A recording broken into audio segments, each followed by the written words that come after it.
segunda conferência da Semana Universitária da Universidade de Brasília. Os títulos estão aí. Hoje nós temos uma mesa de...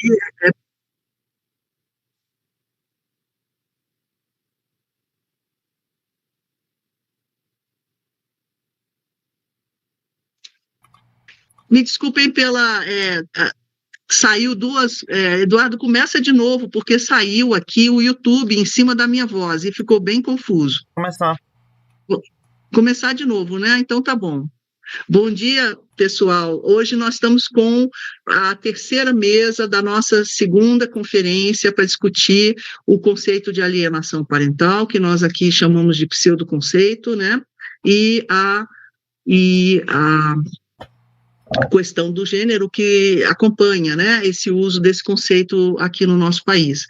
A conferência está acontecendo na Semana Universitária da Universidade de Brasília, e antes de eu começar a apresentação, eu gostaria de pontuar que a terceira mesa é composta por palestrantes de língua inglesa, né, são pesquisadoras do Reino Unido e dos Estados Unidos, e, portanto, a gente pede para quem preferir usar a ferramenta de tradução do YouTube, clicando nos 3 pontinhos do canto esquerdo da tela e escolher, então, a língua, a tradução para o português, né? No entanto, a nossa transmissão ela é feita desde a plataforma do Teams, na qual nós já estamos ativando uma ferramenta de tradução e torcendo para que funcione como a gente espera, né?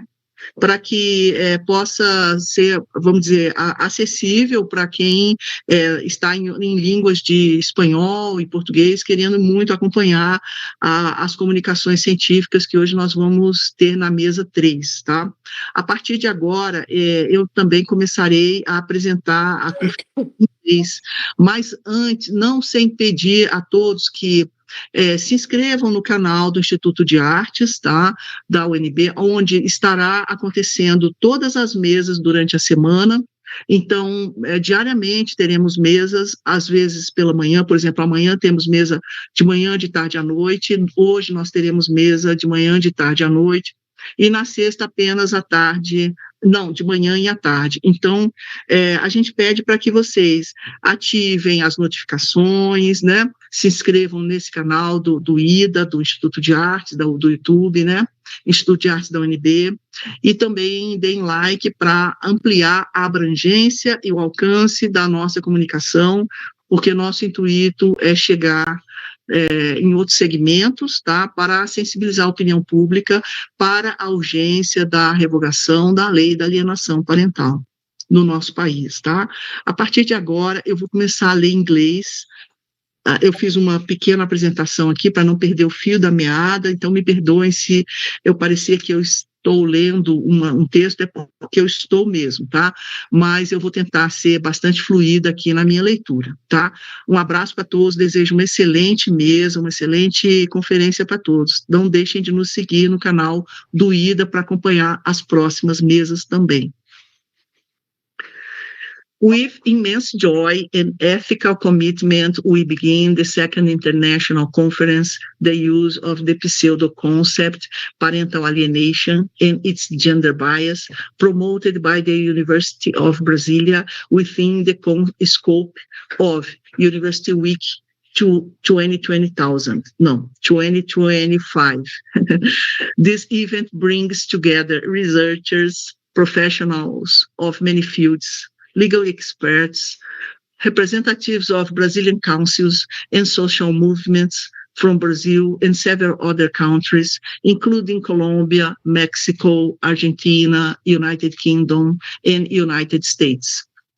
Our purpose is to build a space for critical reflection, dialogue, and resistance in the face of the serious effects produced by the so-called parental alienation law, legislation that has been denounced by national and international organizations, such as the National Council of Rights of Children and Adolescents, CONANDA, the Federal Council of Social Services of Brazil, the National Health Council of Brazil, the National Council of Justice, the Latin American and Caribbean Committee for Defense of Women's Rights, CLADEM, and SHARA Group, the United Nations itself, for weakening the system of protection for women and children in situations of violence.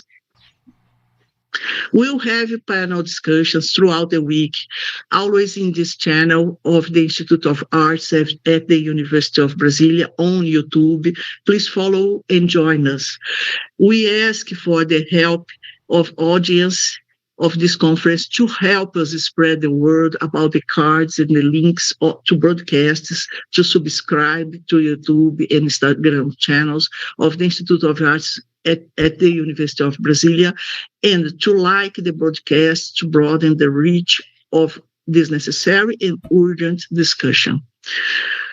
We need to put this issue on the agenda and raise public awareness to understand the impacts of the instrumentalization of this culture of parental alienation to affect and weaken women and children. We especially salute mothers who have been on the front lines of this fight, many of them direct victims of this unjust law, which has transformed the reporting of violence into grounds of retaliation strategies. We thank you all, and now we wish to also thank everyone who collaborated to build this conference. The Dean of Extension, the University of Brasilia, the Institute of Arts at the UNB, the NEIJ Center of Studies in Childhood and Youth at the UNB, and especially the Vice Coordinator of this event, SEMUNI Lisniowski, who was present throughout the entire preparation of the conference, and the team that diligently made it possible. I also thank, of course, the entire community that understands the gravity of the parental alienation law and is in favor of its repeal as quickly as possible. Now, I give the floor to our panel, named Parental Alienation and International Mobilizations Against the Gender Regression. Our moderator, Raquel Braga, is conducting anthropological research on parental alienation and will be also speaking at the panel on Thursday evening. I encourage you all to attend the panels throughout the week. I now give the floor to Raquel Braga to begin the proceedings. Raquel, go ahead with your works for this panel. Thank you very much. Obrigada, Cristina. Vocês me ouvem? Vocês me ouvem bem? Sim, Raquel. Sim. Eu peço paciência, porque eu vou falar primeiro em português, depois em inglês. Então, um pouquinho de paciência de todos. I will be speaking in Portuguese and then in English, so I ask for your patience. To introduce you all, ok? Bom dia. Vou dar início a essa mesa, que compõe a nossa programação da Conferência Internacional sobre a Lei da Alienação Parental e seu viés de gênero. Eu sou a Raquel Braga, sou doutoranda em antropologia na Universidade de Brasília, pesquiso maternidades, políticas da reprodução e dinâmicas familiares, e atualmente estou focando na Lei da Alienação Parental no contexto brasileiro. Nesta manhã, vamos reunir, então, 3 pesquisadoras e ativistas de referência internacional que são vozes fundamentais na denúncia dos impactos desse tipo de legislação no sistema de justiça e nos direitos das mulheres e crianças. A proposta, então, é lançar luz sobre essas articulações internacionais que vêm se fortalecendo nas últimas décadas a partir da atuação da sociedade civil, redes feministas e pesquisadoras comprometidas com direitos humanos.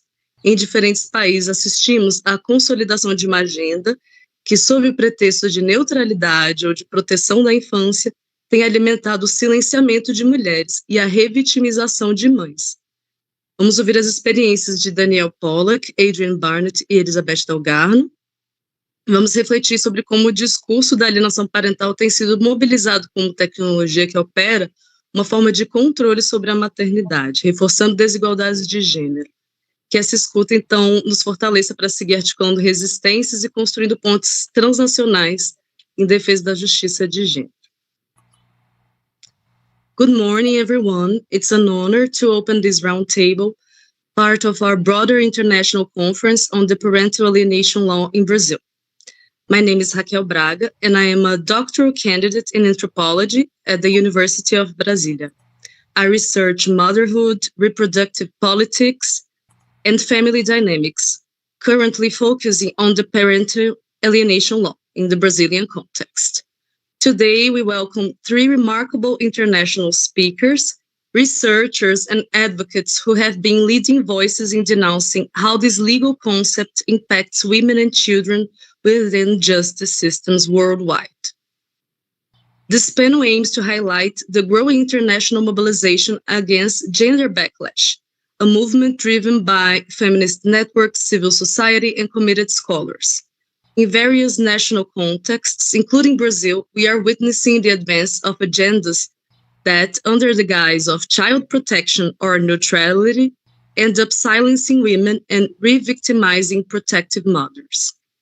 By listening to the experiences and perspectives of Danielle Pollack, Adrienne Barnett, and Elizabeth Dalgarno, we hope to better understand how parental alienation has operated as a powerful technology that operates a form of control over motherhood, one that reproduces gender hierarchies and undermines protections. May this conversation help us build stronger transnational alliances and collective resistance in defense of gender justice. I will introduce now the first speaker, first in Portuguese. Primeiramente, então, vou apresentar a doutora Elizabeth Dalgarno, que é fundadora e diretora da organização britânica SHARE, onde lidera projetos de pesquisa e desenvolvimento voltados à saúde, justiça e direitos das mulheres. Com mais de 20 anos de experiência na saúde pública e na assistência social, seu trabalho foca em populações vulnerabilizadas e impactos da violência de gênero, especialmente em processos judiciais de família. É professora no mestrado em saúde pública da Universidade de Manchester, onde leciona sobre saúde da mulher e sistemas de saúde em países de baixa e média renda. É defensora de metodologias participativas e atualmente coordena pesquisas sobre impactos da Covid e da justiça de família na saúde mental de mulheres e crianças no Reino Unido e no Brasil. Vou agora introduzir em inglês, então passo a palavra. Dr. Elizabeth Dalgarno is the director and founder of SHARE and leads its research and development team. With over 20 years of experience in public and private health and social care, her work focuses on systemic inequalities affecting vulnerable and marginalized groups. She advocates for co-design and participatory research developed with and by those most affected. She lectures on global challenges in women's health and health systems at the University of Manchester. Her research explores the health impacts of family court proceedings on women and children, especially in cases involving gender-based violence. Elizabeth has worked on various projects for the NHS and the National Institute for Health and Care Research, and currently advises the Greater Manchester pilot of Heresy Advice, a program supporting sexual health professionals in identifying and responding to domestic abuse. She also leads projects on the mental health effects of legal proceedings for mothers affected in both the UK and Brazil. It's my honor to present you, and I give you the word now, Dr. Elizabeth. Thank you so much. I'm just going to share my screen. Can somebody tell me if you can see the slides? Yes, can anyone see them? Yes. Yes, thank you. I apologize, I'm not very well today, so my voice might go, but I'll try my best, and I'll try and stick as well to the 30 minutes as well. So thank you so much, everybody. I want to begin by honouring all the mothers and children who have lost their lives due to institutional violence. It's in their memory and in solidarity with those still fighting for justice that I speak today. So I just want to give a quick overview of what underpins our research. So this is the view that domestic violence and child abuse are underpinned by coercive control. So this is a pattern of behaviour used by perpetrators, most often men, to entrap women and children in personal life by stripping away their autonomy, freedom, and sense of self. So this is not just about bodily integrity, which is violated, it is also their human rights. So of the 13 million children in England and Wales, 500,000 per year and 17 million children in Brazil will experience child sexual abuse before the age of 16. Now, the reason this is gendered violence is because most of the perpetrators are male and most of the victims are female. Intrafamilial sexual abuse, so that's abuse that happens within the family, is mainly perpetrated by fathers and stepfathers. And parental figures, typically fathers, are a key producer of CSAM and are often involved in networks of offenders. Now, Silberg and Dallam found that 88% of children who had been transferred to live with an alleged abuser via the family courts reported new incidents of these types of abuse afterwards. Now, I just want to speak briefly about the differences between the two systems.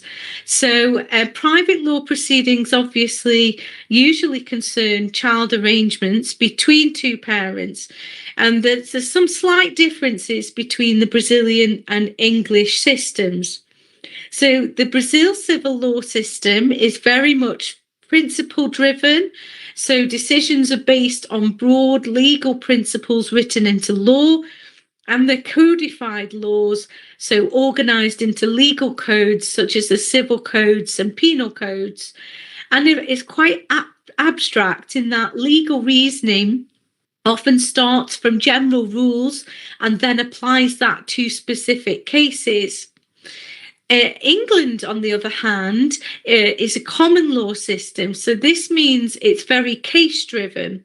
So while legal decisions are shaped by statutes, they are very much shaped by previous court rulings. So the courts focus on practical outcomes and context-specific solutions, but it's precedent-based. So judges interpret and apply the law based on earlier decisions in similar cases. However, both systems are evidenced as overlooking child safety. Now, the family justice system was created globally to protect the property rights of men, whereby women and children were deemed the property of men, and so subsequently the courts have never been equipped to protect the best interests of children or women. It was assumed in law in England until recently that the involvement of both parents would benefit the child unless risk of harm is shown. So this created a bind for victims of abuse who were tasked with convincing the court that they are at risk of harm. But after much campaigning, led by Claire Throssell, MBE, and mother to Jack and Paul, who were murdered by their father, we have successfully managed to revoke this presumption in law, announced only in the last few weeks. Now, in Brazil, similarly, the Civil Code establishes joint custody as the default arrangement unless one parent explicitly declines it or abuse can be evidenced. So problems have arisen in both of these systems because of a lack of child development expertise, a lack of mental health expertise, and a lack of abuse and trauma expertise.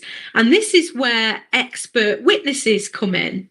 However, pervasive patriarchal social determinants of health and well-being, domestic violence and trauma are still not appropriately considered by most experts.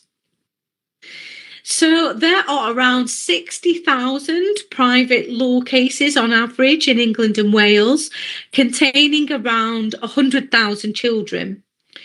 The Brazilian National Council of Justice estimates there are around 77 million family law processes in progress in 2021. And the data on how many children are involved in those cases is unclear, but it's likely to be millions.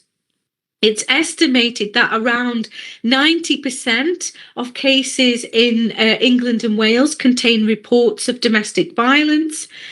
The prevalence is not so clear for Brazil. However, the top 5 issues in the Brazilian system includes custody, adoption of a child, parental alienation, suspension of family power, and maternity and paternity investigation. Excuse me. So the United Nations, among others, have established that we live and work in societies where women face multi-systemic discrimination. For example, rape myths and victim blaming persist in all systems. Another example is that 68,000 rapes were reported in England to the police last year, yet only 2.6% of those led to charges being brought. So the family justice systems in England and Brazil have means-tested legal aid. However, the threshold is extremely low, so it is not very easy to access that legal aid. So legal representation and the cost of expert witnesses can go into hundreds of thousands over several years. Remember, if a child is a baby at the beginning of proceedings, this could potentially go on for 18 years. And there's an example of some of the fees on the right-hand side. I won't talk too long about the history of parental alienation because I'm sure it's been discussed a lot already. But just to say, it was created by Dr. Richard Gardner, a psychiatrist who was a false memory proponent with very controversial pro-paedophilic views. And he self-published all of his work and essentially stated that when one parent misuses their influence to turn a child against a previously loved parent, this resulted in a disorder or a syndrome within the child. Now, following wide criticism and rejection, the syndrome element was dropped, but circulation of so-called parental alienation on its own has increased globally and resurfaced with many new brands, including alienating behaviours, implacable hostility, intractable conflict, and synonymous terms such as fabricated induced illness, which are now being used. This is despite the fact that these theories have been debunked and denounced by the WHO, the World Health Organization, the United Nations, and many others that you can see on the right. Now, the PA community proponents claim that their evidence base is now far removed from Richard Gardner and is well developed, but this is not the case at all. The field as a whole lacks longitudinal research, tracking cause to effect, and data collected from children. In fact, almost all of the research allegedly supporting parental alienation has been collected from adults who, before participation in the study, self-identify as having been alienated. So this means the data is open to concept bias. For example, one of these studies stated that there was a substantial body of research establishing that children who experience parental alienation suffer psychological harm. But none of the 13 research studies they cited collected any data from children. All the data was collected from self-identified alienated adults. Now, conversely, we know that false allegations, which is what parental alienation claims these claims are, false allegations of abuse and child sexual abuse are extremely rare at around 2% globally. Now, the largest US study by Professor Joan Mayer found that victim survivors were punished for reporting abuse, silenced by alienation claims, and she concluded that alienation, in fact, trumps abuse. So PA allegations double the risk of a child being removed from a protective mother and placed with an abusive father. And academics widely recognise that PA is a legal strategy used mainly by fathers to deny abuse. Gender bias and pathologisation of mothers who report abuse is very common in the courts globally, including here in Brazil, Italy, Spain, the US, Canada, and many other countries. So allegations of parental alienation were described in a 2020 government report here as being systematically reviewed to silence and diminish abuse allegations, placing victim survivors at risk. Now, of great concern to me and others is that a more recent report that you can see in the bottom right that was released recently in 2025 has actually found that the use of parental alienation allegations is now becoming less. And actually, abusive fathers are now counterclaiming domestic violence and coercive control instead of parental alienation. And we knew this would happen, but we need to tackle the root causes in order to support these mothers and children. And I'll talk some more about that. So what was indicated in these reports is that coercive control was intensified by court proceedings, as well as long-term mental health impacts. We know that when children are forced into contact with abusive parents, the risks include continued exposure to physical, sexual, emotional abuse, and even child suicide or homicide.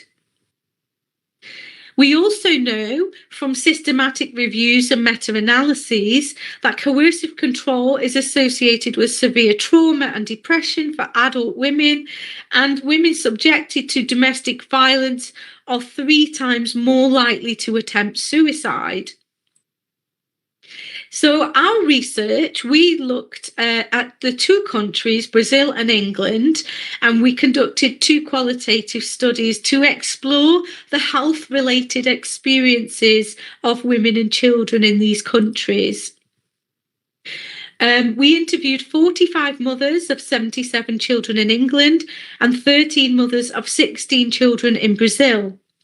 When the mothers and children reported abuse, they were frequently counter-accused of parental alienation by not just fathers, by lawyers and other court professionals.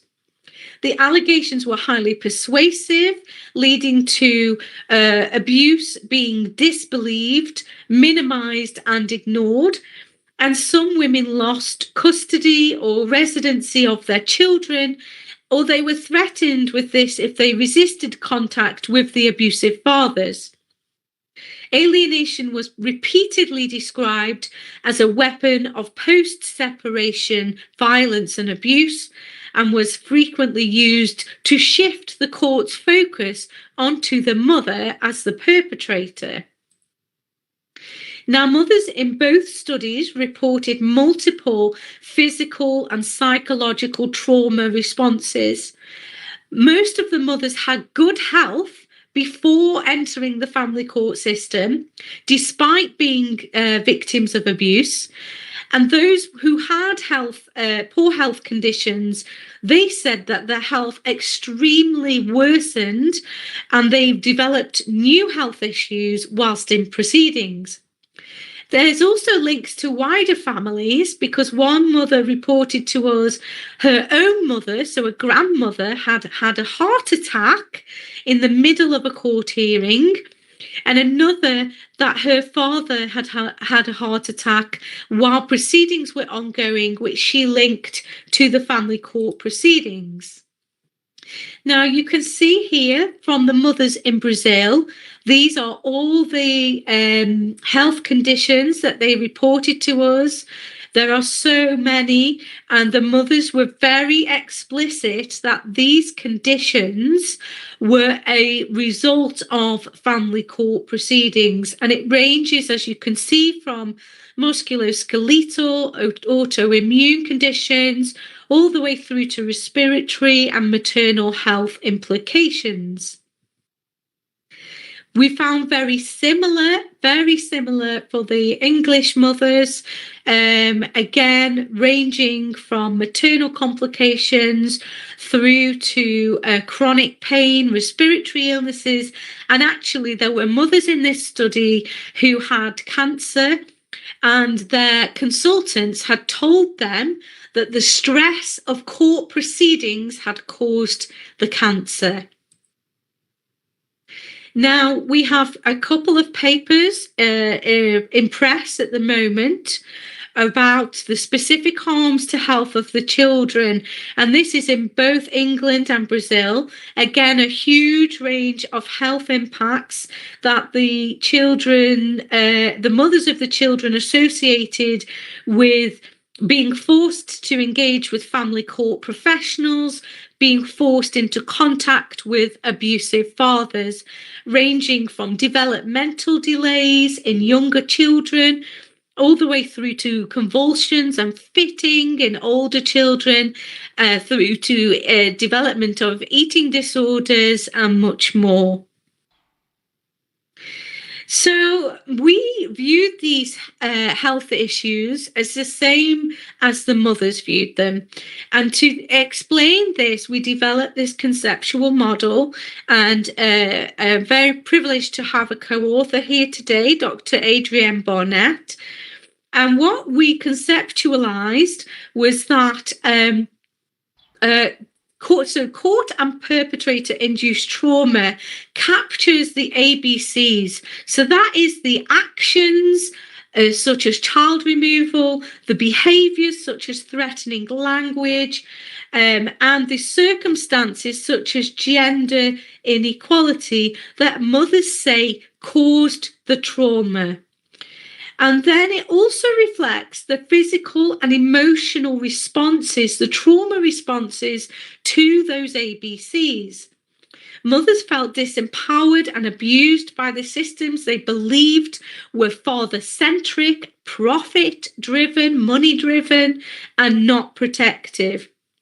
Most concerningly, these trauma responses were then used against the mothers as evidence that they were unfit parents or disordered or alienators. So looking at the specific allegation of parental alienation, this figure here shows that what happened was when the mother or child reported abuse, they were accused of parental alienation and disbelieved and threatened with transfer. This, of course, negatively impacted their mental health and resulted in trauma.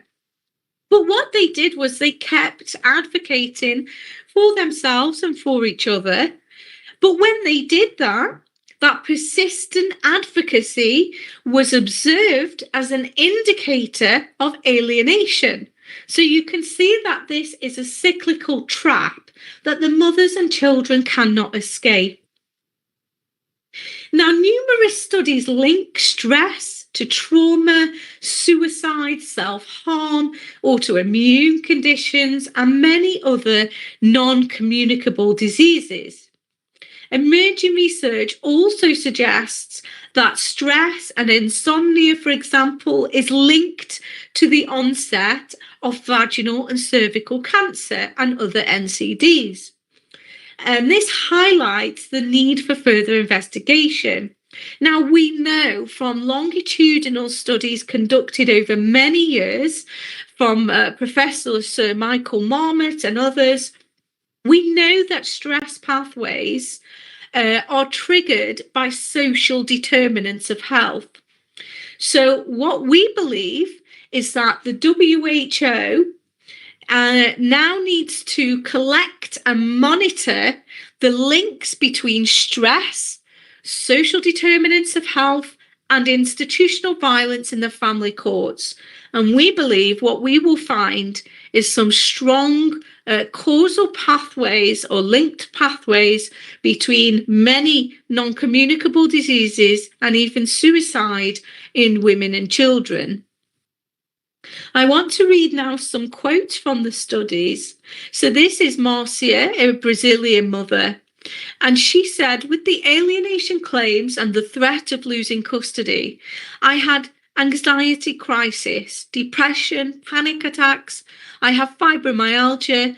It has psychosomatic characteristics. So nowadays, my quality of life has decreased by 50% compared to what it was at the beginning of the proceeding. I am selling my car because I can no longer drive. So we're talking here about a mother who is permanently disabled.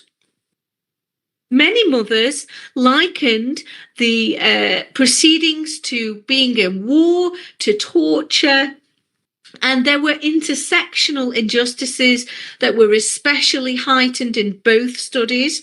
So the mothers told us when they were assertive, if they were Black, they were labelled as aggressive. There was also prevalent gender bias in the language used. Mothers were frequently branded as hysterical, the fathers as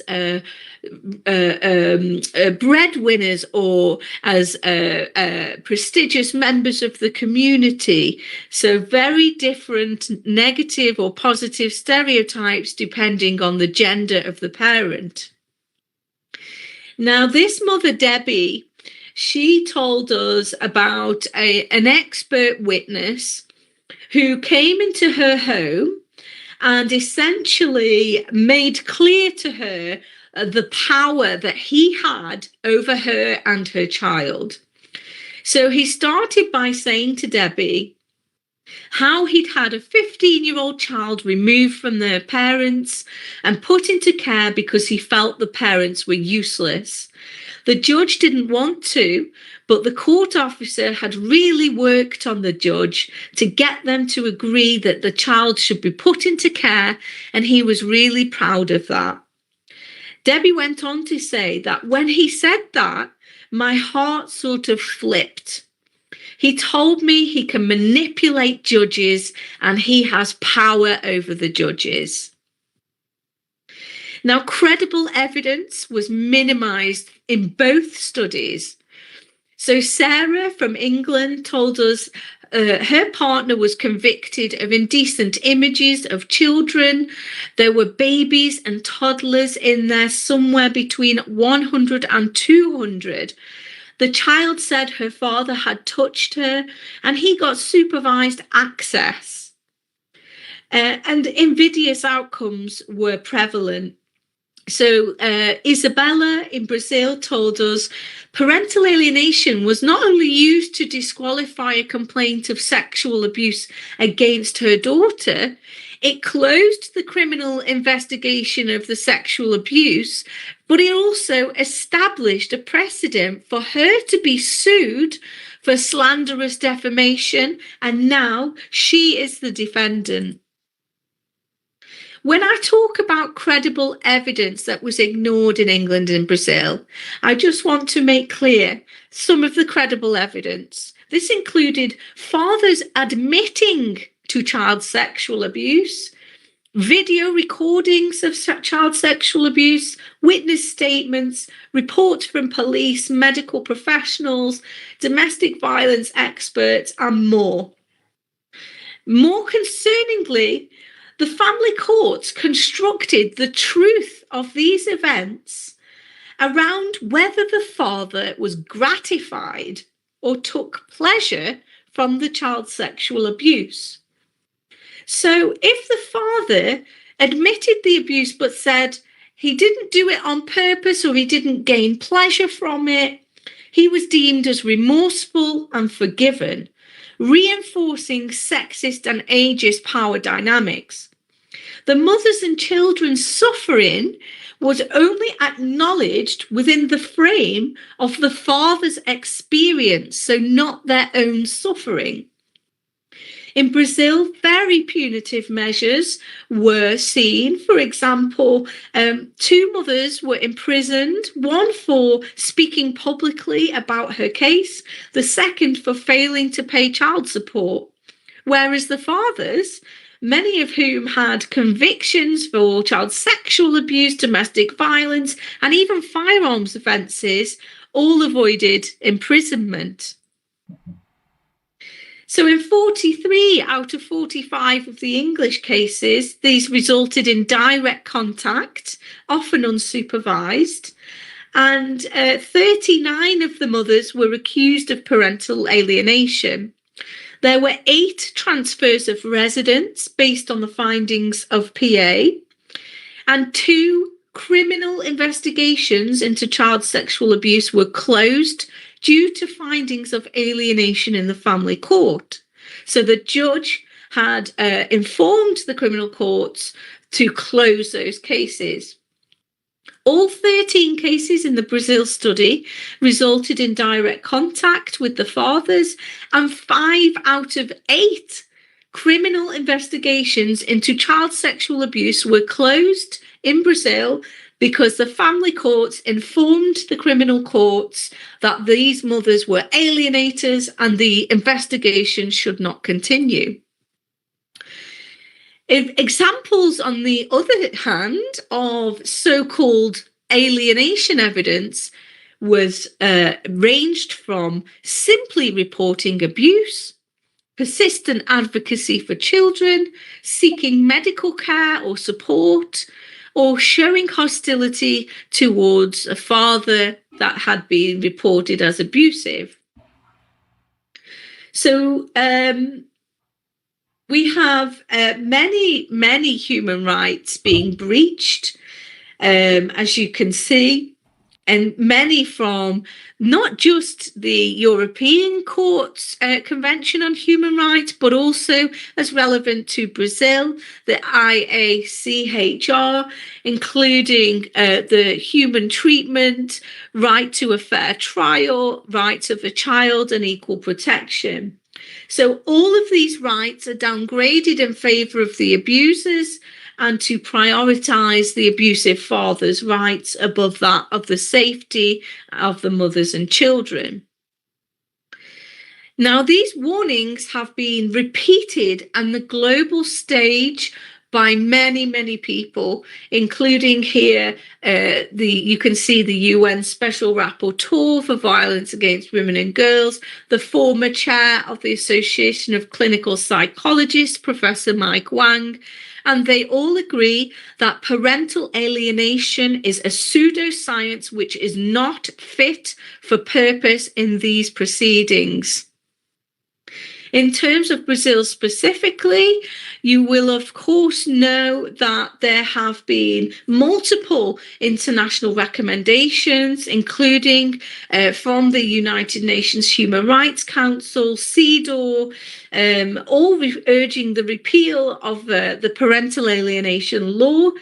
But despite this, Brazil has still failed to act and has still failed to repeal this law. There are also multiple public inquiries and reports that have repeated the warning, including calls from almost 20,000 Brazilian citizens who signed our petition, who are in favour of repealing the PA law. And that is a petition we led with CPI Voz Materna. Now, the UN Special Rapporteur, the former Special Rapporteur for Torture, made very clear that when we allow things like this to happen, it is essentially the institutions are becoming direct perpetrators of domestic violence and torture and abuse. And we need to ensure that this immediately ceases. And finally, I just want to wrap up by giving some proposed solutions. So in my view, to end this systemic harm, we need to not just tackle parental alienation. We need to tackle the root causes, which is misogyny and childism. These dehumanize women and children. Global agencies like the WHO, the United Nations, should be collecting data on court and health outcomes so that we can scrutinize the data and use the data to demand justice. Brazil must repeal the default joint custody law, the parental alienation law, and remove PA references from Law 13.431, 2017, and prevent PA concepts in the new Civil Code. Judges and legal professionals require mandatory training on anti-misogyny, domestic violence, child sexual abuse, and trauma-informed practice. And accountability measures and sanctions are required to ensure that they are treating women and children fairly. We need to reject all pseudoscience from expert assessments, and we need to demand proven competencies in domestic violence and abuse from the expert witnesses that appear in these courts, as well as regulation. But we need whole system reform, which is essential to challenge misogyny and the systemic over-entitlement of men and fathers in these proceedings. And finally, we need to continue to build our coalitions with survivor networks. I would just like to leave you with this shocking discovery. I want to call on all governments to make stronger legal protections, particularly for mothers and infants, so babies. The reason I say this is because we have stronger laws globally that protect animals and their offsprings than we do for women and babies. In the UK, convictions for animal cruelty have a 93% success rate. Animals cannot even speak, and yet convictions for violence against women and girls, women and children, only stand at 4.5%. I think this emphasizes how completely dehumanized women and children have become in these systems.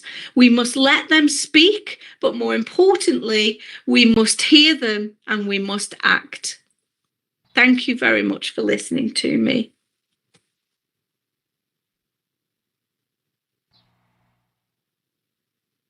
Thank you so much.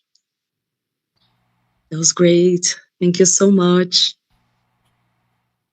Well, taking a breath here, but let's move on to our next speaker because we're going to have the moment for questions afterwards. Muito obrigada, então, professora Elizabeth Dalgarno, e nós vamos agora passar para a próxima apresentação. Vou apresentar primeiro em português e depois em inglês de novo. Adrienne Barnett é professora de Direito na Brunel University London, especialista em violência doméstica e tribunais de família, com foco recente em alienação parental. É autora de diversas publicações acadêmicas, membro de importantes grupos consultivos como o Women's Rights Advisory Group e da Sharon Research Network. tem contribuído ativamente para políticas públicas no Reino Unido, incluindo uma revisão comissionada pelo Ministério da Justiça sobre violência doméstica nos tribunais de família, publicada em 2020. Participa ainda de iniciativas de formação de advogados sobre violência baseada em gênero e integra projetos de pesquisa que investigam os impactos dessas questões no sistema de justiça familiar. Sigo com a apresentação em inglês e depois passo a palavra. Dr. Adrienne Barnett is a senior lecturer in law at Brunel University, London, specializing in domestic abuse and family courts, with a particular focus on parental alienation. She has published extensively and spoken at numerous academic and professional conferences in the UK and abroad. She's a member of the Women's Rights Advisory Group, Shira Research Network, and the Hague Mothers Project, and serves on several advisory boards related to research and legal training on domestic abuse. Dr. Barnett has played an active role in policy change and professional training in this field. In 2020, she was commissioned by the UK Ministry of Justice to conduct a literature review on domestic abuse and family courts. She's currently involved in multiple research projects that examine the handling of abuse in family law systems. I will give you now the word, Dr. Adrienne Barnett, and there you go. Thank you so much, Raquel, and thank you very much for inviting me to speak at this incredibly important conference. Delighted to hear that the issue of parental alienation in family court proceedings is being addressed here, because as we know, this is such a dangerous and harmful practice. I'm just going to share my screen.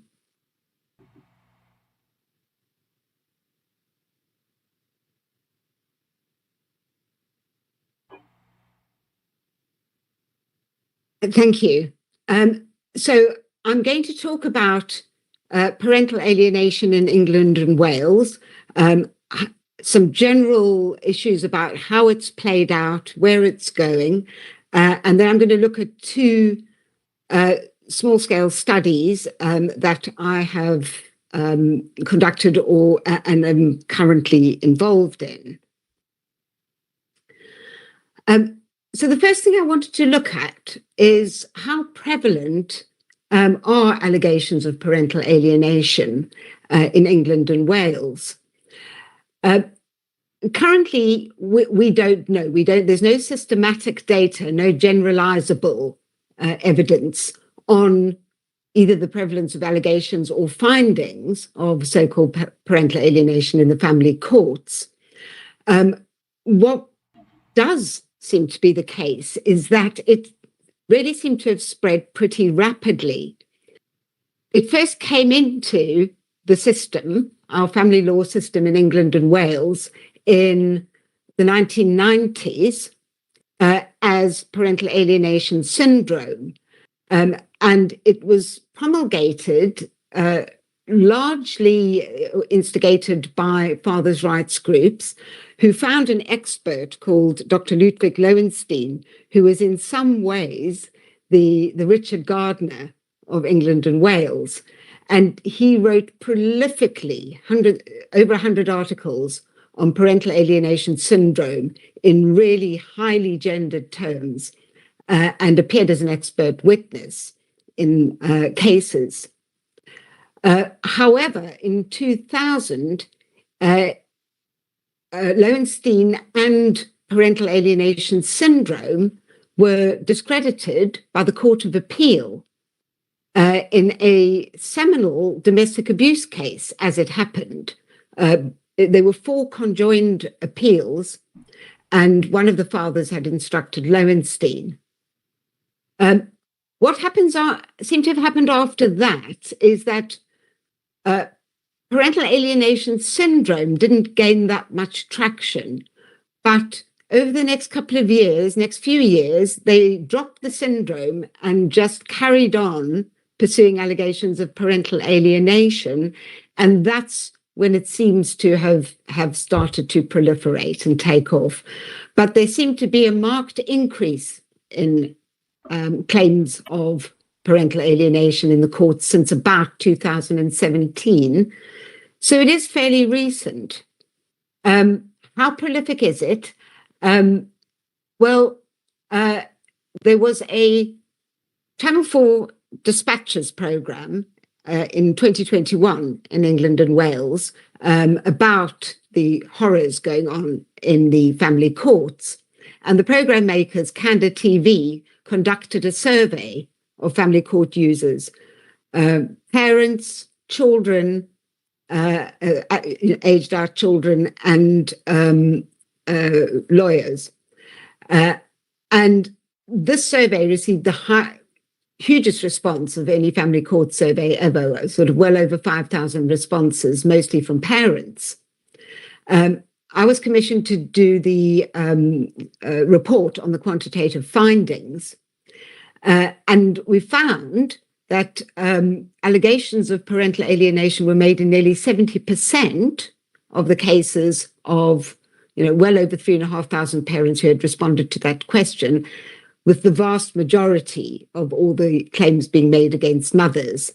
And this was as reported in the survey responses by mothers and fathers. So that was a huge response. However, the survey findings can't be generalized because, of course, we don't. It's a self-selecting survey. And then, as you've heard from Liz, of the 45 mothers interviewed for her research project, 39 reported counter-allegations of parental alienation being made against them. However, there has been some case file analysis by researchers. And case file analysis can be considered if it's conducted in the appropriate way to be representative and generalizable. There was a study published last year by Kieran Walsh on case file analysis he conducted a few years before that, I think 2019-20, and that found that there weren't a huge proportion at all of cases involving allegations of parental alienation. As you've heard, the most recent report from the Domestic Abuse Commissioner, this is reporting on her piloting of a monitoring and review mechanism for the family courts. And the research was conducted by Professors Rosemary Hunter and Mandy Burton, who were two of the authors of the Harm Panel report. They conducted systematic case file analysis, I think of nearly 300 case files, and they found that only 9% of the files contained evidence of allegations of parental alienation against mothers, and there were 3% against fathers. What was interesting, though, is that the report said that in every single one of those case files, these were all counter allegations to domestic violence and abuse. There were no effectively freestanding allegations of parental alienation against mothers. The parental alienation was raised as a counter allegation against domestic abuse, and that's really significant. They also found that there was probably a higher proportion of parental alienation, but the parties or the fathers or professionals didn't use the term. They found this particularly in the court observations that they conducted. They'd find, for example, a father said the mother was being obstructive of his contact, was manipulating the child, but avoiding the use of the terminology. So it is there in another name.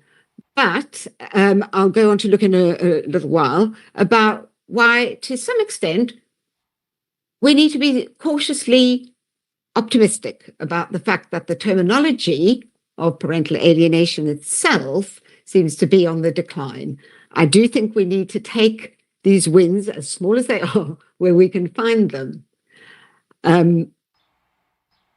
Sorry, going on to the next slide. Sorry, right.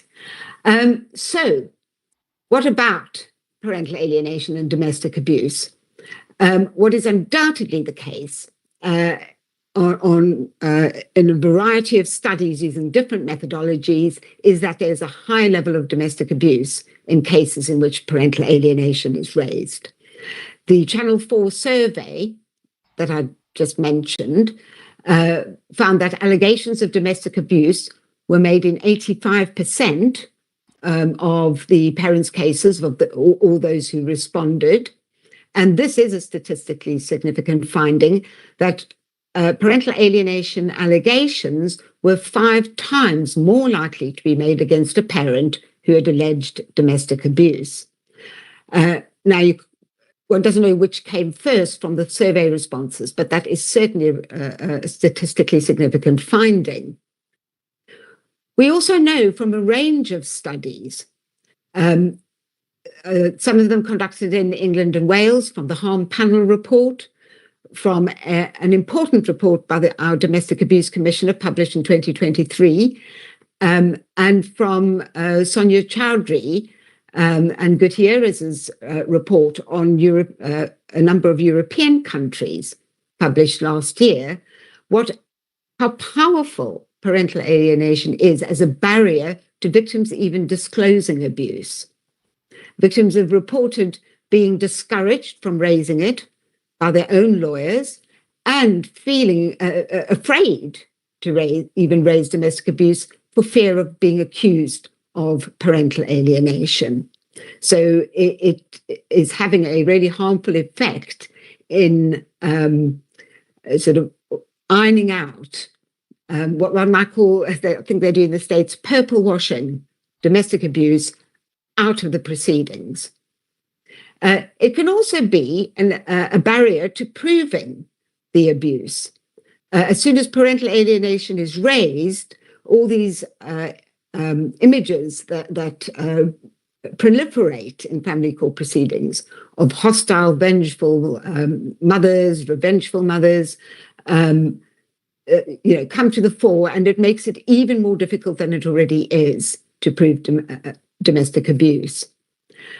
We can also see how parental alienation itself is being used as a tool of litigation abuse, being raised by perpetrators to, in a way, propound the abuse they're already inflicting on the victim through the family courts. And as we've just seen from the previous slide, parental alienation invariably is a counterclaim to domestic abuse. So in a sense, it's having a very harmful effect on victims and children. Now, what about parental alien and child sexual abuse? Dr. Liz Dalgarno has already explained the background and difficulties with regard to child sexual abuse in family court proceedings. What we know from a range of studies is that in England and Wales, at least 15% of girls and 5% of boys experience some form of sexual abuse before the age of 16. And a lot of this perpetrated in the family environment. And when it is perpetrated in the family environment, this is mainly by fathers and stepfathers. Now, this really important inquiry, the inquiry into child sexual abuse, found that 67% of the 6,000 participants didn't disclose the abuse to anyone at the time. And this is one of the most important aspects, is that the vast majority of victims of child sexual abuse don't disclose during childhood. They may sometimes disclose once they've reached adulthood or even later into adulthood. But this is something that is simply not appreciated in family court proceedings, where there is this complete culture of skepticism. There's this total disbelief in private law children proceedings, a really interesting study by J.D. Death and others found how there's such a difference in public law proceedings compared to private law children proceedings. Now, raising child sexual abuse for a mother is probably the one thing that is most likely to get her accused of parental alienation. It's bad enough with domestic abuse, but courts in private law proceedings simply cannot believe allegations, do not refuse to believe allegations of child sexual abuse, and invariably the mother ends up being accused of alienation. The study also found that with the majority of child sexual abuse allegations, it's not just a question of disbelief, it's constructed as false allegations. If children make disclosures, this is due to manipulation and coaching by the mothers. And yet, all the evidence shows that false allegations of child sexual abuse are extremely rare. And as we've seen, child sexual abuse is far more likely to be underreported than to be falsely reported.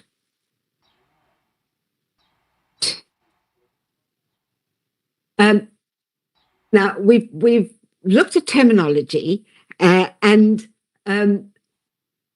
one of the interesting aspects is how, because of campaigning, because of research, and probably particularly because of perhaps the Harm Panel report, there has been some recognition by policymakers that the sort of underpinning basis of parental alienation does not have any scientific credibility. But what we've seen is the shifting in terminology. So in 2023, there was a seminal case in the High Court, an appeal in the case of Re C. And the judge hearing the case was the president of the Family Division, Sir Andrew McFarlane. And what he said and made clear, which is positive, is that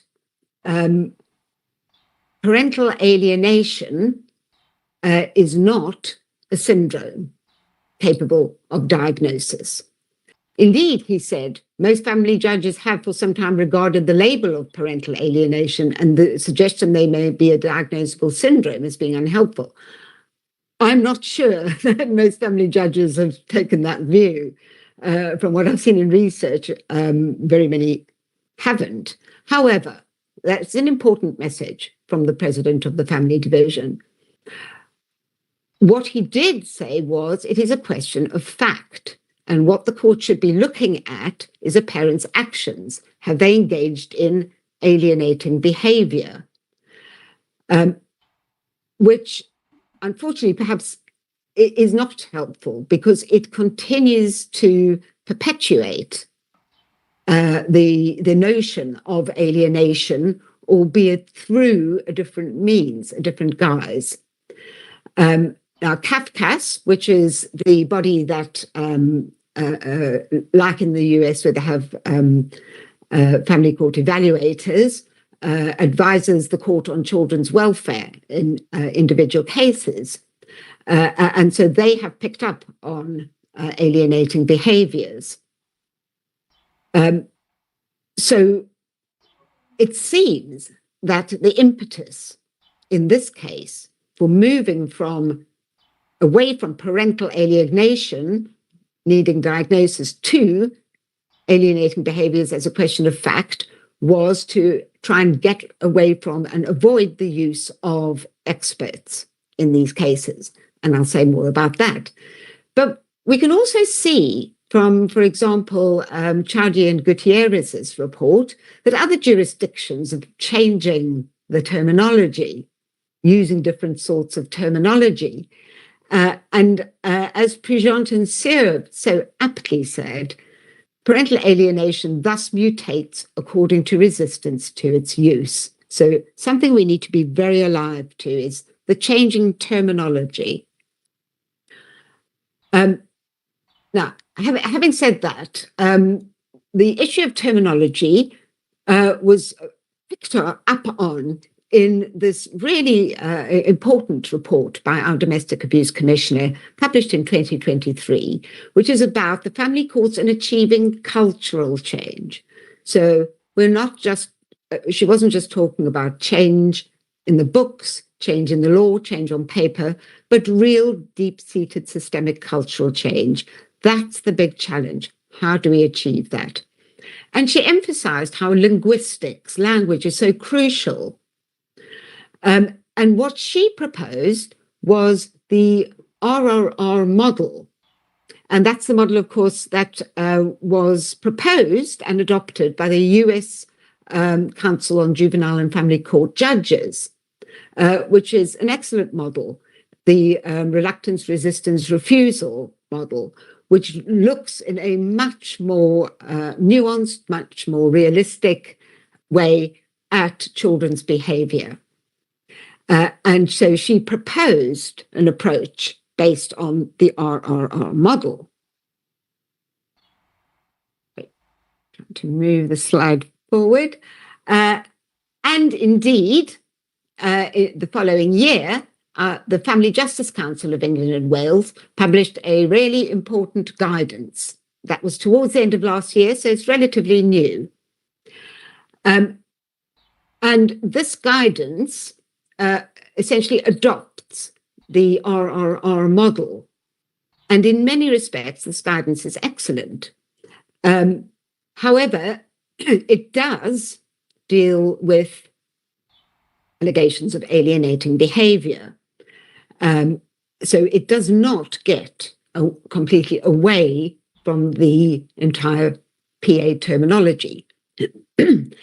One of the reasons, I think, why this was addressed and kept in the guidance was because the Family Justice Council would have been very aware that following that judgment in Risi, parties and their advocates would raise allegations of alienating behaviours in court. So they wanted to give guidance on if these allegations were raised, how should they be dealt with? And they start by pointing out that such behaviours, if it happens, is relatively rare. It also emphasises that reluctance, resistance, or refusal to see a parent by a child cannot in itself amount to evidence of psychological manipulation. And very importantly, it highlights the fact that allegations of domestic abuse and parental alienation cannot be equated. They can't be given equal weight. They are completely different, and this should not happen because, of course, this is the approach of courts in many cases, where they say, well, domestic abuse is harmful to children, so is parental alienation. So the Family Justice Council is making the point you cannot equate them. It goes on to say and explain, these are just short excerpts from the report, from the guidance, that a child's reluctance, resistance, or refusal to have contact can have many, many reasons. It may even be unexplained. But the fact that no clear reason for why a child may be reluctant, resistant, or refusing to have contact with a parent, this in itself cannot confirm alienating behaviours. And it makes the most important point that protective behaviours and trauma responses do not constitute alienating behaviours. So there are some very positives in this guidance if the courts follow it. It then deals with how, if a parent does raise alienating behaviours, how should the court deal with these? And one of the ways to deal with it is by having a finding of fact hearing. Now, finding of fact hearings are what courts should, although they very rarely do, have if there are contested allegations of domestic violence and abuse. So what the Family Justice Council is saying is if there are contested allegations of alienating behaviours, the court needs to make findings to determine these. It emphasises that whether or not there are alienating behaviours is a matter for the court. It is not for CAFCAS to determine, and it is not for expert diagnosis. And it has to be proven.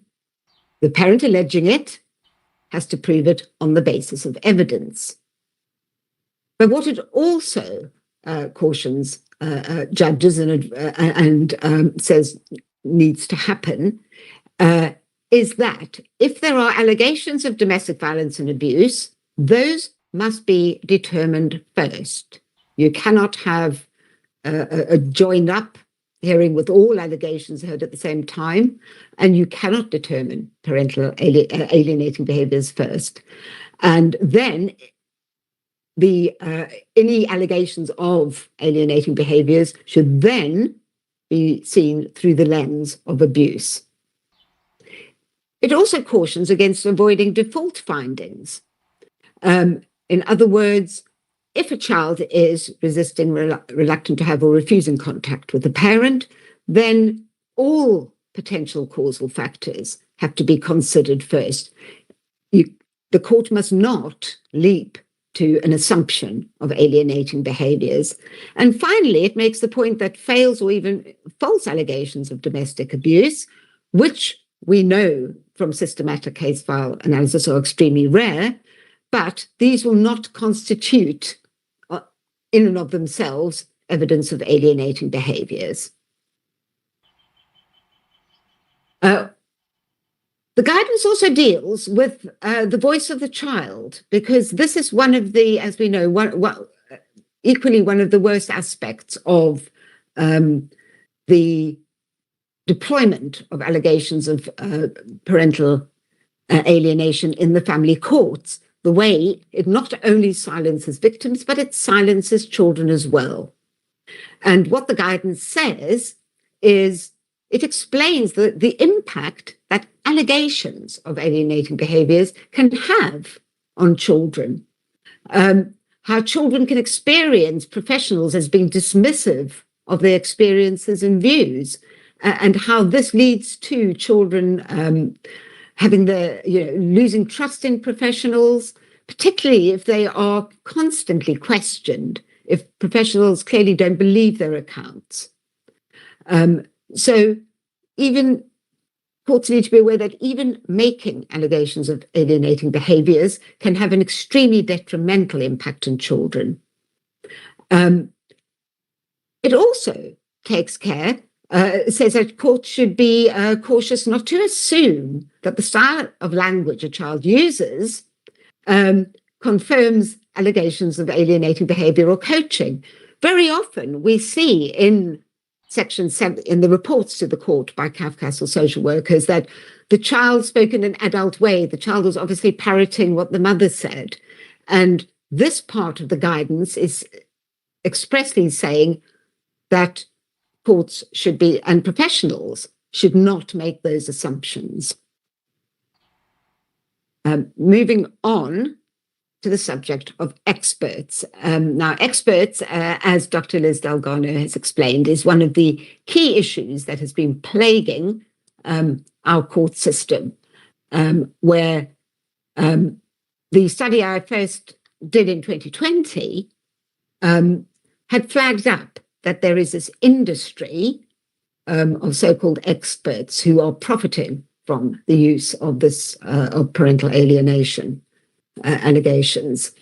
And we've had a number of guidance documents, a memorandum issued by the President of the Family Division, guidance documents issued by the Family Justice Council and the British Psychological Society, all trying to circumscribe how the court should use expert evidence. So what the guidance says is, first of all, there shouldn't be a default move towards appointing experts in cases. They should only be instructed if their evidence is necessary and proportionate. And the court has to consider very carefully the type of expert evidence, making the point that parental alienation is not a syndrome capable of being diagnosed. In other words, do not appoint an expert to diagnose parental alienation. It makes the point that the role of experts is not to diagnose or determine parental alienation. Any fact-finding on domestic abuse, child sexual abuse, alienating behaviors happens first, and then an expert should only be involved in the welfare decision. It makes the most important point that only HCPC registered psychologists have the relevant experience and training to conduct psychological assessments and make diagnoses. Now, the HCPC is the regulatory body for psychologists in England and Wales. They have certain requirements prerequisites for experts to get registered. There are, however, a worrying number of so-called experts who are appointed in our courts in England and Wales who are not registered with the HCPC, either because they don't have the right qualifications or they don't have the right experience. And it means that there's simply no recourse. It also, of course, raises serious questions about their qualifications and experience and training. And it is iniquitous that even up to now, when we've been aware of this for so long, our courts are still able to appoint these people and call them experts in our family court proceedings, considering, as we'll see in a moment, the immense harm that these people do to mothers and children. The guidance goes on to say that the president refers to the president of the Family Division's memorandum, which was issued, I think, in 2022, which emphasized the rigorous approach to be taken by the courts in admitting expert evidence and emphasized the need for a reliable body of knowledge and experience to underpin the expert's evidence. In other words, no pseudoscience. And finally, the guidance cautions, as indeed has previous guidance, about conflicts of interest. In other words, experts who then recommend themselves or a linked provider to provide therapy, so-called therapy or treatment.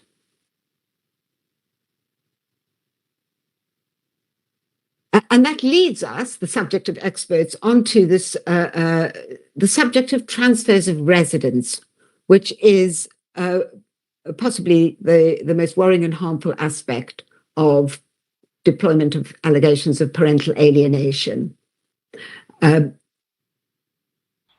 What we've seen in the last few years is undoubtedly an unprecedented increase in child removals from mothers based on accusations or findings of parental alienation.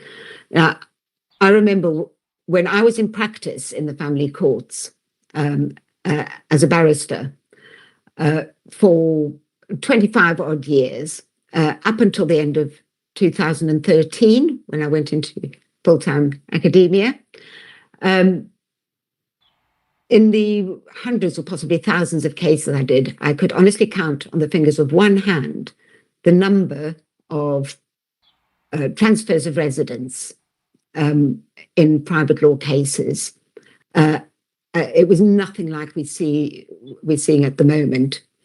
But even if residence has not been transferred, many mothers in proceedings are living with the constant threat of change of residence if they don't promote contact, the sword hanging over their heads throughout proceedings.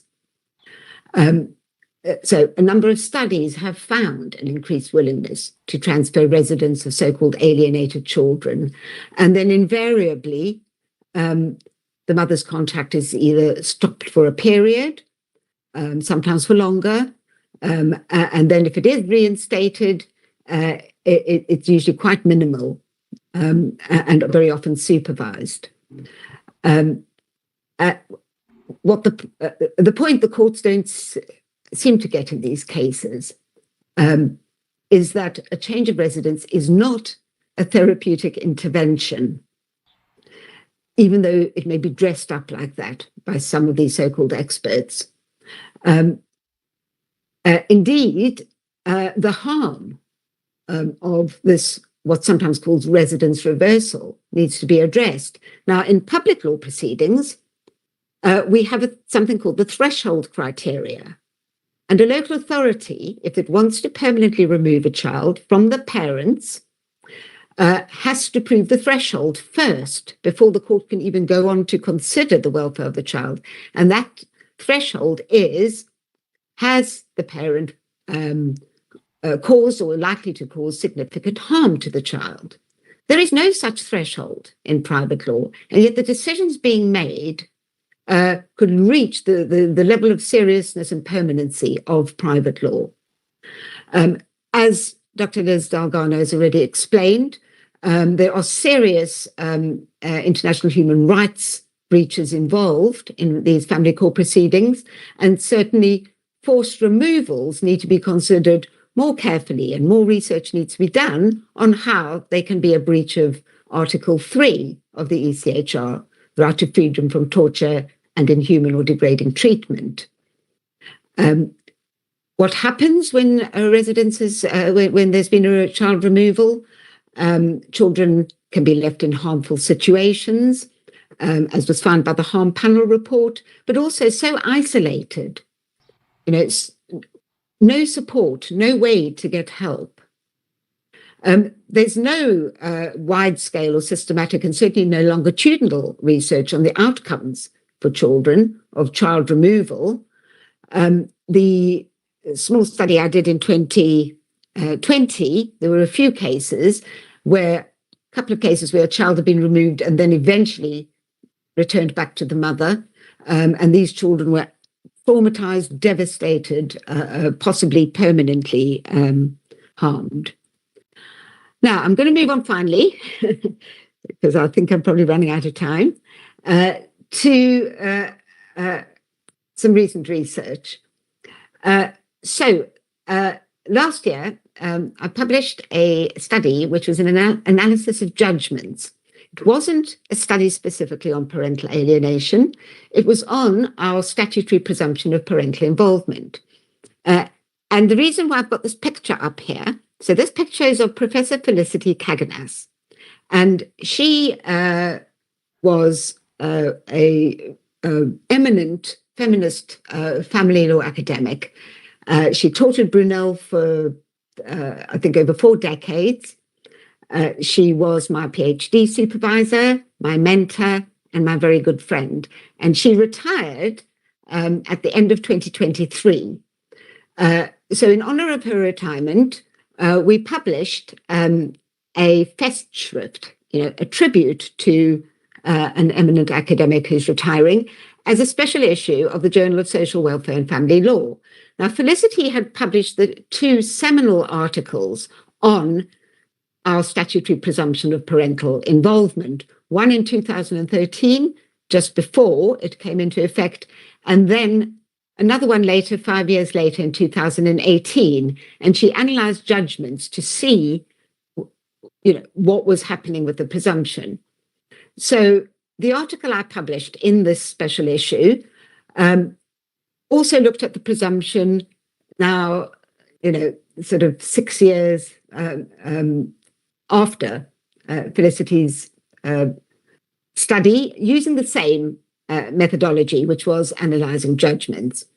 There were, over a 3.5-year period, identified 70 judgments. Well, there were 52 judgments in total, which mentioned in any way the presumption of parental involvement. And then I also looked at another sample for a 1 year of those 3 years of cases that didn't raise the presumption to see how they were dealt with. Now, interestingly, in this sample, fact-finding hearings were held in 39 cases, which is very, very high and does not seem to reflect the national average. I should say, of course, the judgment analysis cannot be representative of all family court cases. You know, we're approaching 60,000 applications a year, and so 70 judgments altogether is only the tip of the iceberg, and we don't know also why the judges chose to publish those particular judgments, but they are insightful for what the judges have said. And what was interesting was that allegations of parental alienation only arose in 20 out of those 70 cases. I did look to see if there was sort of alienation by a different name, but 20 seemed to have been it. However, bear in mind, I wasn't looking to find mention of parental alienation. Findings of parental alienation, alienating behaviours, were only made in very, very few cases. Now, that's primarily because in most cases, there was no fact-finding hearing. What was interesting was that in all three of the cases where findings were made against mothers, those children were removed from the mothers, each of those three cases. What was also interesting is that there were relatively few alienation experts instructed in these cases. There were, 6 cases involved an alienation expert, so that's 6 out of 70, or perhaps 6 out of the 20 cases in which allegations of alienation were made.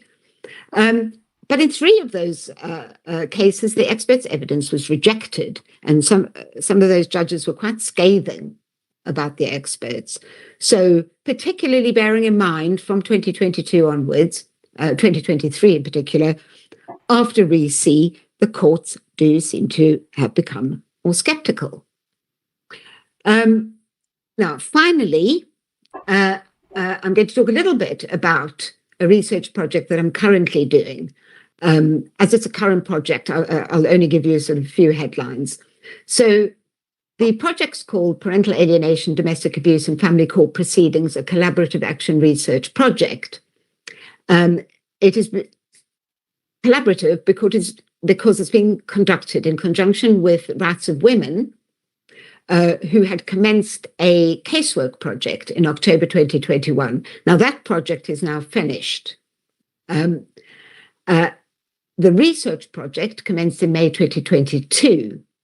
And you can see the aims there. I won't go into it all, but it's essentially exploring how parental alienation is used in cases and how the courts sort of manage and respond to it. Now, the casework project involved women who were victims of domestic violence and abuse and had been accused of parental alienation. So that's the cohort for the research study. I used a qualitative methodology within a collaborative action research framework, and we have conducted 2 sets of semi-structured interviews with 24 women. So the first interviews were conducted in the spring towards summer 2023, and then we re-interviewed the women a year to a year and a half later. So those interviews were conducted in autumn to December 2024. I think a couple of them were conducted towards the beginning of this year to see how their cases had progressed. We are also analysing the participants' case papers. That is a much bigger task and is going to take a little while longer than anticipated. The research is funded by the BA Lieberhuhm Small Grant Scheme, and the project was approved by the president of the Family Division, which means that we are allowed to, the women can communicate with us about their proceedings, and he gave permission for them to share their case papers with the researchers. sorry, what did I... Okay, sorry, I skipped over this. So who are the research participants? So, as I said, 24 women who victim survivors, parties to family court proceedings and accused of parental alienation. 6 of the women also raised child sexual abuse. The ages of the children ranged from less than a year old up to 16, with the average age being about 9.5 years. Now, what was interesting is that all of these women were either the primary or sole carers of the children. It was clear that these weren't a sort of egalitarian family with mother and father sharing childcare. And in a few of the cases, the father hadn't even lived with the mother and children after the child or children were born. Far from the image of obstructive, hostile mothers, 23 out of the 24 women had arranged or had tried to arrange contact between the fathers and children after they'd separated from the fathers. The last one, the father hadn't tried to seek contact and wasn't asking for it. It was only a couple of years later he popped up and demanded and applied to court saying he'd been prevented from having contact. Fathers applied for a range of different orders, and this changed over time as well. So they'd apply for what we call spending time with, which is contact orders, for 50-50 shared care, for residence orders. Maybe they start off applying for contact and then go for applying for residence. Fact-finding hearings.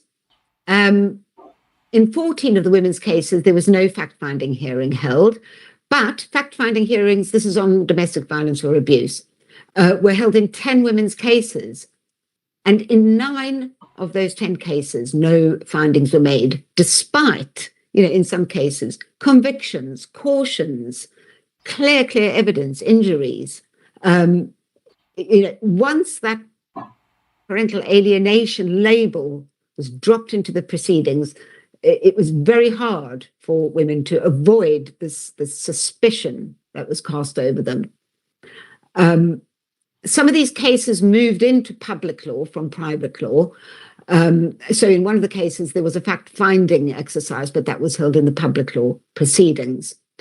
But in many of the cases where no fact-finding hearing was held, some of the women didn't even know that was a possibility, as you can see from this discussion here that Isabel was telling me about with her barrister. Barrister never told her about it. She only discovered about it after the event. And then this what Fiona said about finding that she wasn't raped because she'd engaged in sexting and so on. And she realized afterwards that what the father had been doing, instigating the sexting, was trying to lay this audit trail for himself to be able to prove and say, look, she's responding in a sexual way to me. I couldn't have raped her. And then finally, child removal. And I think this is just one of the most awful and most difficult findings from this study, is that half of these women had sustained child removal. And in all of those cases of child removal, a parental alienation expert had been instructed. There was no case of a child removal without a parental alienation expert. After the removal, most of these women had minimal contact with these children, and some women, no contact. So some of the women, when we'd even re-interviewed them, their children had been removed years before and they still weren't seeing their children. So in that sense, the consequences are even harsher than public law proceedings, which could end up with a child living in long-term foster care. So finally, can we, however, detect winds of change? Because there has been campaigning for years about what's going on in the family courts. And we need to recognize when change can happen and is happening. So there has been some very welcome changes, a big welcome change last year following on from a campaign called Jade's Law. Jade, a young mother who was murdered by the father of her children, and her parents, who the children were living with, launched this campaign because the murderer father from prison still had parental responsibility, and they still had to consult him about important decisions in the children's lives. So finally, we have in the Victims and Prisoners Act 2024 an automatic restriction. It basically suspends the parental responsibility of a parent convicted of the murder or manslaughter of the child's other parent. Now, there's been strong campaigning for this to be extended to those convicted of serious child sexual abuse. And finally, the UK government has agreed that it is going to do a similar restriction for those convicted of serious sexual offences against a child. Now, they first said towards their own child. They've now agreed to extend it to any child, and of those convicted of rape that results in the birth of a child. And this vehicle for this is the current Victims and Courts Bill. What we would still like to see changed is that it only applies to those convicted of serious sexual offences against a child if they're sentenced to 4 years or more. And that's got to be relaxed, because otherwise we're talking about very few perpetrators. And the biggest news of all, we were delighted to report that only a couple of weeks ago, in October, the UK government has announced, finally, that it's going to repeal the statutory presumption of parental involvement. That is very, very welcome news. Equally, I have to say, welcome is a very recent case, which was just, I think, published about last week, the case of O&H, when one of these unregulated PA experts, Melanie Gill, that's her in the picture, was appointed in a case 5 years ago, gave her diagnosis, and the child was removed from the mother, and that child was placed with the perpetrator father and has been with him for the last 5 years, with the mother having only once a fortnight supervised contact. This was one of the rights of women cases in the Casework Project, and it's in my research sample. And they took it on appeal to the High Court, and the High Court has overturned the findings of the trial judge based on Melanie Gill's evidence, has basically dismissed her evidence as being a mistaken foundation. So we don't know where this case is going to end up, but what we do know is from now, at least the mother is going to be going on to unsupervised contact. But that is very significant because there are a lot more victims of child removal based on these unregulated experts, and something needs to be done about that. But before we get too excited, this is my last slide. The statutory presumption is going to be repealed, and that's wonderful. But the pro-contact culture, which really sustains the parental alienation belief system, lives on live and well, I'm afraid, in the family courts, as we can see from the very recent report of the Domestic Abuse Commissioner. And numerous quotes for how the courts just simply don't think it's relevant, it's got anything to do with trying to keep contact going. And I was so shocked by this quote from a judge. It is rare that the father is so vile that he won't get some contact. I mean, is that seriously the bar for a good parent? So thank you all very, very much for listening. Thank you for this wonderful conference. And we've got to keep going. We've got to make these changes because we cannot have any more women and children being separated by the charlatans who prey on the system in the name of parental alienation. Just stop screen sharing.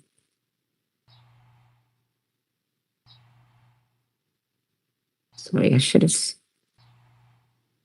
So I'm trying to stop screen sharing. It's not letting me do that.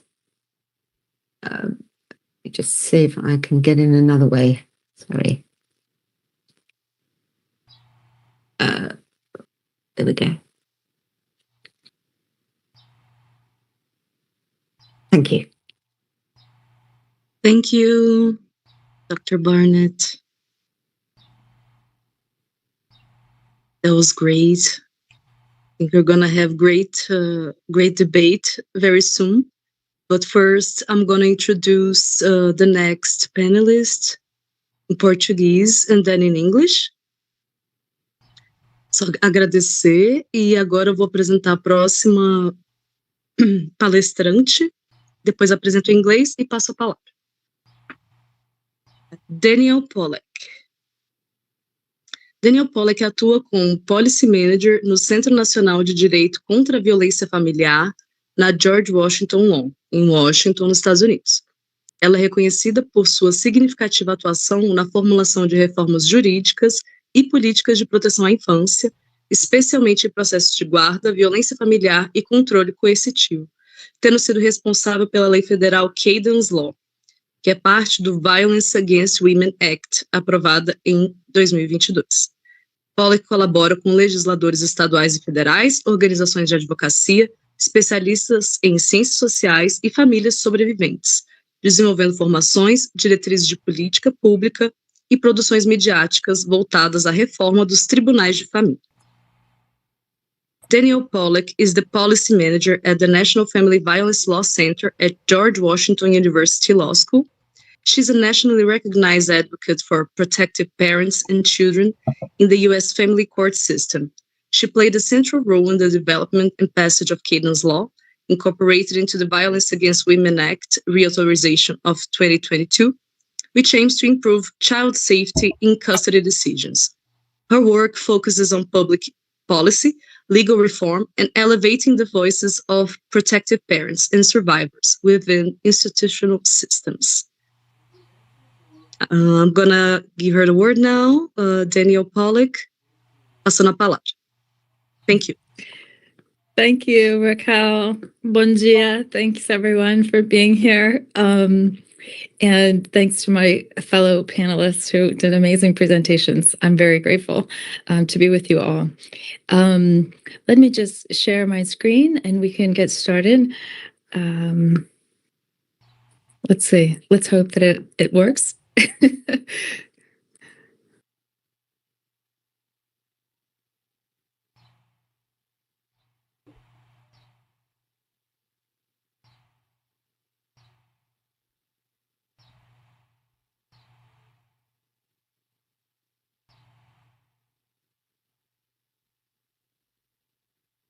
Oh, let's see.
Pessoal, a gente teve algum problema, que a nossa palestrante caiu, a gente está aguardando ver o que está acontecendo.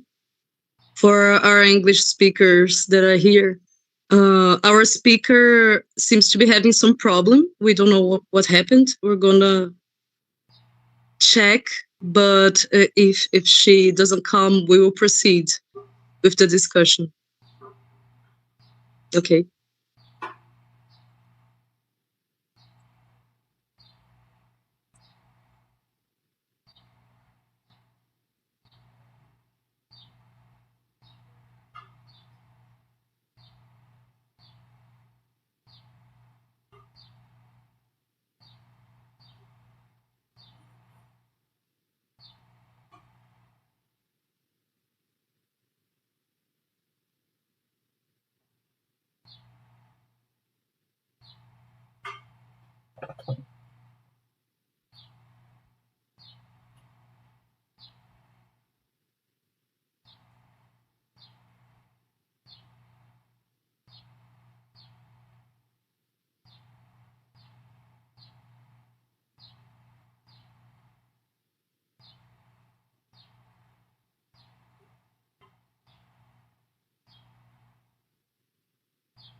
Olá, pessoal. Eu queria convidar a Raquel para fazer os comentários das palestras que acabaram de acontecer, porque aparentemente a nossa convidada Danielle Pollack deve ter caído da transmissão por algum motivo inexplicável para nós, né? Ela não está aqui presente na sala agora. Provavelmente ela deve retornar a qualquer momento e eu gostaria muito de, então, né, convidar a Raquel aqui, que também estuda o tema, é pesquisadora na área, né? Raquel, conte para nós o que você achou da palestra da doutora Elizabeth Dalgarno e da doutora Adrienne Barnett, né? Estamos querendo o react aqui do seu react ao vivo e a cores, vai. Obrigada, Cris. Eu vou fazer alguns comentários em português, depois faço em inglês. Depois tenho também perguntas, né? Mas a gente pode ver se a palestrante volta, né? Senão a gente passa também para outras perguntas.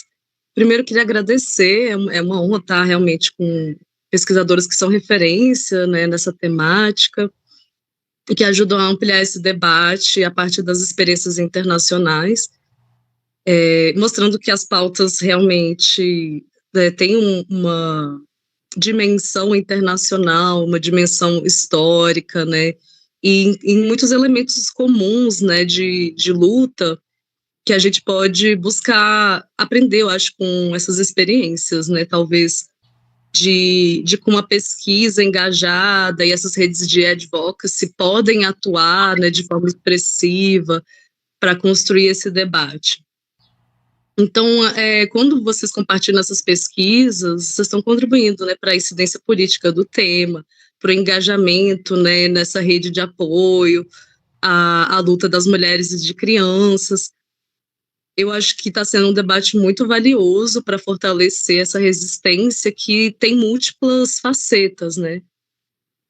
múltiplas frentes de ação, né? Múltiplos conhecimentos que têm que ser articulados, né? Então, acho que todos esses atores contribuem para que a gente tenha uma percepção mais profunda e abrangente desse tema.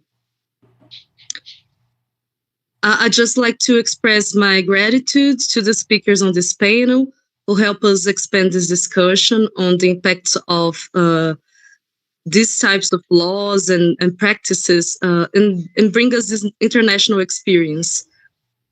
When you share your work, you show us that this controversy goes far beyond the borders, becoming a real matter of human rights, and how much we can learn from your experience and how we can engage our research and our advocacy here in Brazil and engage with the support networks for women and children.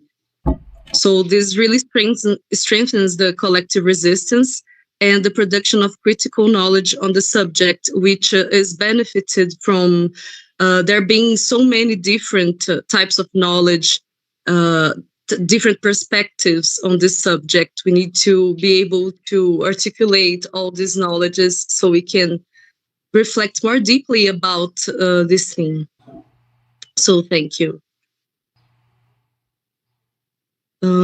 Então, esse é um comentário inicial, né, sobre as duas apresentações.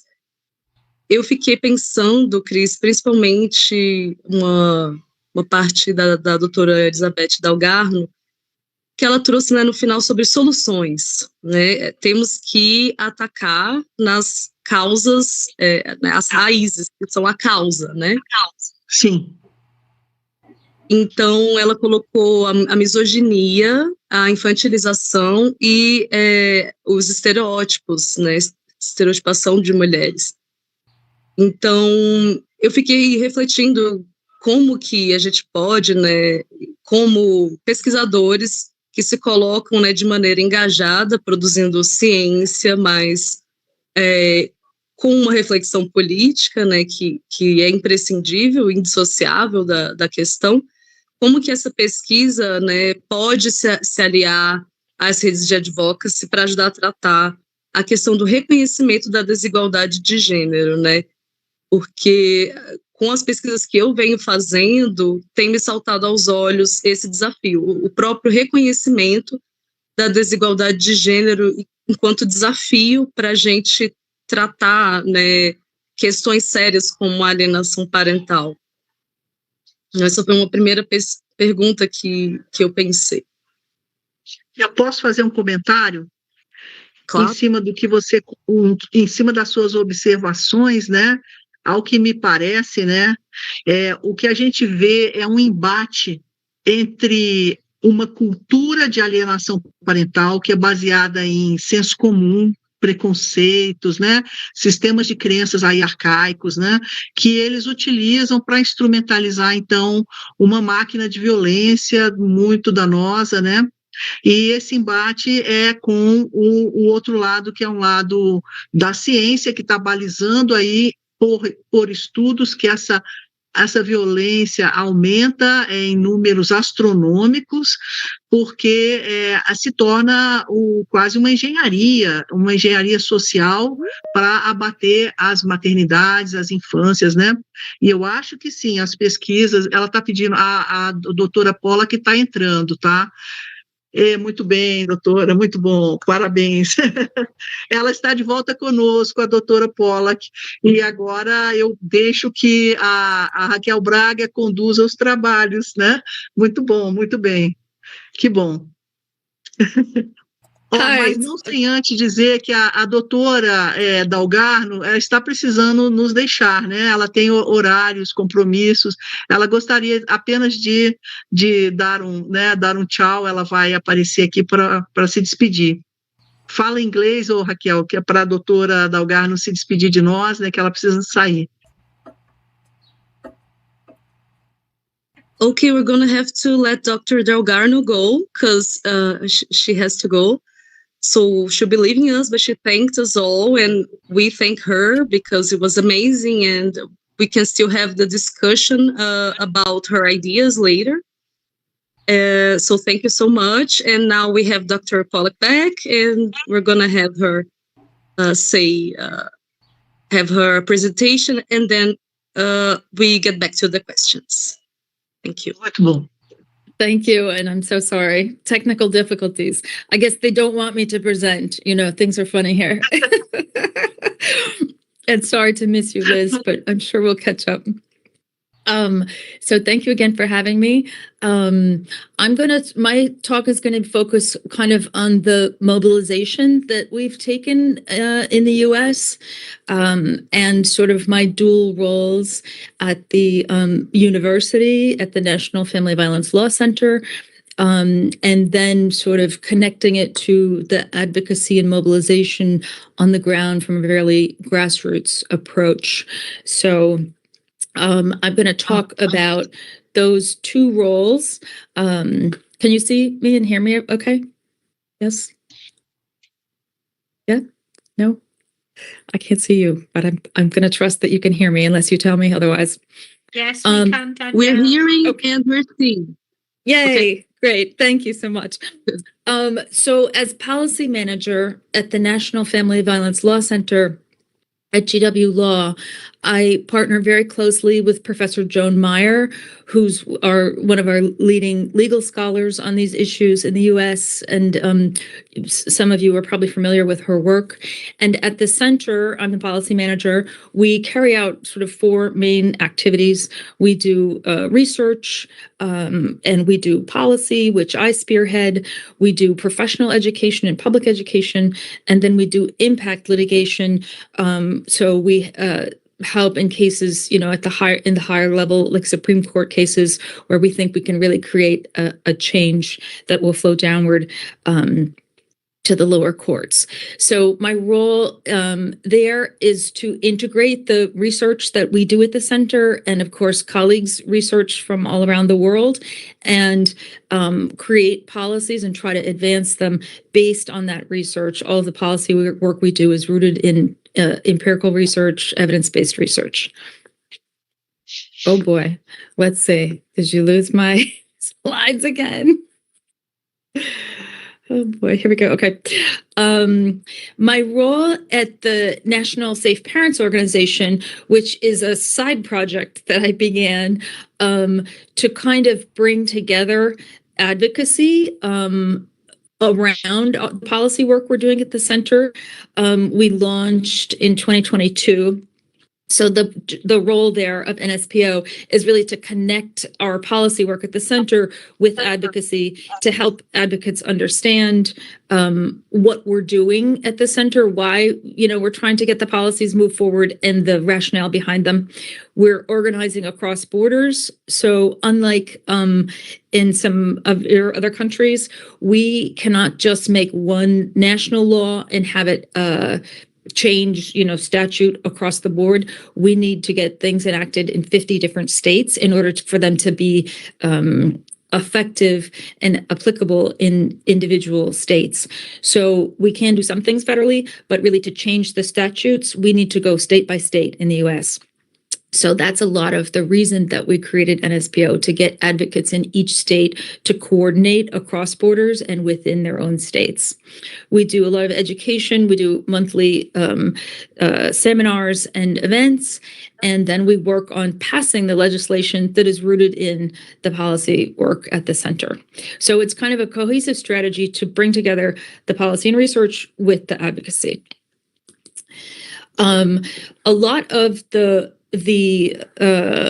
policy is rooted in a major study that Professor Meyer led, and it's the first time her study gives us the opportunity to show empirically what we know has been happening in family courts for decades.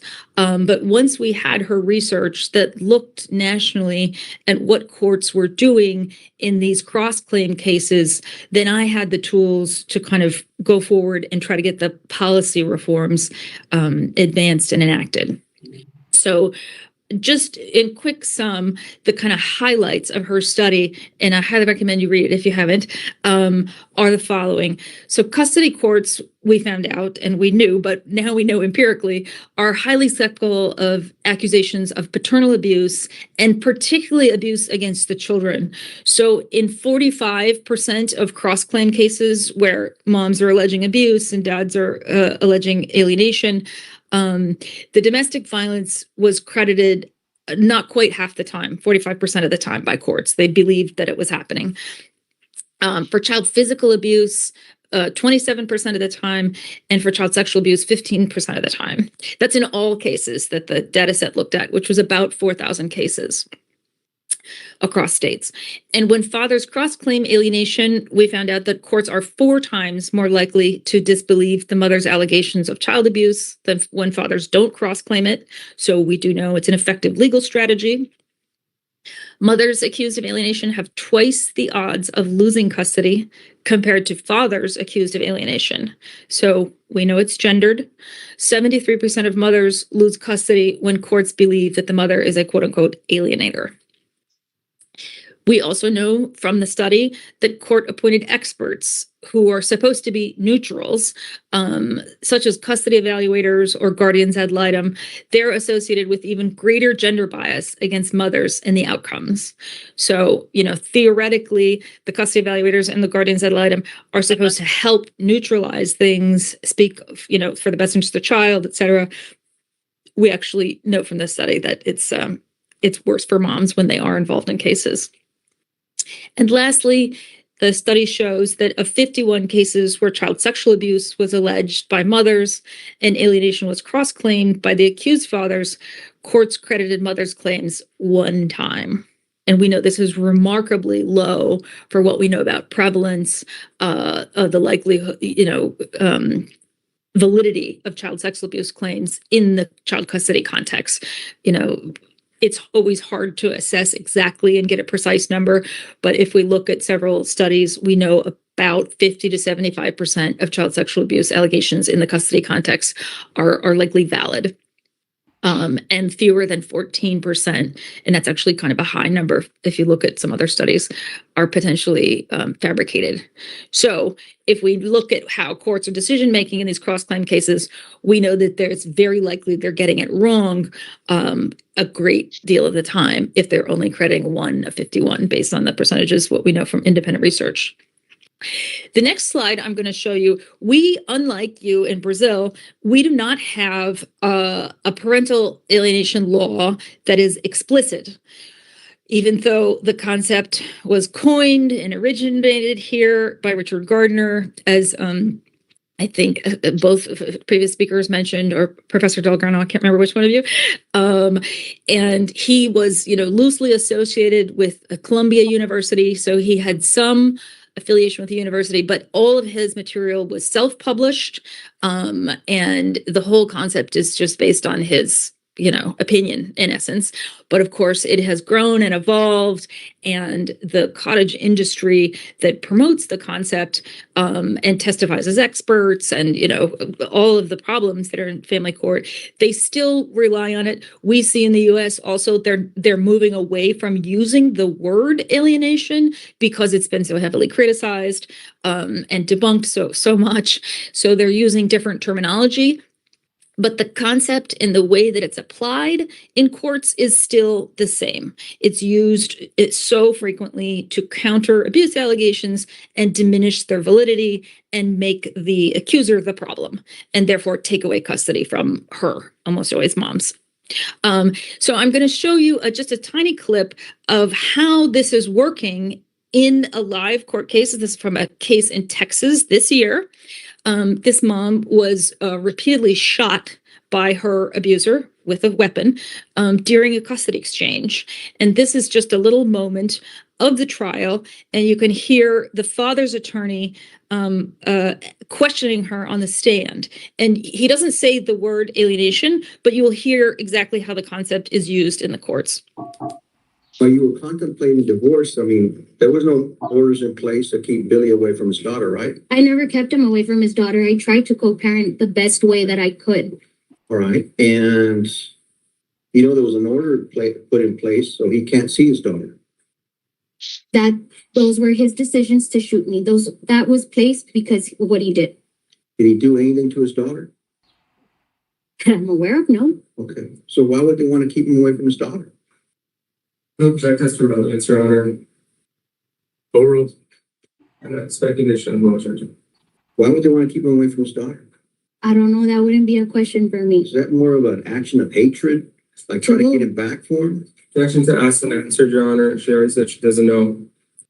Okay. I was unconscious when the protective order was placed. Do you agree to remove it so he can see his daughter? No. Why not? He is somebody that is willing to put his daughter in harms. He didn't put his daughter in harm. He did. How? By shooting me while his daughter was upstairs. Daughter didn't witness any of that. She heard it, and she knows very well what her dad did. Who told her that? You? Your mom? She says it. Who? She said it. She heard the gunshots. Right. She didn't see anything happen. She was never placed in harm's way. Was she? To me, she was.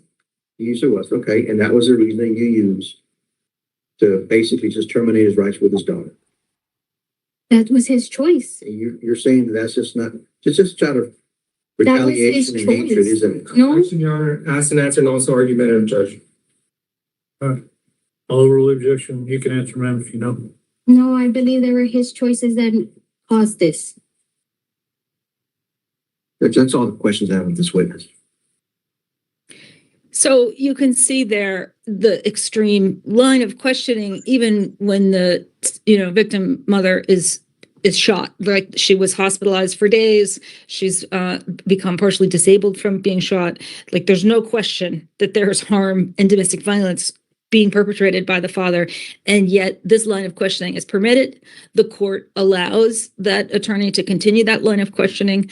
There's suggestion that she is doing it out of a vendetta rather than for protection and safety. So I'm sure you're familiar with similar kinds of things that happen in cases, but that I thought was a really clear example for those who may be sort of newer to this issue. We are looking a lot at what is happening in these cases as a result. When we move in our state legislators to try to get reforms advanced, we have in every state at least one child who has been murdered in a cross-claim case, where a protective parent, almost always a mom, has brought safety concerns and or abuse evidence, and alienation has been cross-claimed.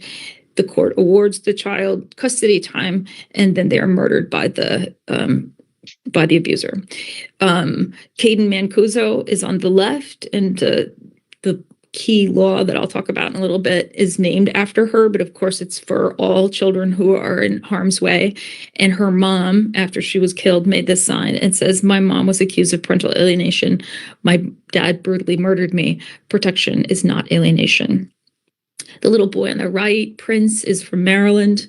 At the time of the custody litigation, his father was under criminal investigation for having murdered his previous partner. Nevertheless, the family court gave him custody time, and he murdered Prince. Here are some other children who have been killed. I'm sorry, this is quite, difficult to watch. So if anyone needs to take a moment to step away, please do. But I think it's really important to see the kids and to talk about them so that people get the gravity and the seriousness of what is happening when alienation is given credit when there really is abuse and danger in cases. This is Corey. He was a little boy in New Jersey. He was court ordered to his dad. His dad put him on a treadmill and repeatedly forced him to go on this very fast treadmill until he fell down so many times that he had so many injuries. He died. Peaky, same in California. Ordered to his abusive father, despite the mom's bringing a lot of objections and safety concerns. The Elliott children were killed in Ohio. The father shot them in their sleep. Moses Gandhi, same, murdered by his psychologist father, who was very clever in the court litigation. He used his degrees and his professional stances to help kind of support that he was so knowledgeable about, that the mother was whatever, deluded in thinking that he was dangerous, and he ended up killing Ohm a couple years ago. Tommy Valva is a big case for us in the U.S. He was court ordered to his dad, who was a law enforcement officer, and the father tortured him and killed him. And the mother fought extremely hard to protect him for years and years and years, and it was just denied. And she lost all custody. That Tommy and his brothers were ordered fully into the abusive father's custody. And Montrell Williams is another New York case. This little boy was just killed. He was thrown off a bridge while alive from his abusive dad.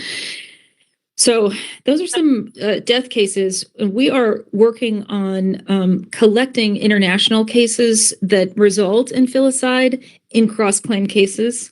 So, and we're working on a paper for that. So if you do have a filicide case where you can show that the parental alienation concept was used against abuse evidence or a mom raising safety concerns, please send them to me. My email is there, and we will include them in the paper. Other harms which we know are happening are prolonged child sexual abuse. As a previous speaker mentioned, Joanna Silberg has a collection of case studies. It's called the turnaround decisions. And it found that on average, when these kids are disbelieved and their protective parent is disbelieved and they're court ordered to their sexually abusive dad, they have to stay with him for on average over 3 years, 3.5 years. So that's 3.5 years at minimum of preventable child sexual abuse happening, which really, should not be happening. And these are all children who that happened to, and now they're speaking out publicly. This girl on the left is speaking in Pennsylvania, and so are these girls here. They're speaking at a mayor's. We did an event with the mayor. Punitive measures to parents raising safety concerns. In the U.S., we're having a lot of protective parents gagged, which is an encroachment on your First Amendment rights here, freedom to speak. Courts are ordering them that they can't, post anything online. They can't speak to press. And many times they're being jailed if they don't follow court orders. This mom on the left was jailed for over a year because she alleged child sexual abuse of her kids. And then she posted, she lost her attorney during litigation, and she posted online that she needed an attorney. And they considered this breaking the gag order, and she was jailed for over a year and a half, and she lost her kids entirely. She hasn't seen them for years. This mom on the right, her abusive ex was facing 8 felony counts for child sexual abuse of her children. Court nevertheless ordered what we call reunification therapy to put the child together with the dad that they were scared of. And because she waited in the parking lot while they were doing this reunification treatment, she waited for the kids because they were so traumatized after they came out of these sessions. The court determined that she was interfering with the father's custody time, and so they jailed her for several weekends, even though he was facing, criminal charges for harming these kids. The reunification treatments here are also, I think, something that the concept and approach has begun here in the U.S. I'm sorry that we have exported so many horrific things to around the world, but California was kind of the origin point for a lot of these things, but they're all over in the U.S. They're very extreme treatments in many cases. They are court ordered. So if a child and or the protective parent resists going to the court-ordered reunification treatments, they are treated very punitively. How it works is usually an alienation expert will come and testify, that there's not abuse, that the real problem is the mom is alienating and they've brainwashed the children, and they need to fix the alienation by forcing the child together with the parent that they're afraid of. and in many cases, they say abuse them. The reunification providers charge a lot of money, upwards of $15,000 to $20,000 to $30,000 for a few days, a week or two. They usually stipulate in the order that the safe parent, the bonded parent, the supposed alienating parent cannot see or talk to the child because they're trying to break the alienation from the child. So they cut the parent off from the child for a minimum of 90 days generally.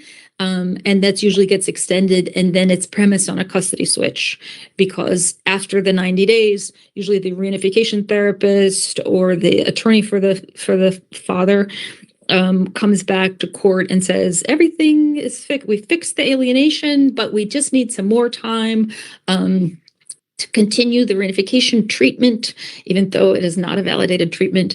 And so it's prolonged, and eventually the child is with the dangerous parent for so long that there's just a complete custody switch. And many times the reunification providers will hire transporters. You can see these are some children in California, and these are some hired subcontracted transporters who are paid to come and physically take the children to the places where they do this reunification treatment, which, you know, in some cases is cabins in the woods or a hotel room. It's not even something, you know, that's happening like at a hospital in a medical setting. It's happening in these kind of hidden places in many cases. How did we get here? Well, we've had 50 years of influencing child custody policy and the state statutes that dictate what courts have to do. It's really been rooted in ideology and bias in many cases, and not on empirical research about what we know about child well-being. There is one organization that leads a lot of seminars and conferences. It's called the AFCC. They in more recent years, they present themselves very neutral, but in their early years, in the inception of their organization, they had Richard Gardner come and be a keynote speaker, and they were very interested in therapeutic interventions for contested custody cases, and I would say proponents of the problematic concepts.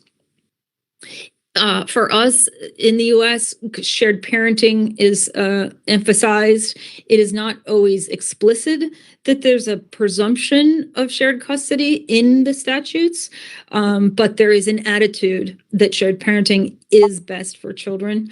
Congratulations to the UK for finally getting that lifted. We fight this in every state. We have 5 states where it is an explicit presumption that shared parenting is in the best interest of children. And the way that the alienation factor gets into cases, again, it's not explicit. You know, in our law, it doesn't say alienation is a crime or alienation, you know, is a recognized thing. Instead, what courts need to do is go through a number of best interest factors.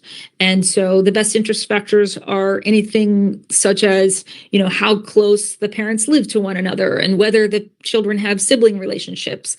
There's usually a domestic violence best interest factor. You know, is there any domestic violence?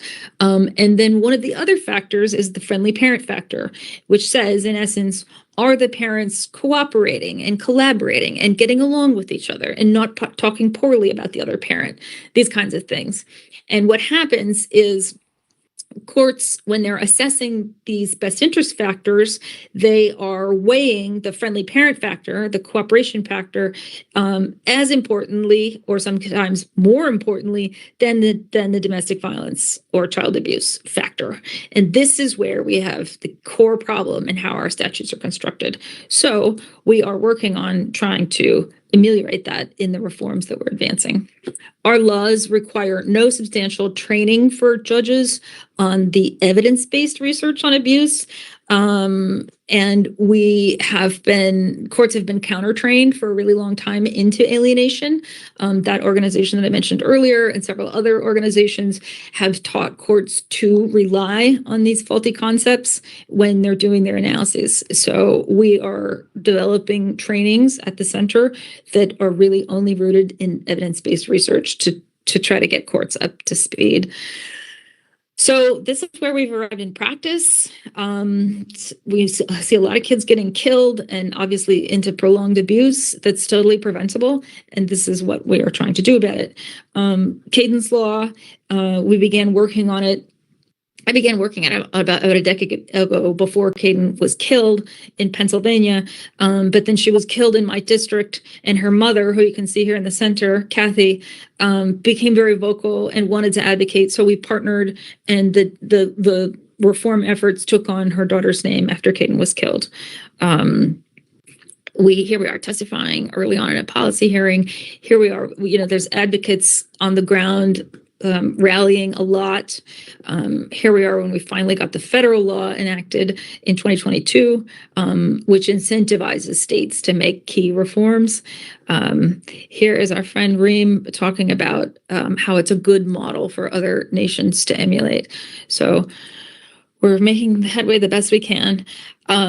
Congress passed Caden's Law as part of the Violence Against Women Act, and it authorized $25 million to aid state adoption, to encourage states to improve their custody laws, because for us, custody is a state matter, so it's up to the individual state what their custody law looks like. But federally, we can incentivize states in these key ways.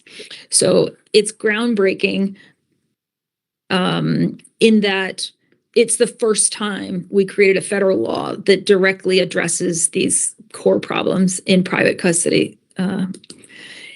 The key aspects of the law include requiring training, substantial training. It requires that the courts consider all past abuse evidence. It requires that experts have substantial clinical experience, meaning that they've worked directly with survivor populations. And they're not just forensic experts, because a lot of the parental alienation folks who come as experts in these cases to talk about abuse are primarily forensic, and they don't have clinical experience. And then the fourth key element of Caden's Law is it prohibits the courts from ordering these faulty reunification treatments, and it disallows them from cutting a child off from a safe parent to, quote unquote, repair the relationship with the resisted parent. Here are the states that have passed the federal provisions so far. We've got 10 down, we have 40 to go. So you can see them there. Colorado was the first state to do it, to adopt all the provisions, and several others have followed suit. And we're trying to create coherence across states to create this paradigm shift in how policy and in the practice flowing from the statutes can change. We are seeing that in some higher courts are making decisions that are affirming how trial courts are applying Caden's Law. And this is very exciting for us, because in the US, the statutes really dictate how cases go. But of course, case law also informs how courts decision make. And we've had superior courts make a couple decisions that we've tracked, and we're trying to find more. It's relatively new, where they're affirming that when the trial court has prioritized the child safety factors over all other factors, including that friendly parent factor, that is the correct way to do it, and that the courts made the correct decision. We also have a case in Colorado where the court actually wrote in their order that they were very frustrated they could not order reunification treatment because of the new Caden's Law that was adopted in Colorado. And so the child was not forced back to the abuser father. This is an example from the Utah adoption of Caden's Law. It's named Ohm's Law after the boy I showed earlier who was killed there. one of the main fights that we're having around statutory language is this focus on defining psychological abuse or psychological maltreatment.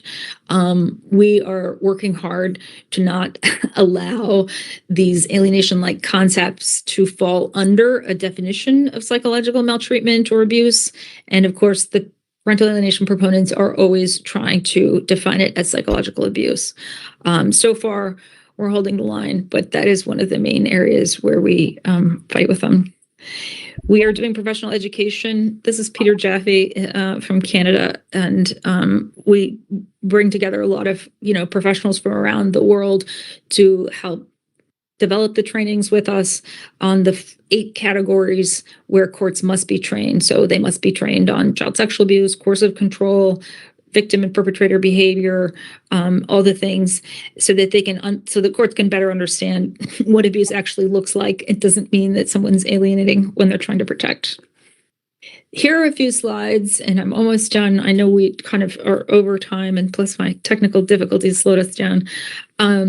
So at NSPO, we're doing a lot of grassroots organizing and educating and just sharing, so folks on the ground are able to talk to one another and really coordinate across the board. And they're getting out in the streets, making signs as we introduce the legislation state by state and work with lawmakers to draft the legislation. Advocates are, calling press, being interviewed. A lot of children and youth who have gone through the system are getting really activated. We've hosted many of them at NSPO. This is a boy in Michigan who went through a court-ordered reunification treatment, and he's been a really vocal advocate, and he's actually come now and testified in some cases where the court is about to order reunification treatment because they've been persuaded by the supposed, experts that that's the way to fix alienation. And he's come and testified in some cases, and it's actually changed the court's mind. And they have not ordered the reunification treatment because they learned firsthand from someone who's gone through it about how it's actually really harmful and traumatizing, and it doesn't fix anything. He was actually assaulted. His name's Ashton Goff. He was actually assaulted during one of his reunification treatment sessions, and the provider did not report it or do anything. He just let the session continue. Here's some folks in Arizona lobbying, and there's been a lot of public testimony before lawmakers. So one of the really amazing and valuable things is that as we go state by state to get these versions of Caden's Law adopted, survivors are having an opportunity to speak before their government officials and talk about exactly what's happening in family courts and how it's playing out. And this is something that's very, I think, eye-opening for our lawmakers, because family court proceedings are closed and private for the most part in the U.S. So this little girl was sexually abused by her dad, and court ordered to him nevertheless, and is talking about it. Same with this little girl. This is a girl in Maryland. This is a boy in Montana who was court ordered to reunification treatment, and he fled. He hid in the mountains for many months and was able to escape, but his siblings were not. This is Leah, Ohm's mom, testifying before the Utah legislature. This is a girl who was court ordered to her abusive dad, and he made her paralyzed from the waist down afterwards. So, for lawmakers to see and hear firsthand accounts, it helps them get their head around why this concept is dangerous and these supposed treatments that are being ordered are so dangerous and harmful. We're getting growing public awareness. We got on the cover of the Wall Street Journal, which is a big paper for us here. In ProPublica, we're doing interviews on National Public Radio. We are working on documentary films and getting on, the national news. But of course, there's still a lot of work to do. But so far, so good in trying to beat back these faulty concepts rooted in the parental alienation concept to help protect the kids, but it takes an incredible amount of organizing and advocacy, direct advocacy, from survivor parents and kids. That's it. Thank you very much. Please feel free to reach out.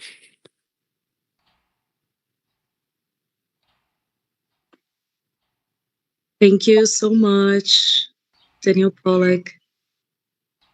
Thank you. I hope I've stopped sharing. Is that, yeah? Yeah, we can't see anything. I can't see anything. I don't know about the other people. It's shut off, the image. Okay. Okay. Okay. Now we'll proceed to some questions and comments that we may have. I have a few words that I would like to say. Agora vamos passar para as perguntas, comentários. Eu também tenho algumas coisas que eu quero dizer. Cris, quer falar alguma coisa ou a gente pode passar para comentários? Eu havia começado, né, a comentar algumas coisas quando a gente estava aguardando, né, a Danielle voltar, né, eu estava abordando algumas coisas centrais, né, por exemplo, aquilo que a professora Dalgarno trouxe para a gente, né, de quais são três elementos que a gente precisa olhar, né, para pensar soluções, elementos que estão na raiz, né, das questões. Então, a misoginia, a infantilização, né, os estereótipos que são colocados sobre as mulheres. Então, tudo isso atravessa, né, essas pesquisas que a gente viu hoje e me fez pensar sobre como uma pesquisa engajada, ligada à advocacy, pode nos ajudar a tratar, né, a questão do reconhecimento das desigualdades de gênero, né, que é um desafio no contexto brasileiro. E o que a gente pode aprender com essas experiências, né, de pesquisa engajada com advocacy e como que isso pode trazer transformações reais, né, para esses problemas. A Cris mencionou, né, é uma cultura da alienação parental, que é um sistema de crenças, a instrumentalização, né, de uma tecnologia que deveria ser de proteção se transforma em violência, a própria ciência, né, fica sob suspeita, na medida em que os argumentos técnicos podem ser manipulados, né? Então, também é interessante pensar o lugar da ciência nisso. Então, eu tenho também uma pergunta geral, que é como, né, essa pesquisa pode nos ajudar, a pesquisa engajada ligada à advocacy, o que a gente pode aprender, e quais seriam esses desafios mais urgentes para a gente construir essa solidariedade internacional, né, com a advocacy contra o uso indevido da alienação parental nas cortes de família. I'll switch to English now. I was just making a few comments about Dr. Dalgarno told us towards the end of her presentation, that solutions that we could think on how to tackle root causes for the issues that we're handling. She said misogyny, childism, and stereotyping of women. And these three aspects are throughout all of writings and researches on the parental alienation law. We always come to these 3 points, and I was thinking, how can engaged research linked to advocacy help us to handle the challenge of the recognition of gender inequality? Because I think it's the very recognition of its existence that is still a challenge in the Brazilian context. And how can we learn from your experience that as researchers and, you know, people that want to engage in advocacy and try to impact change? So how can we learn? And this is a general question for you all. And what would be the most urgent challenges so that we can build this international solidarity in this cause against the prejudices of this law? You know, that was a general question. If you want to answer it now, or I also have individual questions. In my research, I tend to think about the relation between parenthood and conjugality. It's how the end of conjugality impacts parenthood, and how it's a polarization in this debate. And it's also a matter of the recognition of the gender inequality when it comes to child rearing and the work of care. It's really about that. So I have two individual questions for Adrienne. How has your research informed changes or resistance to change in UK policies on domestic violence and family court practices? And for Danielle Pollack, what strategies have been most effective in engaging lawmakers and the media regarding the risks of parental alienation laws for survivors of abuse? It's just a few direct questions so we can have a few words. And thank you so much. Eu vou fazer a pergunta em português. I'll just say the question in Portuguese, I'm sorry. Eu fiz duas perguntas individuais, né? Fiz uma pergunta geral sobre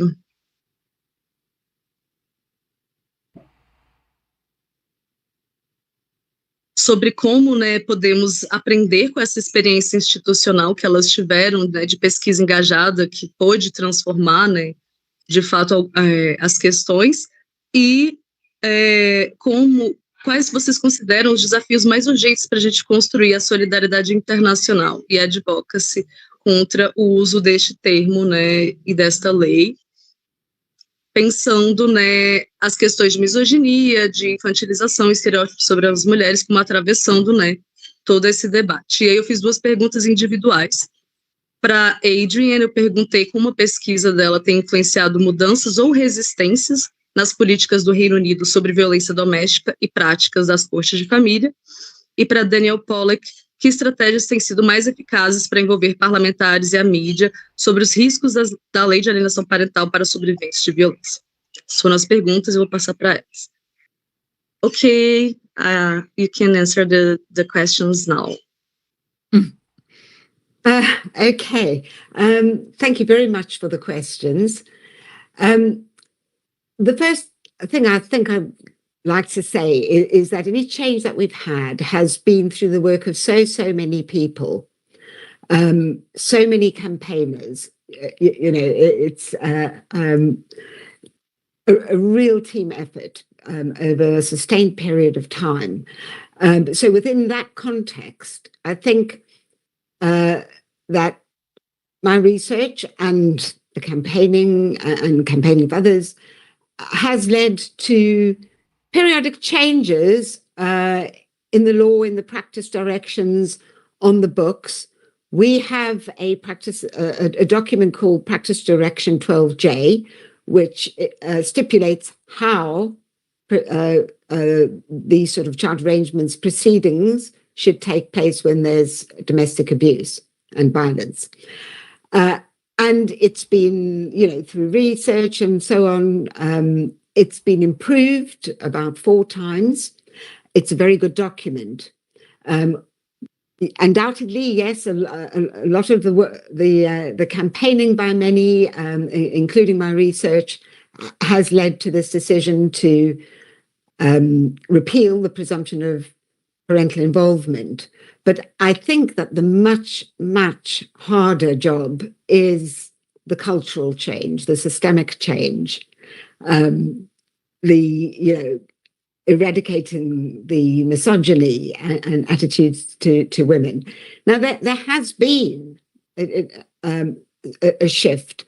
You can see in the judgments now compared to, say, 15, 20 years ago, that more judges are understanding coercive and controlling behavior. Those judgments that I reviewed, there were some excellent judges. They're understanding litigation abuse.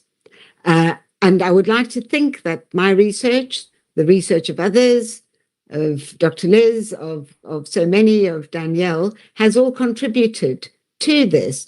But it is not filtering down to the hundreds and hundreds of judges, to the thousands of professionals. So that's the challenge. So I think there is change, but sometimes it feels like you go one step forwards and two steps backwards. The big step backwards, we were on a change of trajectory. The big step backwards is when parental alienation entered the scene. But linked with that, I think, is your first question, the general question: what are we going to do about eradicating misogyny in the wider society? That's going to take a whole village. But in the family courts, in the whole system, I think we often talk about training, but first of all, for judges, by the time you get, it's too late. These attitudes of, by the time they get to be judges are set in. So if we're going to talk about training, we've got to get to the lawyers and the court evaluators and the court welfare officers and all of them first. But also, I don't think training is enough. I think that we need to have the domestic violence experts, the feminist domestic violence expert, right in there at the top of the governance structures, because they're not. And that's where it needs to happen. When I look at, all the organizations, the lawyers' organizations, the CAFCAS, and so on, where is the domestic violence and abuse expertise? Where's the child sexual abuse expertise? It's not there, right in the leadership, the governance structures, and it's got to be there, and accountability as well.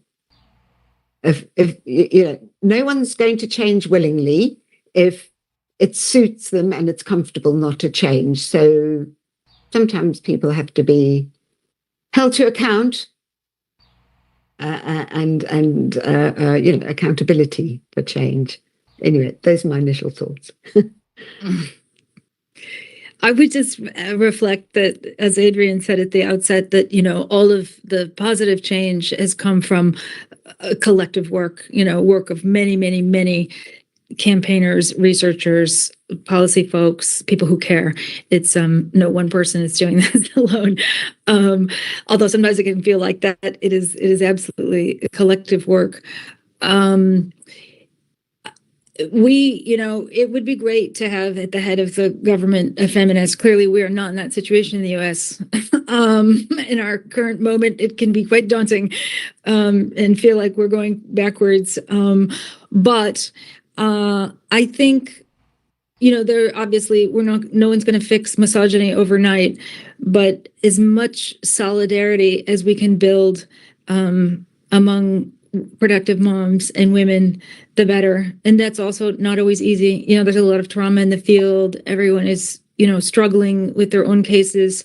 But if as much as humanly possible, we can hold solidarity in the foremost of our minds, that we're all working towards this shared goal of greater empowerment for ourselves and our children, the farther and faster we will get ahead.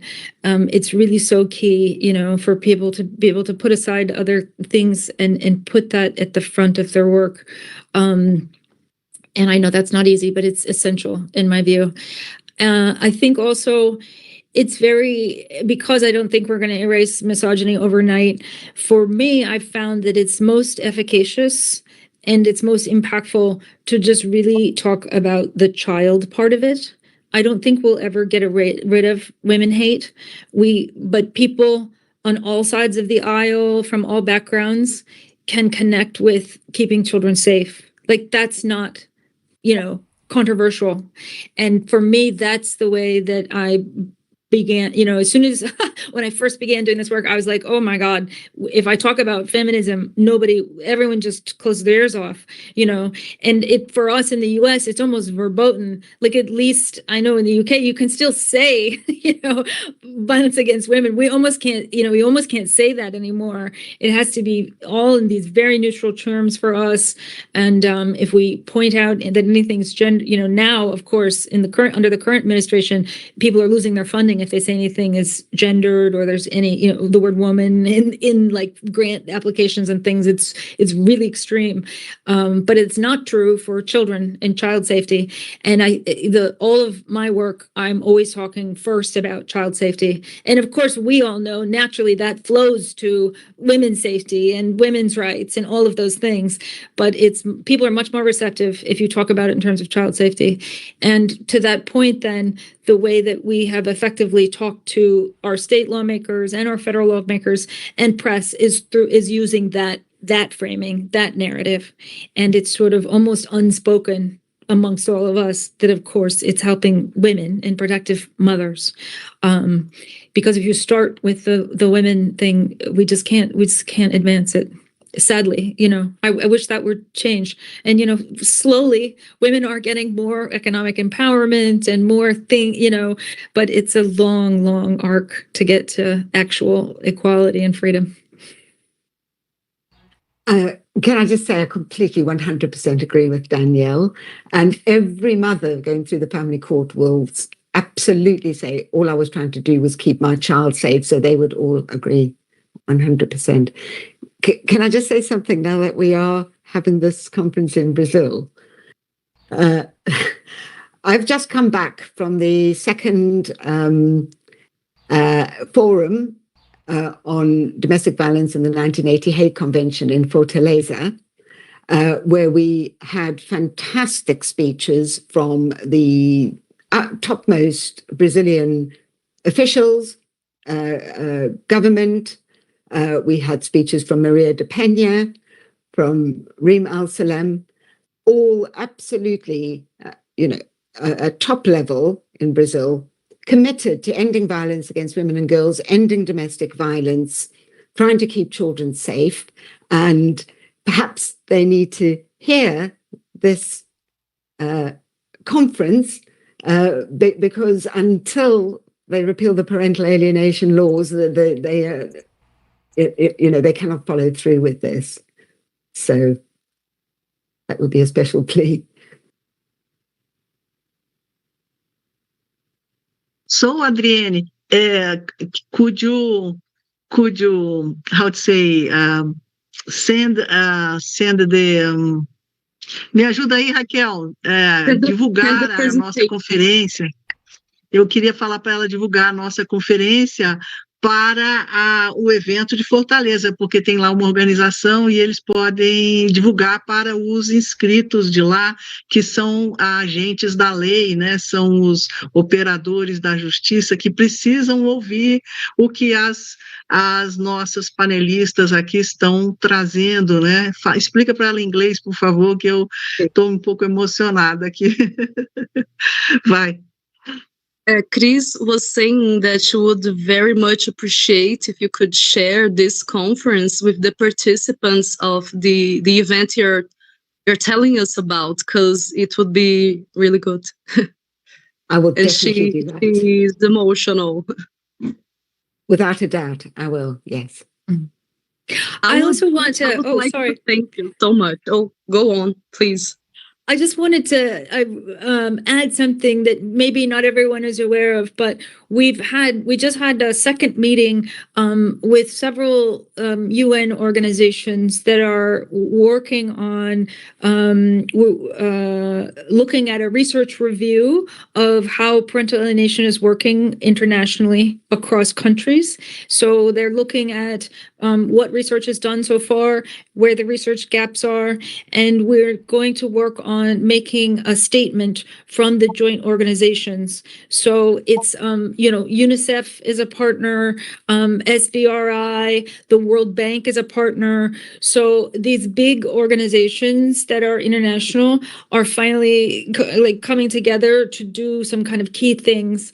And so if you have very important research, particularly on parental alienation and the impacts on survivors and on health, let me know. Of course, I'm not aware of all the research that's happening everywhere, and we can include it in the research review and help get something at an international level put forward.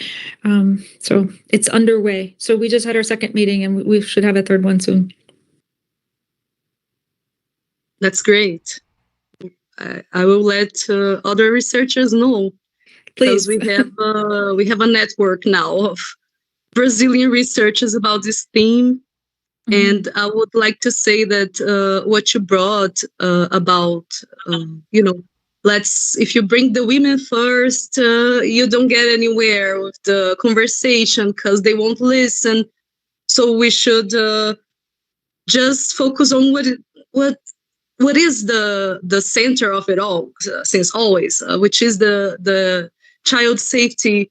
That is something that the activists frequently talk about, how it's really hard to claim women's rights within that debate, and you don't get anywhere, and it's a really polarized debate within the political area, and we are trying to get the law, we're trying to get it done with, but it's a whole matter of political articulation, and that's why I think the gender inequality thing is such a crucial point, because you really don't get anywhere. That is so true here. And even when you talk about child safety, it is also, it means different things for different people. And it's really interesting to think about the power relations in all that. So that was great for me, and I appreciate you so much. I'll address in Portuguese and see what we go from here.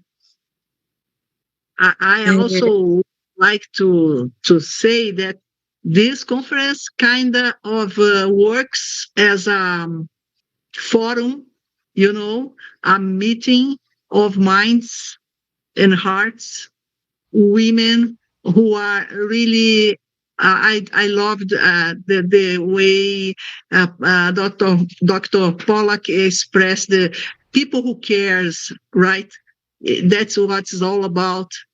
Yes, and I believe it's a direction, very good direction for us to gather internationally in this effort. I do believe so. And now I believe you all are kind of tired of this conference, so I should address my last text for you, because I will read again. Let me see aqui in English. We would like to thank you, Doctors Elizabeth Dalgarno, Adrienne Barnett, Danielle Pollack, for their presentation of the researches presented today. We will be subtitling the videos so that their contributions reach scholars of gender-based violence in the courts and all those affected by this violence. Congratulations for the brilliant speeches made today. Thank you very much. Thank you. All. Thank you so much. Thank you. Thanks. It's been a pleasure. Thank you all. Thank you. Likewise. Thank Thanks. you. Thank Bye-bye. you. Então, nos despedimos. Vamos ter outra table, outra, como que se fala, mesa, outra panel, Panel. né? Um panel para as 14 horas com a América Latina, né, mediados pela Raquel Braga novamente. Nós aqui de dupla hoje, Raquel. Em 1 hora, não nos abandone, audiência. Um abraço para todos. Tanto rápido, até já. Até já. Tchau, tchau.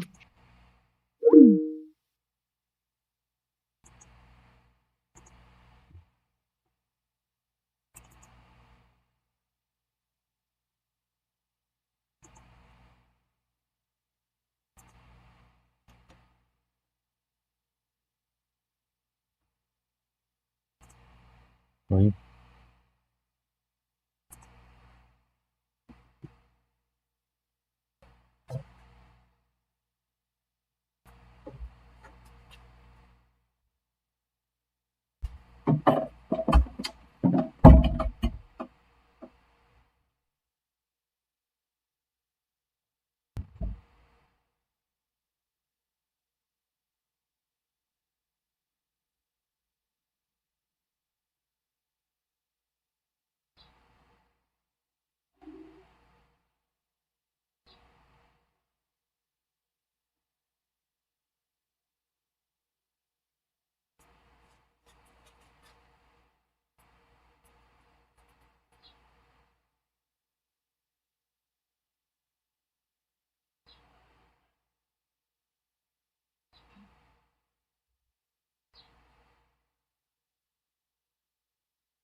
y se han portado muy mal. Pero bueno, el tiempo las ubicará en su lugar.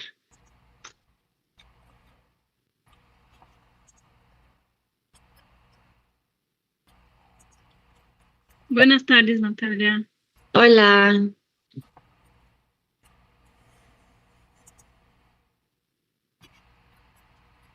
Estamos aguardando Cristina. Sí. Hola. ¿Sí me escuchas bien? Sí. Ok, hola.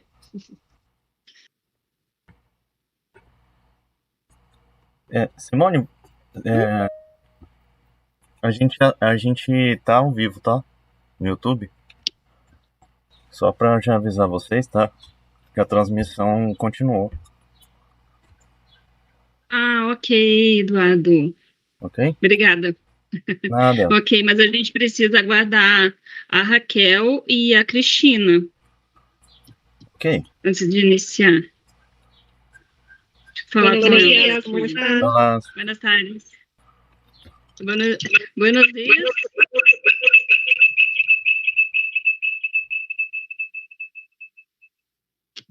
Dando eco. Ahora sí. Ahora sí. Ahora sí. Sí, es que no era fácil conectarse directo con Teams. Cris, o seu áudio está desligado. Senhora? Som aqui. Me desculpem o atraso, viu? Já está na hora de entrar, né?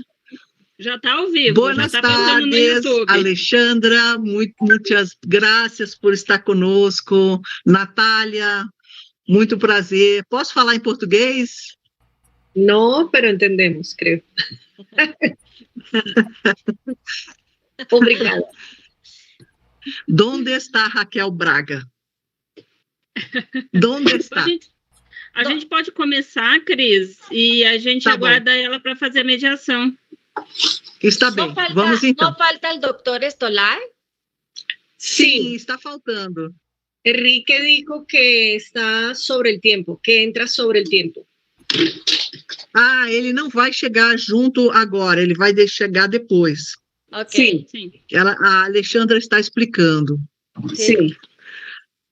Ok, então tá. Então falta 1 minuto para começar. E eu vou ler aquela introdução em espanhol, tá? Apresentar as palestrantes. Vou pedir que elas se apresentem, porque, né? Está bem? Tá bom. Está bem. Então, vamos lá. Professor. Já daqui a 1 minuto, fala, Eduardo. Só para avisar que já estamos ao vivo, né? Em YouTube. Uhum. ¿Quién va a hablar Já? primero? Então tá. Alex. Tá bem. Então, vou fazer o seguinte, quer ver? Aqui, eu vou começar a ler. Você vai falar agora, Cristina, aí eu começo a ler, tá? Agora mesmo. Tá ao vivo, já está ao vivo no YouTube. Tá. Boas tardes, pessoal. Eu estou só abrindo aqui. 1 minuto. Muito boa tarde para a nossa audiência da segunda conferência que está acontecendo na SEMUNI, né? Eu gostaria muito de agradecer a todos que estão participando, né, e divulgando, principalmente dando like no canal do Instituto de Artes, para a gente ampliar a abrangência da nossa conferência e chegar a mais pessoas, né, essas comunicações que realmente vão fazer muita diferença ao longo de uma jornada de lutas, né, de movimentos sociais, tentando revogar uma lei que se chama Lei da Alienação Parental e que hoje em dia já está sendo condenada por muitas frentes de pesquisadores, organismos internacionais. Agora, eu gostaria de iniciar aqui a abertura dessa mesa lendo em espanhol para poder atingir ao público da América Latina, que também está com a gente hoje. Então, vocês, por favor, ativem o tradutor do YouTube, ou se não, leiam na tela, vai estar uma ferramenta de tradução do espanhol para o português, para a gente poder acompanhar, mas eu tenho certeza que vocês não têm dificuldade com o espanhol, sendo uma língua tão próxima da nossa, né, tão irmã, né? Então tá, vamos começar, né? Com imensa alegria e compromisso ético, damos início à Conferência Internacional El uso del Pseudo Conceito Alienação Parental e su sesgo de gênero, promovida por la Universidad de Brasília en el marco de la Semana Universitária de 2025. Este evento reúne a investigadores profissionais de diversos campos, expertos legais, representantes de conselhos brasileiros e movimentos sociais do Brasil, e outros países como Colômbia, México, Argentina e o Reino Unido e os Estados Unidos. Nuestro propósito es construir un espacio para la reflexión crítica, el diálogo y la resistencia frente a los graves efectos produzidos por la denominada Ley de Alienación Parental, legislación que ha sido denunciada por organizaciones nacionales e internacionales como el Consejo Nacional de los Derechos del Niño y del Adolescente, CONANDA, el Consejo Federal de Servicios Sociales, Consejo Nacional de Salud, el Consejo Nacional de Justicia, el Comité Latino-Americano Caribeño de Defensa de los Derechos de las Mujeres, CLADEM, el Grupo SHERA y la propia ONU, por debilitar el sistema de protección de las mujeres y los niños en situaciones de violencia. Tendremos mesas redondas durante toda la semana, siempre en el canal del Instituto de Artes de la Universidad de Brasilia en YouTube. Sigamos y acompañemos. Solicitamos a la colaboración del público que está conferência para difundir informação sobre as tarjetas e o enlace a las transmissões, subscrever-se a los canales de YouTube e Instagram do Instituto de Artes de la Universidad de Brasilia e dar me gusta a las transmissões para ampliar o alcance de este debate necessário e urgente. É fundamental incluir este tema em la agenda e sensibilizar a la opinião pública para que compreenda o impacto de la instrumentalização de la cultura de la alienação parental que afecta e debilita a mulheres e niños. Rendimos especial homenaje a las madres que han estado en la primera línea de esta lucha, muchas de ellas víctimas directas de la legislación injusta que ha transformado la denuncia de la violencia en estrategias de represalia por violencia doméstica.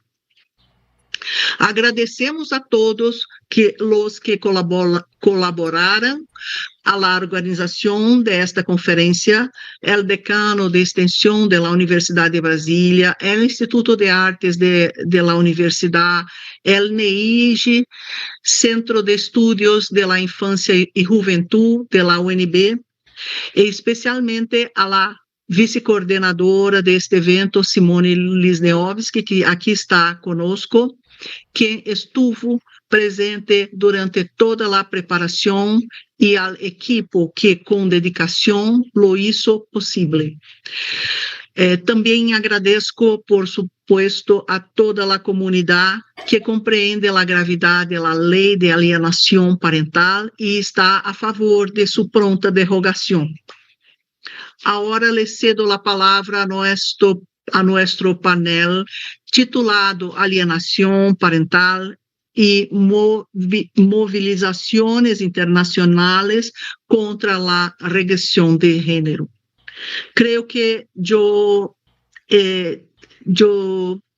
troqué lo título, pero al cabo, al final, yo hablaré o título cierto da mesa redonda. Nuestra moderadora Raquel Braga, não sei se está agora conosco, ainda está a caminho, pero assim que chegue estará atenta para conduzir os trabalhos desta mesa. Está realizando uma investigação antropológica sobre a alienação parental e também participará da mesa redonda del jueves por la noche. Les animo a todos a assistir a las mesas redondas durante a semana. Le cedo a palavra a Raquel Braga para que dê começo a la sessão. Temos Raquel conosco? Estou aqui. Sim, temos Raquel conosco. Muitas graças. E Henrique também, lo saludo. Ok, está com a palavra nossa panelista Raquel. Olá a todos. Buenas tardes. Gracias, Cristina. Eu vou falar um pouco em português e depois um pouco em espanhol. E assim tentamos fazer. Boa tarde, sejam bem-vindos à nossa mesa 4. O título é Perspectivas latino-americanas sobre a lei da alienação parental no contexto do avanço da violência institucional de gênero nas Américas. Eu sou Raquel Braga, sou doutoranda em antropologia na Universidade de Brasília, pesquiso maternidades, políticas da reprodução e dinâmicas familiares, focando atualmente na lei da alienação parental no contexto brasileiro. Eu cursei mestrado em Ciências Sociais no Departamento de Estudos Latino-Americanos da UNB, o que me proporcionou pensar nesses desafios comuns para a questão de gênero nas Américas. Então, é uma grande honra compor este espaço com pesquisadores, ativistas e profissionais que vêm atuando, no enfrentamento aos retrocessos de gênero promovidos, entre outros instrumentos, pela chamada Lei da Alienação Parental. Então, reunimos aqui vozes da Colômbia, México e Argentina para pensar conjuntamente os impactos políticos, jurídicos e sociais dessa lei e suas equivalências em diferentes países. É uma oportunidade para a gente fortalecer os diálogos transnacionais, partilhar estratégias de resistência e aprofundar a crítica à violência institucional de gênero. Então, hoje estamos com Alessandra Correa, Natália Lococo e Henrique Stolla, que eu agradeço, pela presença, e ao final das falas vamos ter um momento para diálogo com perguntas e comentários. Sigo em espanhol e depois apresento o primeiro conferencista. Buenas tardes, es un placer darles la bienvenida a esta mesa dedicada a las perspectivas latinoamericanas sobre la ley de alienación parental en el contexto del avance de la violencia institucional de género en las Américas. Mi nombre es Raquel Braga y soy candidata a doctora en antropología en la Universidad de Brasilia. Investigo la maternidad, las políticas reproductivas y las dinámicas familiares, actualmente en la ley de alienación parental en el contexto brasileño. Mi maestría en Ciencias Sociales la cursé en el Departamento de Estudios Latinoamericanos de la Universidad, lo que me permitió reflexionar sobre nuestros desafíos comunes en materia de género en las Américas. En esta sesión reunimos voces potentes del colonialismo, movimientos feministas y de la salud para reflexionar sobre cómo la noción de alienación parental ha sido utilizada en distintos países de la región para deslegitimar relatos de mujeres, invisibilizar violencias y generar retrocesos en la garantía de derechos. Escucharemos 3 exposiciones que traen experiencias diversas de Colombia, México y Argentina, conectadas por la resistencia frente a dispositivos instituidos que, bajo la apariencia de neutralidad, reproducen desigualdades de género. Agradecemos profundamente la participación de nuestras invitadas, invitado, y les presento brevemente acá. Alessandra Correa é jornalista colombiana com vasta experiência na cobertura de direitos humanos em infância. Desde 2022, tem investigado e denunciado redes de corrupção e negligência em instituições responsáveis por tratar da violência sexual e intrafamiliar. Sua atuação inclui reportagens de destaque e enfrentamento de assédio judicial decorrente de seu trabalho. periodista y activista feminista colombiana. Alessandra Correa, especializada en temas de género, derechos humanos y acceso a la justicia. Ha investigado y denunciado el uso de la llamada alienación parental como herramienta institucional para silenciar a madres protectoras en casos de violencia sexual infantil. Su trabajo destaca el papel de los medios y del periodismo feminista en la visibilización de violencias estructurales y en la defensa de las infancias y de quienes cuidan. Paso la palabra a Alessandra Correa. Muchísimas gracias por la introducción. Mi primera lengua es español. Voy a hablar un poco despacio, digamos, para la gente en portugués que nos está escuchando, porque entiendo que todavía no vamos a tener una interpretación, sino más adelante, ¿verdad, Cristina? Del idioma. Así es, soy Alexandra Correa. Me empecé a interesar en el tema del pseudoconcepto de la alienación parental cuando un universo de madres empezó a buscarme en Bogotá, Colombia, denunciándome cómo el sistema de justicia familiar estaba arrancándoles a sus hijos de manera injusta en el sistema de justicia. Me empezaron a decir que se estaba utilizando una teoría que se llama la alienación parental y que esa teoría sistemáticamente se estaba aplicando en casos específicamente incestuosos, es decir, cuando los niños denunciaban abuso sexual incestuoso dentro del hogar. Inmediatamente empecé a investigar de qué se trataba este pseudoconcepto y por qué lo estaban aplicando en el sistema de justicia y si contaba realmente con una aprobación, si era ciencia o si no era ciencia, y efectivamente nos dimos cuenta desde Colombia que es una aplicación del sistema de justicia familiar que está amangualado, por así decirlo, con un sistema machista y patriarcal en donde el testimonio de las mujeres y de los niños es puesto en duda. En muchos casos pude denunciar corrupción, es decir, que muchos abogados que se preparan con el pseudoconcepto de la alienación parental son buscados por presuntos agresores sexuales incestuosos para que este concepto sea llevado al sistema de justicia y así no ser investigados y salir libres de esta acusación de abuso sexual incestuoso. En Colombia, pero no solamente en Colombia, sino es una estadística mundial, el 85% del abuso sexual infantil ocurre en casa. Esto significa que lo hace el padre, el abuelo, el tío, el primo, alguien que está llegado al niño dentro del hogar. El abusador sexual no viene y rompe un vidrio y entra por la noche a abusar de los niños. El abusador sexual en un 85% está en casa. Con base a esas estadísticas me fui a medicina legal a investigar cuál era el número de abusos sexuales infantiles en este país y el número es aterrador, aterrador. En Colombia tenemos más de 15.000, 16.000, 18.000 casos anuales de presunta agresión sexual en contra de la niñez, como para que el sistema de justicia en Colombia, en México, en Argentina y en Brasil dude que los niños realmente son víctimas de violencia sexual. Y cuando hablamos de violencia sexual, infortunadamente hay que señalar a hombres violentos, hombres machistas violentos que abusan sexualmente de quienes están más vulnerables. Y en ese caso son los niños. Cuando empiezo a entrar en la teoría de la alienación parental, para el que no la conozca, empecé a darme cuenta que es una teoría que viene desde 1985, de la mano de un médico estadounidense que se llama Richard Alan Garner, quien se suicida a cuchillo en el año 2003, vaya a saber uno qué karma se estaba cargando en su conciencia. Y él es quien erige esta falsa teoría, y digo falsa porque no está reconocida ni por la Organización Mundial de la Salud, no está reconocida por las asociaciones americanas de psicología ni de psiquiatría, ha sido unánimemente rechazada por todas las universidades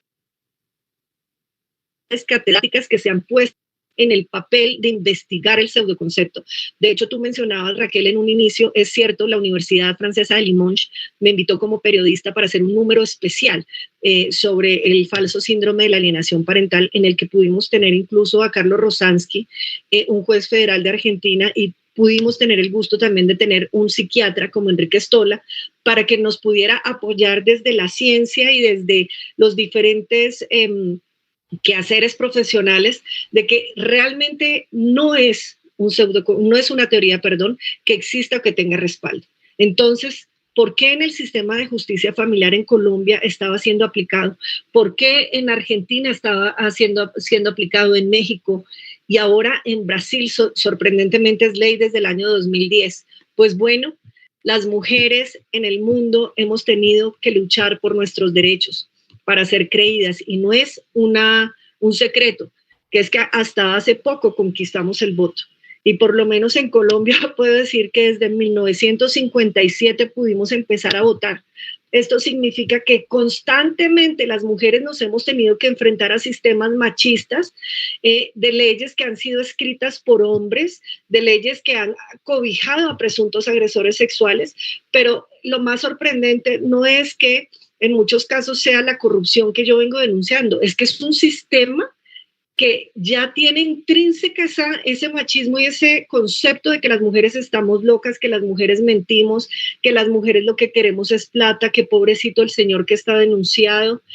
Yo no digo que la presunción de inocencia no sea importante en un sistema de justicia, por supuesto que sí, pero el problema de nuestros países es que la presunción de inocencia de los adultos está por encima de los derechos superiores de los niños, cuando sabemos que la Convención de los Derechos del Niño, incluso la Constitución Política de Colombia, dice que son los niños quienes tienen derechos prevalentes por encima de los derechos de los adultos.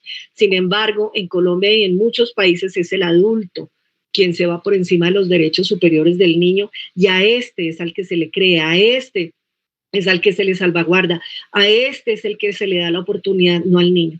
Al niño, con esa teoría de la alienación parental, se le está diciendo: tú eres un mentiroso, tú no tienes voz, lo que tú dijiste es falso, porque tienes una madre, dice la teoría de la alienación parental, una madre que es maliciosa, una madre que es obstaculizadora, una madre que lo que quiere es alejar al niño del padre para hacerle daño a este padre, cuando sabemos que en la mayoría de casos comprobables es cierto que la mujer va a denunciar a los agresores.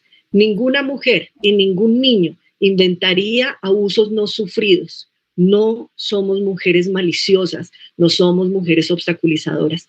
Si hay casos, habrá uno que otro caso que la justicia tiene que entrar con disciplina a investigar, pero no puede aplicar una ciencia que sea solo ponerle el título al caso, dejar en impunidad el delito sexual en contra del niño, sobre todo incestuoso, y recriminar a una mujer que lo que ha hecho es tratar de huir de violencia intrafamiliar agravada, que es la antesala del feminicidio aquí en Colombia, y tratar de huir y pedirle al Estado que la proteja a ella y a sus hijos.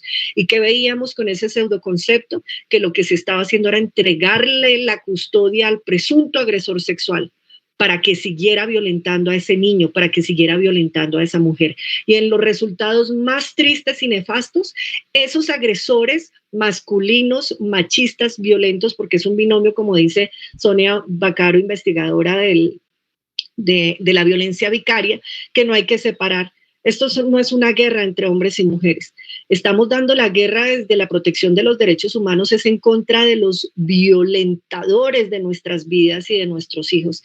Y en muchos casos, infortunadamente, están en el hogar. Es la pareja, es el esposo, es quien comanda la economía dentro de esa casa. Dimos la lucha, dimos la batalla. Desde el 2019-2020 empezamos a denunciar en una pedagogía muy clara hacia los jueces de familia, hacia los defensores de familia, hacia los comisarios de familia. Y logramos, puedo decir orgullosamente, con mi trabajo periodístico y con una sociedad civil que no se ha rendido. Enrique nos conoce desde Argentina, que nos hemos unido incluso de manera regional para desenmascarar a Richard Alan Garner, y lo hemos logrado. En Colombia logramos desenmascarar al médico estadounidense que se inventó la teoría de la alienación parental para salvar a sus clientes. Porque en esto, infortunadamente, Cristina, Raquel, Natalia, Simone, Eduardo, Enrique y todos los que nos están escuchando, detrás de esta pseudociencia hay un negocio en la justicia. Es un negocio donde da plata abogados, peritos psicólogos, jueces infortunadamente de familia que están mezclados y unidos a los sistemas de defensa de los agresores, quienes económicamente, en mayoría de casos, son los que tienen el acceso económico para pagar sus defensas. ¿Y quiénes quedan atrás? La mujer que no trabaja porque está en el hogar siendo víctima de violencia intrafamiliar, el niño que está siendo agredido y abusado también por ese hombre machista y violento que es el que trabaja y puede pagar los abogados. Nosotras tenemos que ir a la justicia a decirle, ayúdennos, protéjannos bajo las convenciones internacionales de los derechos humanos de las mujeres y de los niños, pero esos equipos nos están ganando.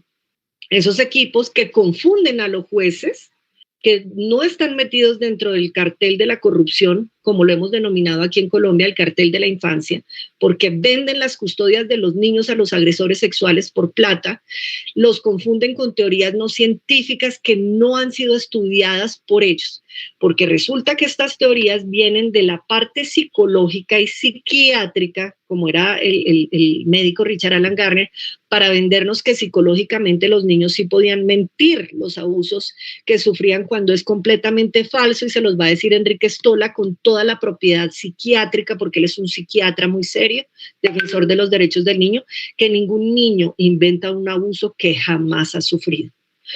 Y entonces en la justicia, en el sistema familiar, se convencen de que los niños mienten, que las mujeres mienten, y utilizan a los niños como títeres, como si los niños no tuvieran agencia, como si los niños no tuvieran voz, rompiendo completamente el artículo 12 de la Convención de los Derechos del Niño, donde dice que a los niños hay que escucharlos, donde las convenciones como Belém do Pará han tratado de hacer valer nuestros derechos como mujeres y no lo hemos podido hacer.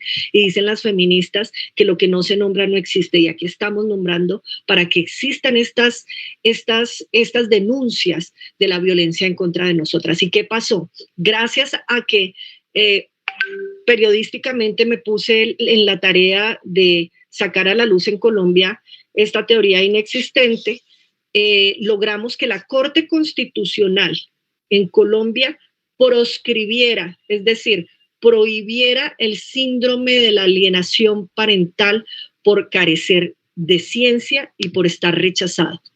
Y les voy a decir que ha sido un triunfo de la sociedad civil, un triunfo que quiero decir que cuando el periodismo se pone a defender a las mujeres y los niños, insistentemente puede lograr muchas cosas. Y la sentencia es la T-526 del 2023. Y el magistrado y la magistrada de la sentencia dijeron: la Organización de Naciones Unidas ha realizado llamados a dejar de usar el presunto síndrome de la alienación parental, en tanto reproduce prejuicios y estereotipos de género, especialmente al atribuir un valor inferior al testimonio o argumentos de las mujeres como partes o testigos, al adoptar concepciones o normas rígidas sobre lo que consideran un comportamiento o reacción adecuada por parte de la mujer víctima y al referir estereotipos basados en género. El Comité de Expertos del Mecanismo de Seguimiento de la Convención de Belém do Pará también recomendó prohibir explícitamente durante las investigaciones para determinar la existencia de violencia las pruebas basadas en el testimonio desacreditado sobre la base del presunto síndrome de la alienación parental. Y luego les cuento que tuvimos otra gran victoria, porque hubo otro fallo de la Corte Suprema de Justicia, el fallo SP 1797 de este año, de gran trascendencia para los procesos de violencia sexual contra menores de edad. La Sala de Casación Penal de la Corte Suprema de Justicia rechazó, escuchen bien, Brasil, rechazó de plano el uso del controvertido síndrome de la alienación parental como argumento para dudar del testimonio de una niña víctima. La Corte confirmó la condena contra un padre por actos sexuales con su hija de 6 años, revocando una absolución de primera instancia que se había fundamentado en esta desacreditada teoría. No me quiero extender porque sé que hay otros profesionales acompañándome para que sepan que aquí en Colombia hemos dado pasos muy importantes, que queremos pasarle la voz de los derechos humanos de las mujeres y de los niños a Brasil. Brasil no puede seguir con la mirada oscura y ciega, con los oídos sordos, porque el futuro de los países está en los niños. Si los países no defienden a los niños y a las mujeres protectoras, jamás tendremos un futuro. Y hemos visto cómo en el mundo las guerras se llevan a mano de hombres machistas y violentos, que pasan esa misma violencia a los hogares, en donde las mujeres sobre todo sufrimos y los niños también. Esto no quiere decir que no haya mujeres violentadoras, no confundamos, pero las estadísticas nos muestran que los grandes números son varones violentos y machistas que abusan, violan, matan a niños y mujeres, y además son apoyados por sistemas de familia en países democráticos como los nuestros, en donde debería darnos vergüenza que estemos enterrando los cuerpos de mujeres y estemos enterrando los cuerpos de los niños a falta de un sistema que nos defienda. Muchas gracias.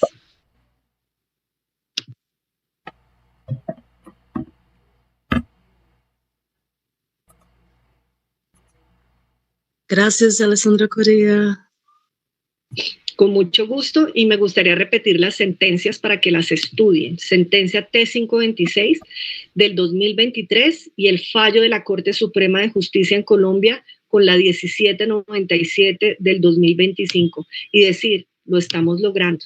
Sí estamos logrando defender los derechos de la niñez por encima de los derechos de los presuntos agresores sexuales y violentadores intrafamiliares. Envíanos a noticias de la imprensa que noticiou a essas leis muito importantes, muito, para que aqui compartilhamos com todos os fóruns, né? Para que saibam que Colômbia não permite que se use a SAP, não permite, não aceita. Pode falar, Raquel. Gracias, Cris. Seguimos con las presentaciones para después las preguntas, ¿sí? Vou apresentar primeiro em português, então, a Natália Lococo, da Frente Nacional Mulheres, defensora dos direitos humanos no México há quase 20 anos, é sobrevivente de diversas formas de violência de gênero, fundadora da ajuda humanitária e da Frente Nacional das Mulheres. Liderou reformas legais pioneiras na América Latina, incluindo a lei sobre violência e diversas iniciativas relacionadas à justiça patrimonial, direitos da criança e reconhecimento do trabalho de cuidado. Os trabalhos se concentram em dar visibilidade à violência institucional e promover leis que protejam mães, filhas e filhos sob a perspectiva dos direitos humanos, gênero, infância e justiça social. Atualmente, continua seu trabalho de pesquisa e documentação sobre violência e direitos humanos de mães, filhas e crianças na América Latina. Natália Lococo es defensora de derechos humanos en México desde hace casi 20 años, sobreviviente de distintas formas de violencia de género, fundadora de Ayuda Humanitaria MEX y del Frente Nacional Mujeres, ha impulsado reformas legales pioneras en América Latina, entre ellas la Ley de Violencia Vicaria y diversas iniciativas en materia de justicia patrimonial, derechos de infancia y reconocimiento del trabajo de cuidados. Su labor se centra en visibilizar la violencia institucional y promover leyes que protejan a madres, hijas, hijos desde una perspectiva de derechos humanos, género, infancia y justicia social. Actualmente continúa su labor de investigación y documentación sobre violencia y derechos humanos de madres, niñas y niños en América Latina. Con la palabra, entonces, Natalia.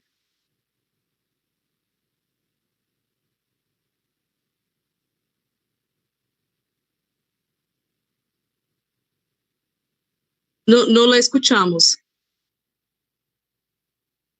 Perdón. No escuchamos. Ay, hola, ahí está. ¿Sí? Ahora sí.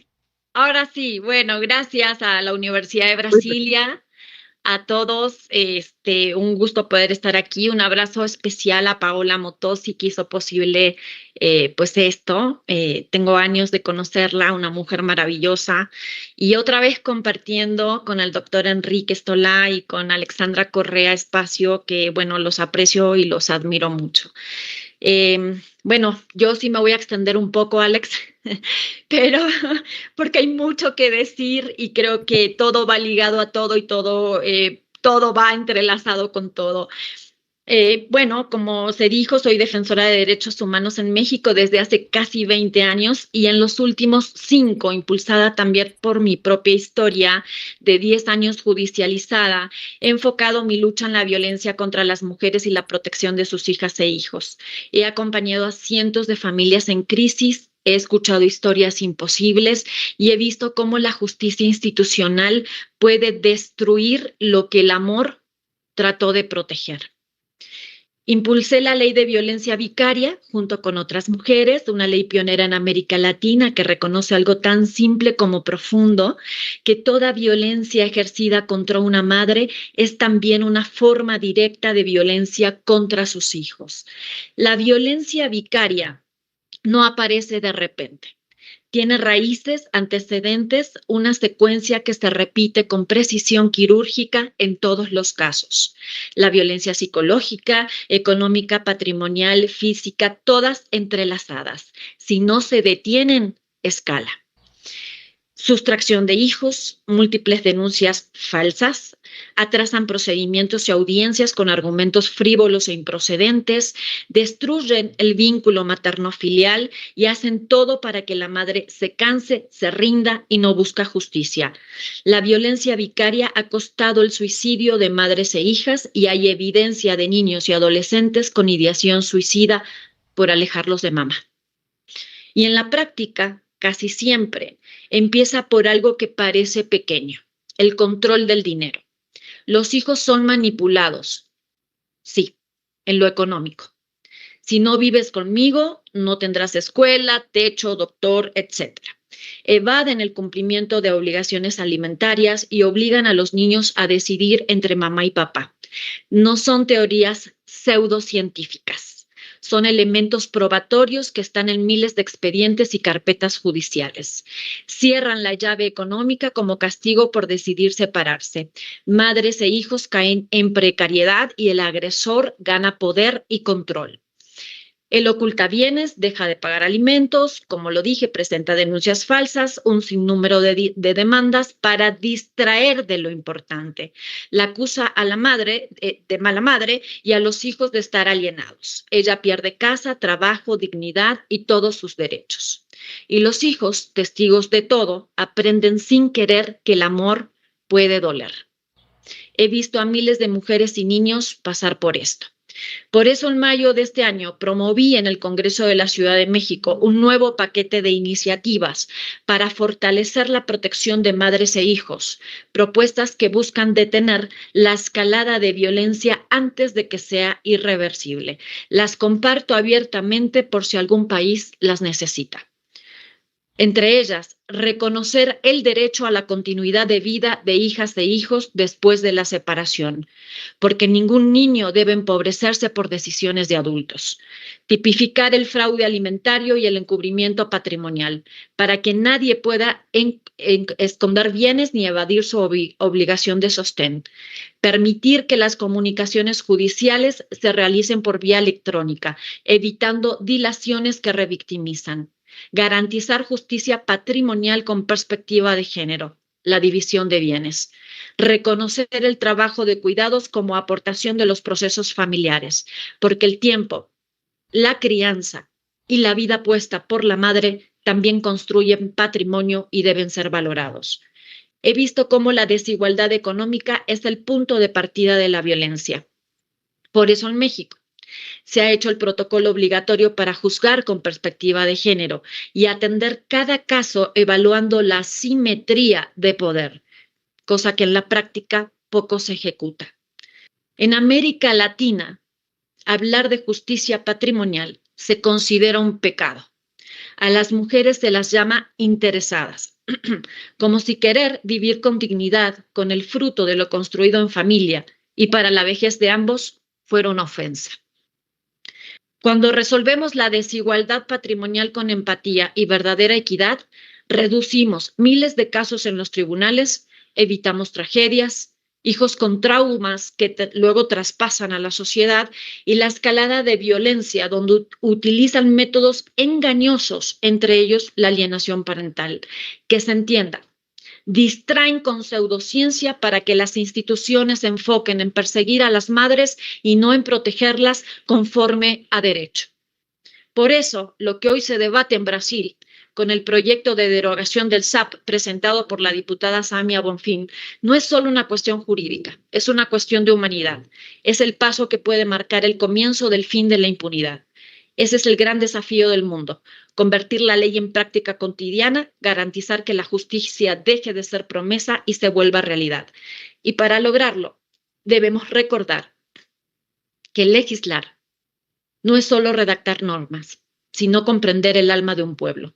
Cada artículo aprobado o derogado tiene consecuencias humanas. En las decisiones legislativas que impactan la vida de mujeres, de las madres, de sus hijas e hijos, hay una responsabilidad inmensa. Se construye o se destruye, porque estas leyes llegan a tribunales. El poder que otorgan los pueblos no es para oprimir ni para convertir la ley en castigo. Es para construir puentes hacia la justicia, la dignidad y la verdad.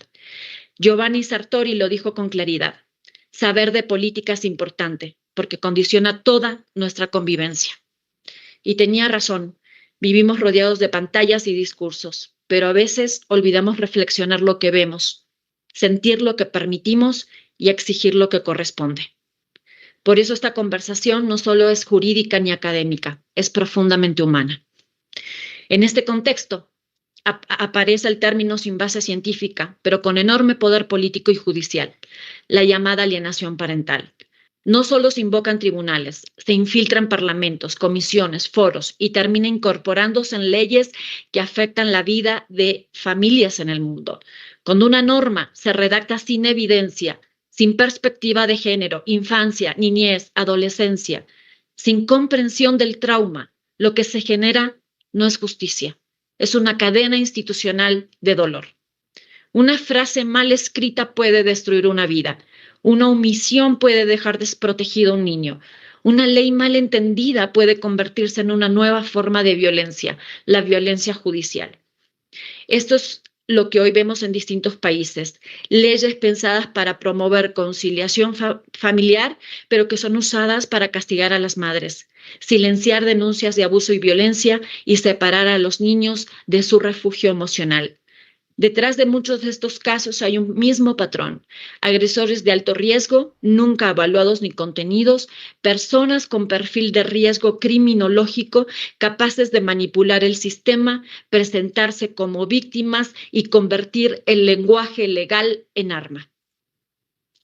Cuando el Estado no tiene protocolos para detectar ese riesgo, el resultado es devastador. El agresor obtiene impunidad, la madre pierde a sus hijos y los niños quedan atrapados en un trauma que nadie reconoce. La alienación se vuelve entonces la herramienta perfecta.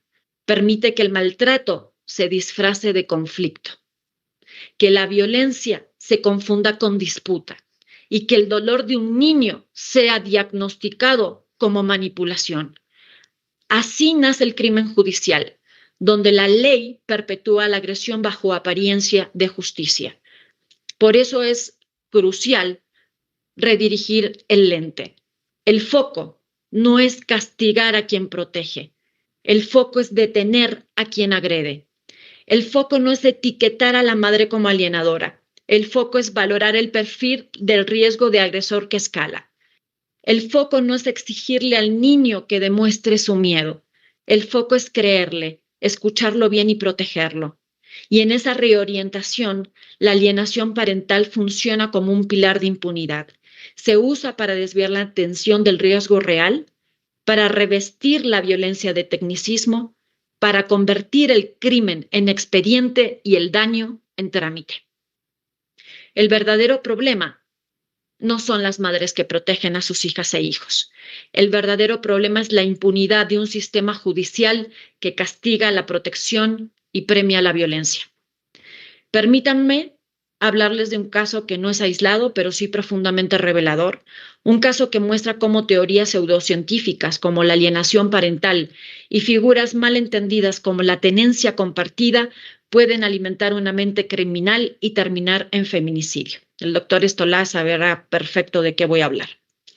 Se trata de Pablo Laurta de Uruguay y de Luna Giardina en Argentina, una joven de 26 años que hizo todo lo que una mujer puede hacer para sobrevivir: denunciar, pedir ayuda, solicitar protección, advertir del peligro.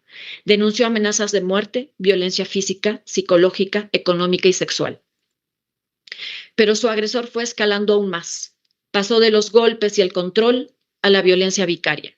Quiso arrebatarle a su hijo de 5 años con autismo utilizando como argumento la Convención de la Haya, una norma internacional pensada para proteger a la infancia, no para armar estrategias de venganza. Ambos países son estados partes de la Convención.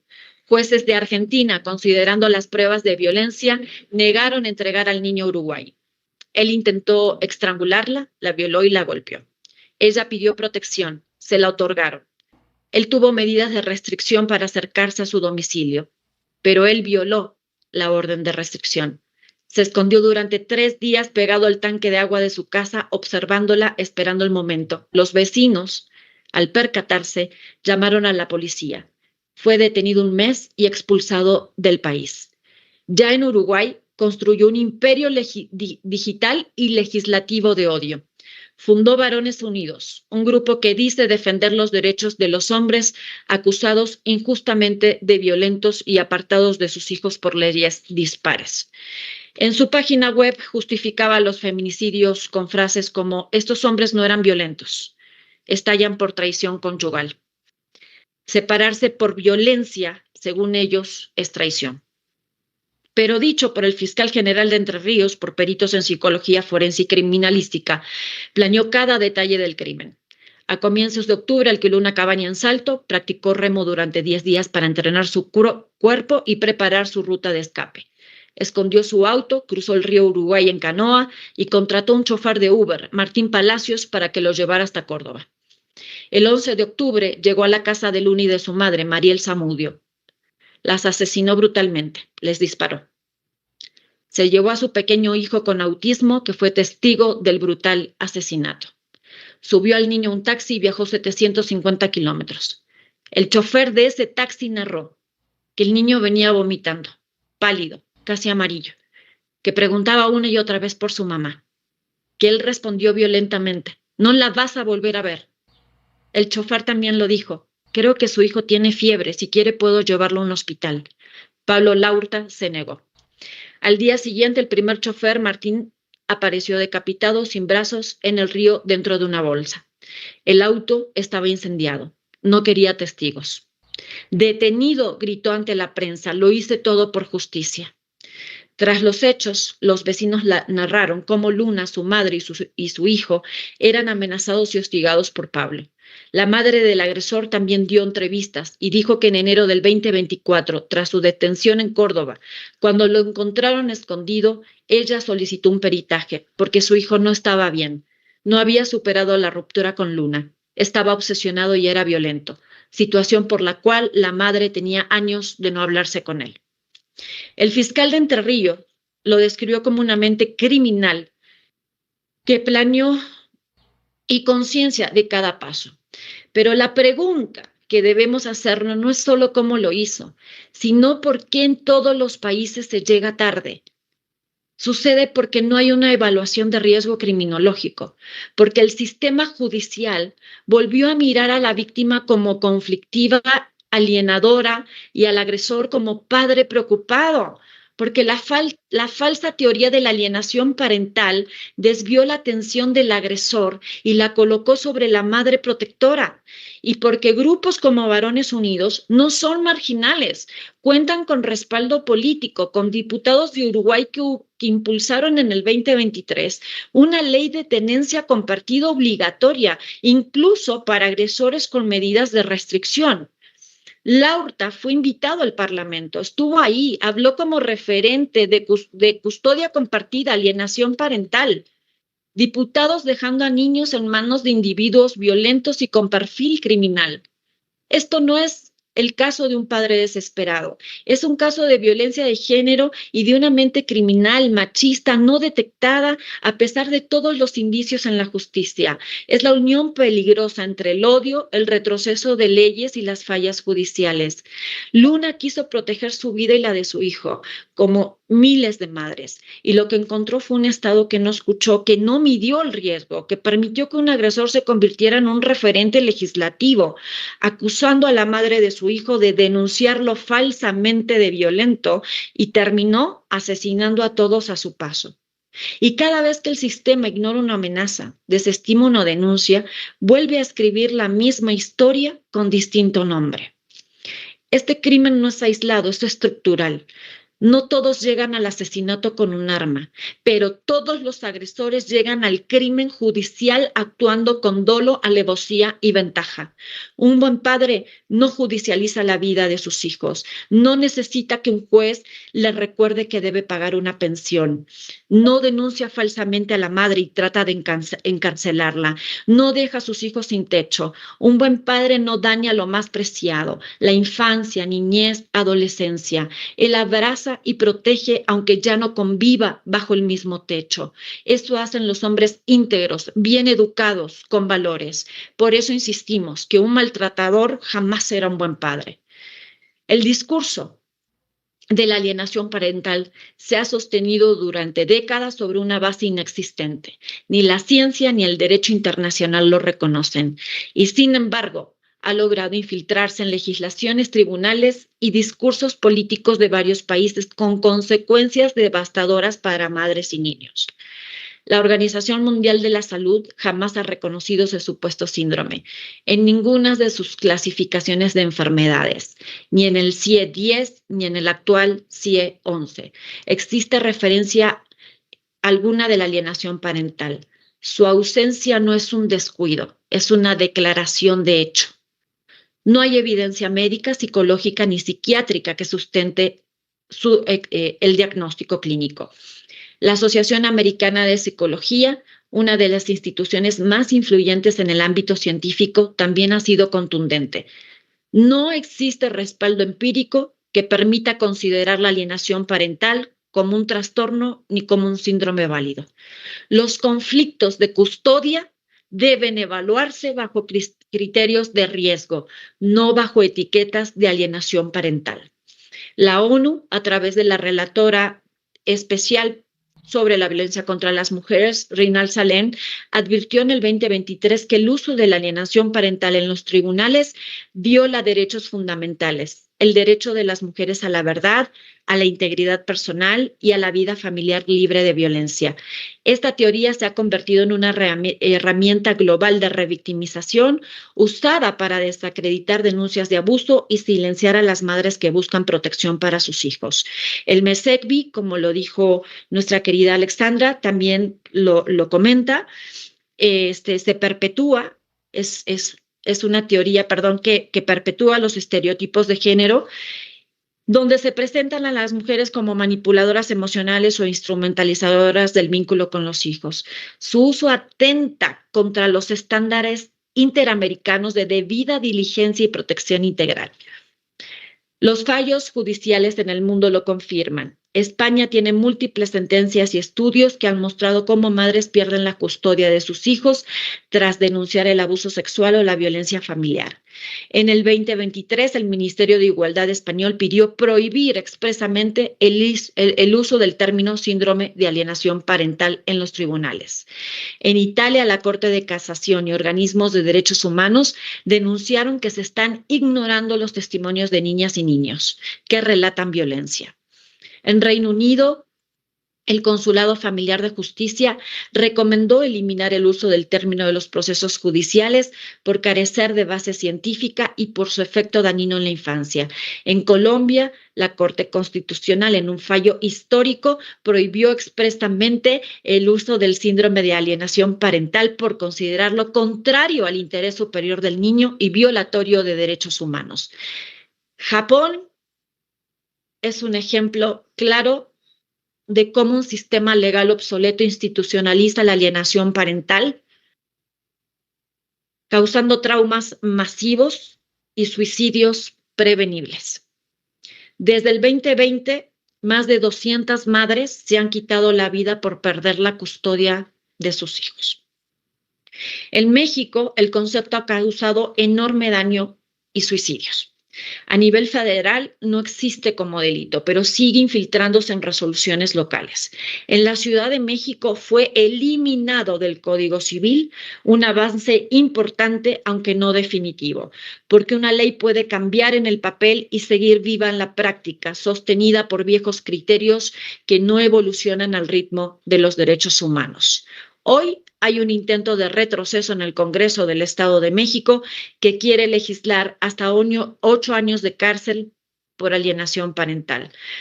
Por eso es urgente homologar las leyes de protección a madres e hijos, hacer obligatoria su aplicación y sancionar a toda autoridad que actúe contra la ley o contra los tratados internacionales. De lo contrario, el derecho seguirá siendo una herramienta de desigualdad. Cada uno de estos países representa una lección jurídica y ética.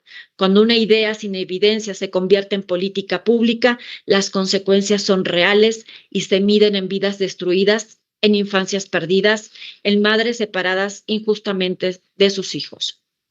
Hoy Brasil tiene una oportunidad histórica de unirse a esa lista de países que decidieron poner fin a esta práctica. Derogar el uso de alienación parental es un acto de reparación, una afirmación de que la ciencia, los derechos humanos y la protección de la infancia deben prevalecer sobre los discursos que encubren la violencia. Comprender que bajo esta pseudociencia, las madres que son criminalizadas o apartadas de sus hijos sufren una violencia institucional que las deja sin identidad, sin propósito, sin derechos. Las orillan a la depresión y luego el mismo sistema dice que no están aptas para maternar. Y entonces llegan las enfermedades crónicas y entonces llega el suicidio. ¿Cuánto daño más necesitamos ver para entenderlo? Imaginen a un niño de 6 años en un tribunal. No entiende de alienación. Solo sabe que extraña el olor de su mamá. ¿Cómo salvamos eso? Con leyes que creen, no que duden. ¿En qué momento protegerse volvió un delito? ¿En qué momento el amor de una madre se convirtió en una falta legal? ¿En qué momento el cuidado fue confundido con manipulación? Estas son las preguntas que deberían acompañar cada debate legislativo, político y judicial. Cuando un niño que es expuesto a esta pseudociencia, cuando los tribunales interpretan su miedo como manipulación, su llanto como estrategia, su silencio como alienación, algo se quiebra profundamente dentro de él. No son solo conceptos o palabras mal usadas, son huellas en su cerebro, en su cuerpo, en su manera de entender el amor, la justicia, el mundo, la humanidad. La evidencia psicológica y neurobiológica es clara. Estos niños desarrollan ansiedad crónica, depresión, trastornos de apego, y un modo de pensar dicotómico donde el mundo se divide entre buenos y malos, ganadores y perdedores.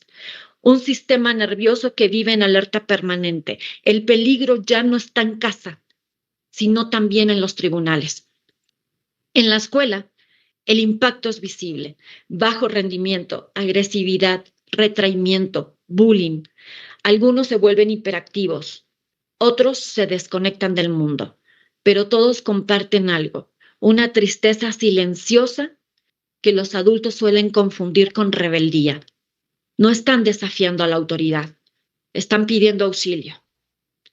Cuando la violencia familiar se combina con la violencia jurídica, juicios eternos, peritajes repetidos, audiencias interminables, el daño se multiplica. Cada audiencia reabre la herida. Cada examen psicológico reaviva el trauma. Cada año de espera les roba un pedazo de infancia. Hay dolor, trauma, rabia, impotencia por no haber sido escuchados, creídos. Y eso luego, en muchos casos, se convierte en violencia transgeneracional. Muchos de estos niños terminan aprendiendo a hablar como abogados, no porque quieran, sino porque el sistema los obligó a defenderse. Saben cómo funciona un tribunal antes de saber multiplicar. Pierden la capacidad de jugar, de confiar, de imaginar. se vuelven adultos prematuros, emocionalmente envejecidos, con un cansancio que no les corresponde, y todo porque un sistema confundió el grito de una madre protectora con manipulación, porque decidió mirar la violencia a través de la lente equivocada, porque permitió que una teoría sin evidencia científica dictara el destino de una generación. Primero sufrieron en casa, después sufrieron con el Estado. Y esa doble herida, la del hogar y la del sistema, es la que hoy debemos cerrar con verdad, ciencia y humanidad. La violencia destruye hogares, pero también destruye naciones. No hay país fuerte si su infancia crece con miedo, rota en 1000 pedazos. No hay justicia posible si las madres tienen que huir para sobrevivir. Necesitamos humanidad en todo, en las leyes, en los tribunales, en la política, en la medicina, en la educación, en la sociedad, porque será imposible atravesar esta prueba global si seguimos mirando la violencia como un asunto doméstico y no como lo que realmente es, un delito y una emergencia social mundial. La violencia que generan los agresores consume recursos del Estado, hospitales, psicólogos, psiquiatras, refugios, becas, hospitales, ministerios públicos, personal judicial, medicamentos, hojas, tinta. Todo eso que representa parte del PIB de un país podría evitarse si se detuviera al agresor desde la primera amenaza, como bien lo advirtió Naciones Unidas hace años. La violencia comienza con la amenaza. La ONU lo dijo con claridad. Ningún país escuchó. Hoy el mundo paga las consecuencias de haber naturalizado la impunidad y permitido que el daño escale hasta volverse estructural. Porque hacer bien las leyes es una decisión moral, política y social. Por eso, cualquier intento de legislar conceptos sin sustento científico, sin enfoque de género, sin comprensión del trauma, debe ser frenado con argumentos, con verdad e incluso con expedientes de madres y niños, porque nunca eres lo que dices, siempre eres lo que haces. Y en los tribunales están las pruebas. Legislar no es castigar lo que no se entiende, sino comprender para proteger. Proteger nunca debería ser delito. Proteger debería ser el principio mismo de toda ley, de todo juicio y de toda política pública. Cerrando, quiero decir a quienes tienen el poder de decidir. Juezas, jueces, recuerden que con su firma en cada sentencia tienen el poder de salvar vidas. Cada decisión que toman puede ser la diferencia entre la vida y la muerte, entre un niño que vuelve a casa o uno que crece sin madre, entre una mujer que sigue luchando o una que se rinde u otra estadística más de feminicidio. Allá afuera hay niñas y niños lejos de su mamá, esperando volver al único lugar donde se sienten seguros y amados. Y aunque los tribunales no siempre lo entiendan, los hijos siempre perciben la diferencia entre mamá y los demás, porque el vínculo entre una madre y su hijo nace desde el vientre, se alimenta con el alma y no hay decreto judicial que pueda romperlo. Por eso, más allá de las leyes, los códigos o los tratados, lo que el mundo necesita hoy es algo que ninguna norma puede dictar. Conciencia. Conciencia para legislar con verdad. Conciencia para juzgar con empatía. Conciencia para gobernar con justicia. Conciencia para mirar a los niños no como futuro, sino como presente. Y hoy en Brasil, con esta votación les digo, deroguen el SAP, salven vidas. Porque al final, legislar también es un acto de amor y de conciencia. Y la verdadera justicia, esa que cambia destinos, salva vidas y construye naciones fuertes, empieza cuando quienes tienen el poder de decidir eligen hacerlo con humanidad. Gracias.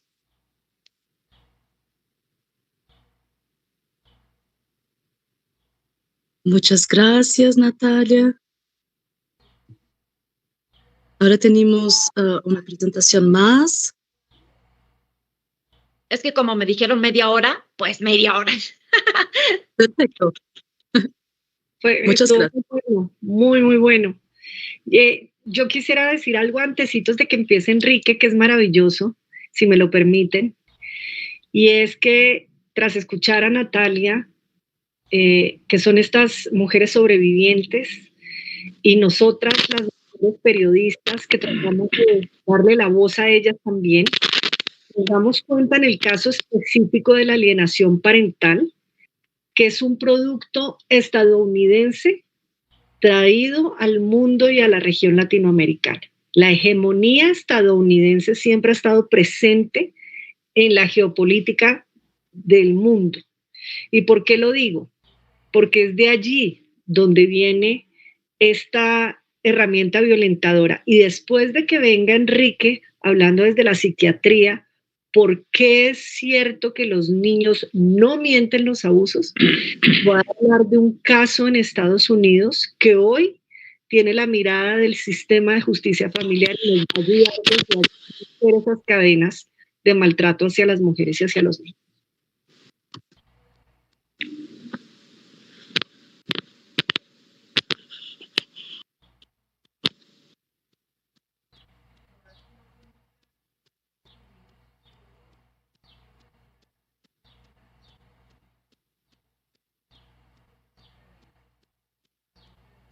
No te escuchamos.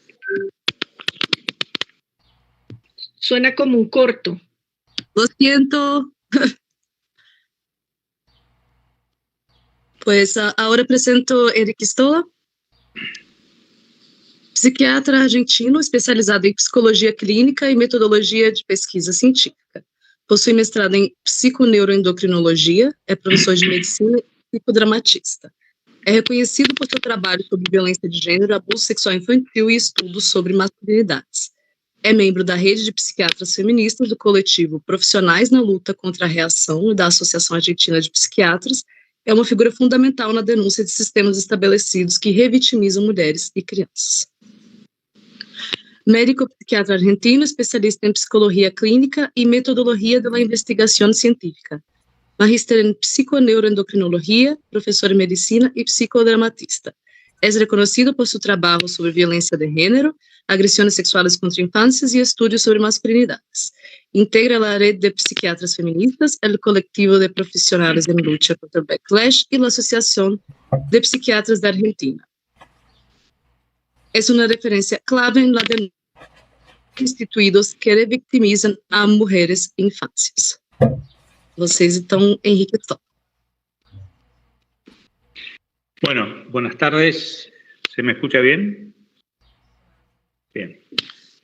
Muchas gracias por la invitación y encantado además de estar acá con Alexandra y Natalia, dos luchadoras que han tenido y tienen fuerte incidencia en esta problemática en sus respectivos países y en nuestra América, ¿no?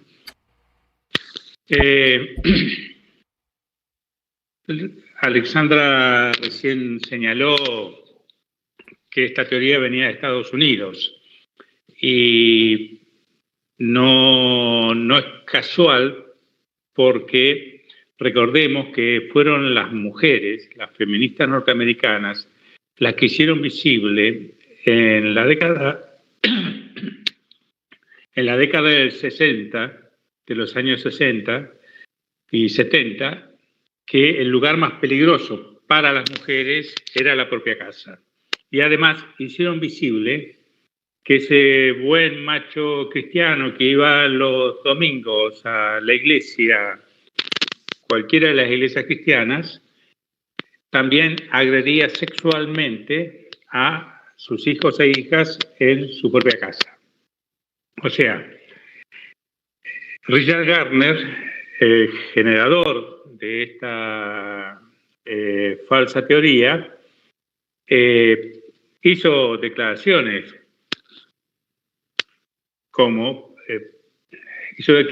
porque las mujeres, a partir de la lucha feminista, empezaron a denunciar. Entonces él dijo, es un festival de denuncias.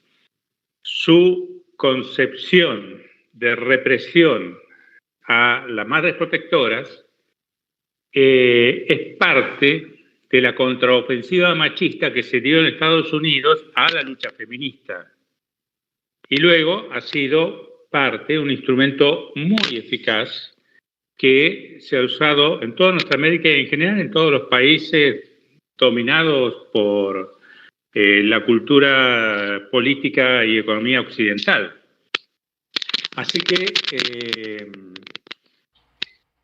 también nos muestra que así como las feministas hicieron visible el incesto paterno-filial, son las luchas de las mujeres las que en los años que siguieron lograron resquebrajar las instituciones y producir leyes que produjeron algún nivel de contención, algún nivel de protección a las mujeres, a los niños y a las niñas.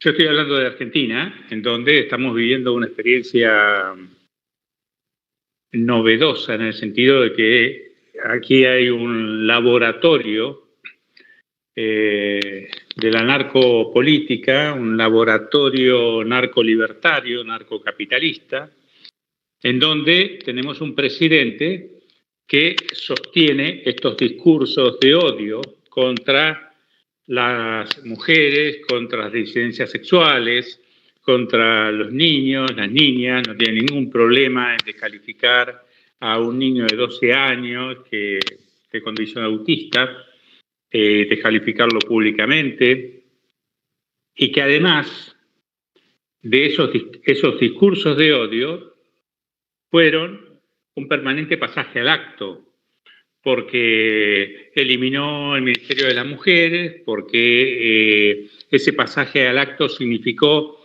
ir eliminando, borrando los espacios institucionales que la lucha de las mujeres había conseguido, la lucha de las disidencias sexuales había conseguido, y que de alguna forma garantizaban un mínimo ejercicio concreto de derechos para mujeres, niñas y niños. Él sostiene un discurso de odio y el pasaje al acto. Este pasaje al acto, celebradísimo por los activistas machistas en Argentina, porque es, y traigo aquí el caso que trajo Natalia, de este femicida Pablo Laurta, es un tipo que participaba de la cruzada antifeminista, de la cruzada machista, que lideran dos de los teóricos machistas que tiene el presidente Milei, que se llaman Agustín Laje y Márquez, dos personajes nefastos.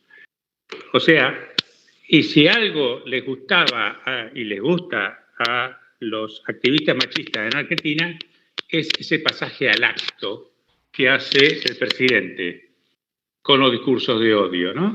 Que destruye, que golpea, que descalifica, que utiliza las palabras más denigrantes que puede haber para quitarle humanidad a las personas que piensan diferente. Entonces, bueno, este es el contexto que estamos viviendo acá en Argentina, ¿no?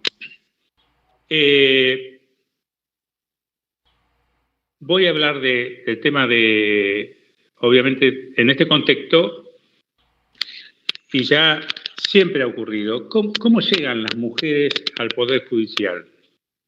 Cuando tienen que hacer denuncias que tienen que ver con agresiones sexuales a sus niños, niñas, o que están sufriendo estas mujeres violencia, y esos niños y niñas también están sufriendo violencia, porque aunque el progenitor no los toque, el clima de violencia tiene impacto psicológico en esos niños, esas niñas, tiene impacto físico, porque los hijos no saben en qué momento esa violencia puede ir contra ellas. Pero además está el sufrimiento de ver que la persona que es amada, su mamá, está siendo golpeada sistemáticamente o agredida o descalificada por estos hijos.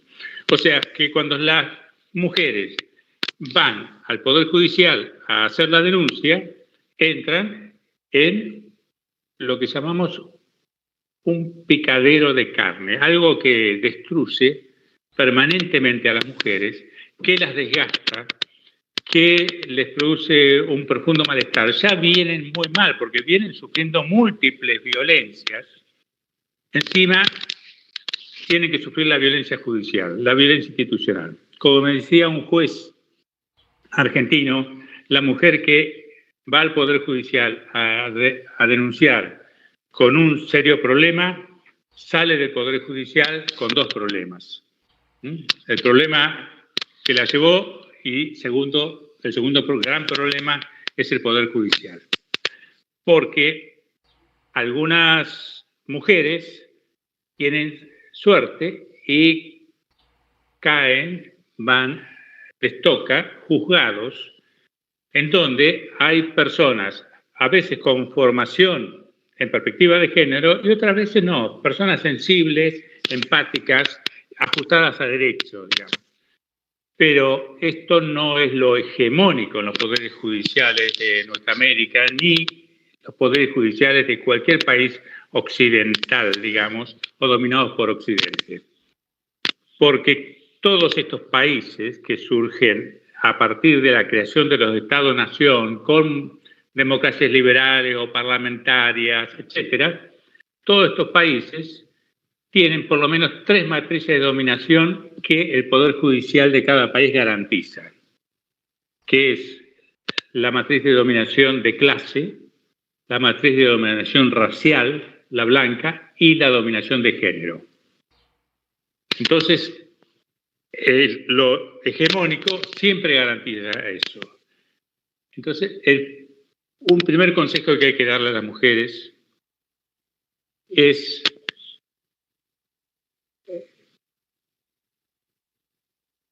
no confíen en la justicia.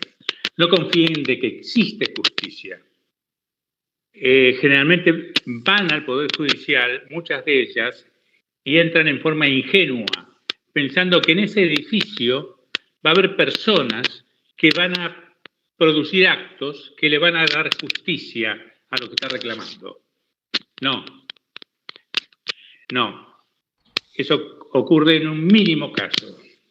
La mayoría de las mujeres, para lograr actos justos dentro de ese edificio, tiene que tener resistencia, tiene que tener una muy buena estrategia judicial, sólida estrategia judicial, y tiene que tener estrategia política.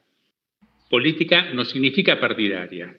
Política significa saber cómo se dan los mecanismos de dominación dentro de el Poder Judicial, las trampas que pueden existir ahí. Para esto es importante que se relacione, y ahí está lo político, con otras mujeres que estén pasando lo mismo, que se relacione con grupos feministas que tengan conocimiento de la situación, que se empape de más información porque va a estar mejor preparada para llevar adelante la protección de sus hijos y que sobre todo hay que recomendarles que no confíe en ningún funcionario judicial. No confíen. La confianza tiene que venir luego de que uno los ha visto caminar, luego de que uno ha visto actos concretos, en donde dice, bueno, en este varón, en esta mujer, en esta persona que es funcionario judicial, puedo confiar por tal y tal razón, pero no confíen de entrada porque la pueden pasar muy mal. ¿Qué pasa con los niños? Nosotros siempre decimos, los niños no mienten.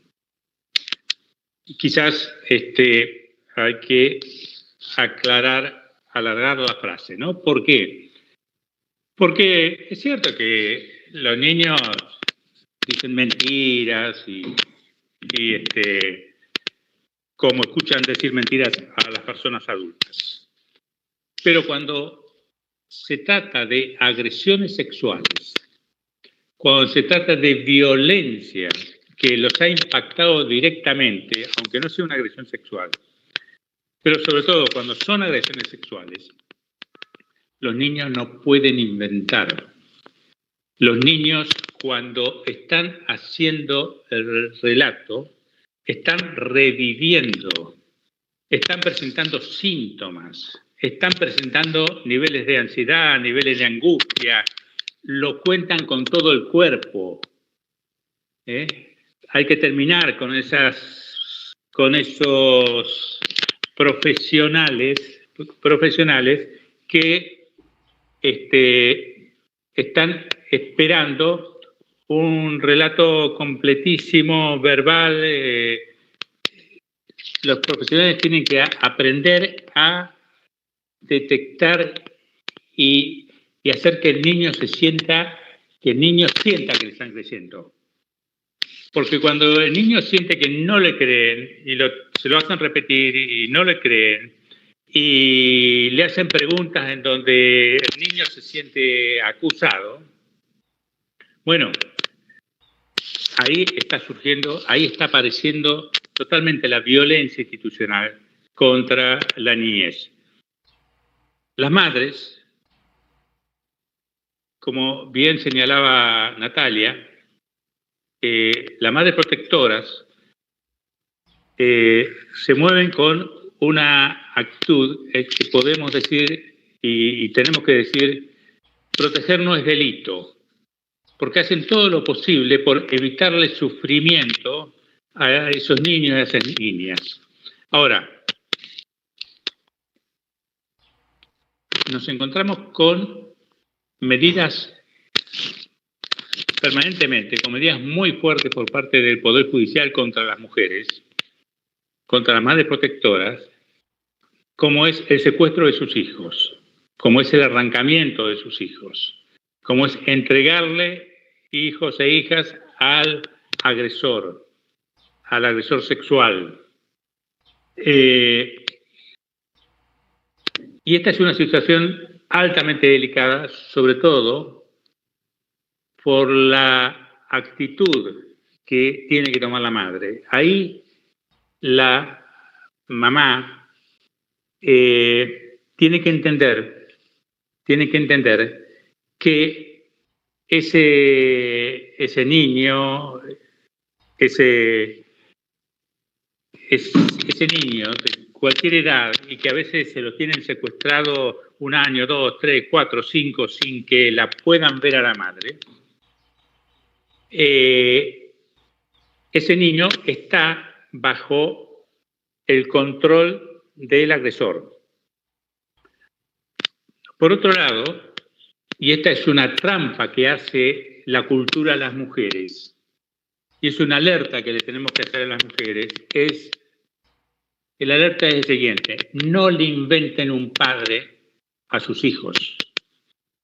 No le inventen un papá a sus hijos.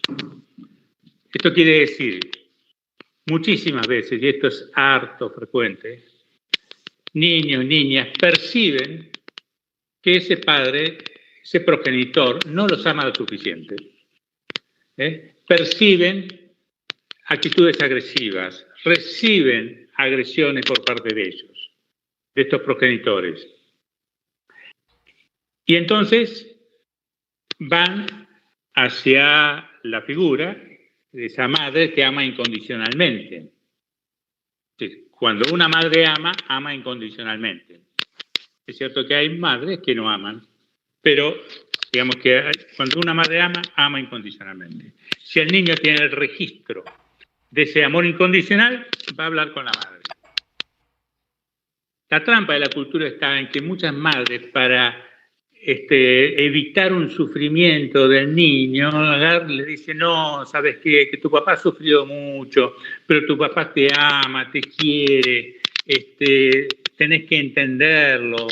Él a veces no sabe expresar todo el amor que tiene para con vos, tenés que comprenderlo. Bueno, esto es inventarle un padre. Si un niño dice: mi papá no me quiere, yo no le importo, mi papá me agrede, no hay que aclararle nada, hay que abrazarlo, vamos a ver cómo resolvemos, no hay que inventarle un padre. ¿Por qué? ¿Qué pasa? pasa muchas veces que ese niño, esa niña son arrancados, que están bajo el yugo del agresor, el agresor se sigue comportando de la misma forma y el niño entra en estado de confusión. ¿Por qué? Porque tiene el registro de todo lo que le dijo la madre. Bueno, mi papá es así, pero me quiere, porque mi mamá me lo decía, él no lo sabe expresar bien. Y además de eso, no solo está en manos del agresor, sino que está el Poder Judicial dándole la razón al agresor. Y muchas mamás, cuando por ahí se da la posibilidad de una revinculación y que lo vean cada tanto, se sienten muy mal, porque muchas veces se encuentran con un hijo, una hija agresiva, o se encuentran con un hijo, una hija que repite por ahí las palabras del agresor, y no necesariamente porque el agresor le diga, vos tenés que decir esto, sino porque el niño ha escuchado tantas cosas así, que por un lado percibe que la madre no tiene poder, porque objetivamente se ha quedado sin poder. Y entonces, si el niño desarma las defensas que le han permitido convivir con el agresor y se entrega totalmente a su madre y dice, mamá, la estoy pasando mal con papá o lo que sea, ese niño sabe que la madre no puede hacer nada, no lo va a llevar. Ese niño tiene que volver con el agresor. O sea que estos niños en general van a cuidar sus palabras, van a cuidar su lenguaje, van a veces ser muy agresivos con la madre, pero no es que no la amen, porque ellos tienen el registro. Y además ellos pueden ser agresivos con la madre precisamente porque tienen registro del amor incondicional. Sabe que esa madre va a terminar comprendiendo lo que están sintiendo ellos. Pero son situaciones muy difíciles que la justicia, son escenarios que crea son escenarios que crea el Poder Judicial de terrible y profunda violencia contra las madres protectoras, contra esos niños y niñas secuestrados por el progenitor y la acción del Poder Judicial. Acá hemos visto en Argentina, en diferentes provincias, y hace poco se produjo en Neuquén, en donde a veces han ido, ¿vieron los grupos de mayor entrenamiento de las fuerzas de seguridad, grupos antiterroristas? Esos, entrando a una escuela para arrebatar a un chico o dos chicos y llevárselo. Ha ocurrido en la provincia de Buenos Aires, ha ocurrido en Neuquén. Es una situación terriblemente violenta. Bueno, ese es el Estado machista. Esos son los jueces y juezas machistas, porque el machismo no reconoce fronteras en cuanto al cerebro, no reconoce identidades, atraviesa absolutamente todos los cerebros. Y ahí tenemos jueces que dictaminan eso y los meten a los pequeños en una situación de violencia y a las madres terribles. Un señalamiento con respecto a que las compañeras han sido muy claros en cuanto a lo que es esta falsa teoría o el inexistente síndrome de alienación parental. Y es que hay todo un grupo de profesionales hoy, abogados, jueces, psicólogos, psicólogas, psiquiatras, que dicen, no hablemos más de síndrome de alienación parental, porque está demostrado de que no tiene base científica. O sea, la lucha feminista caló y ellos no pueden seguir sosteniendo que es científico. Dice, pero lo que sí es científico y lo que existe y lo que es, eso lo comprobamos, es la alienación parental. Entonces, ellos mismos están escribiendo textos en donde dice, el síndrome no es un síndrome, no es una cantidad de síntomas y signos, etcétera, que caracterizan a un síndrome, sino que es un estado de alienación parental que pueden producir los varones, las mujeres, etcétera, cuando manipulan un niño contra el padre o la madre, ¿no? Por supuesto, diluyen toda la cuestión, ya no es la madre maliciosa, sino que cualquiera puede hacerlo. Y además son los que dan pie, junto con el Poder Judicial, para el ataque a las y los profesionales que atienden a esos niños, a esas niñas y a las madres protectoras. Esto lleva a que es tan fuerte el ataque que si años atrás muchísimas psicólogas, por ejemplo, que son las que más ponen el cuerpo, pasaban a formarse en esta temática porque no reciben formación adecuada en las universidades, hoy sean muy pocas las que quieren hacer esto. Es muy difícil encontrar psicólogas que estén dispuestas a firmar informes que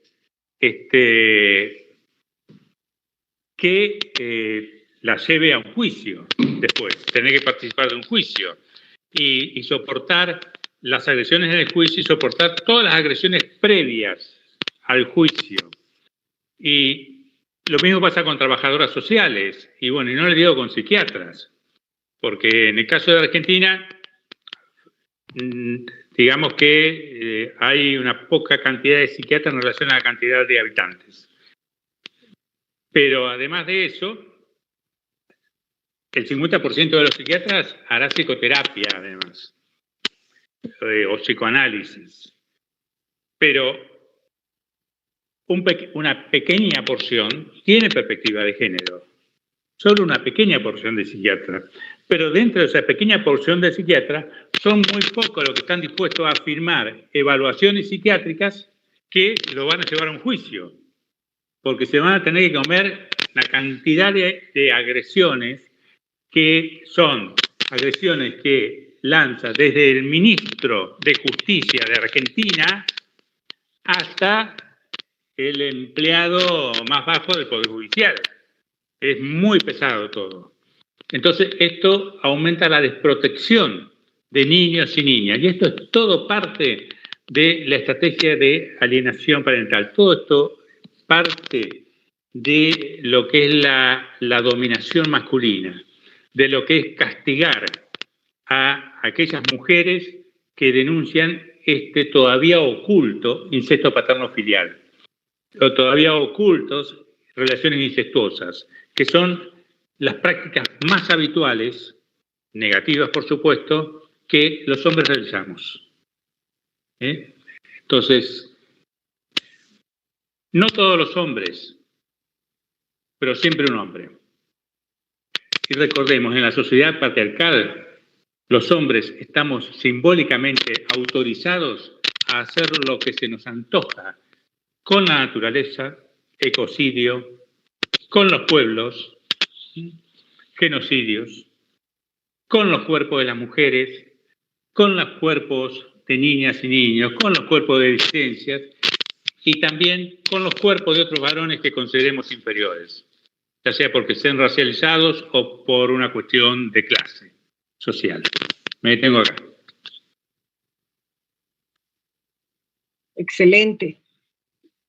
Quisiera que me permitieran en los minutos que me quedaban de mi tiempo decir varias cosas. Y es que, miren, Enrique mismo ha sido víctima por defender a las mujeres y a los niños. Yo como periodista he recibido 8 acciones judiciales en mi contra por mis investigaciones. Porque estamos ante una industria, no se nos puede olvidar, esto es un negocio.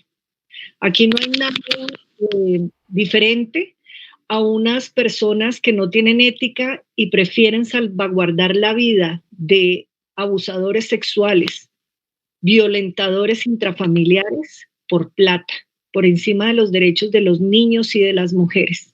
No importa lo que pase. Ahorita Enrique decía algo clave, y es cuando tenemos que cortar la gangrena ya y ahora, porque viene desde Estados Unidos los campos de reunificación. Escuchen este término y anótenlo muy bien.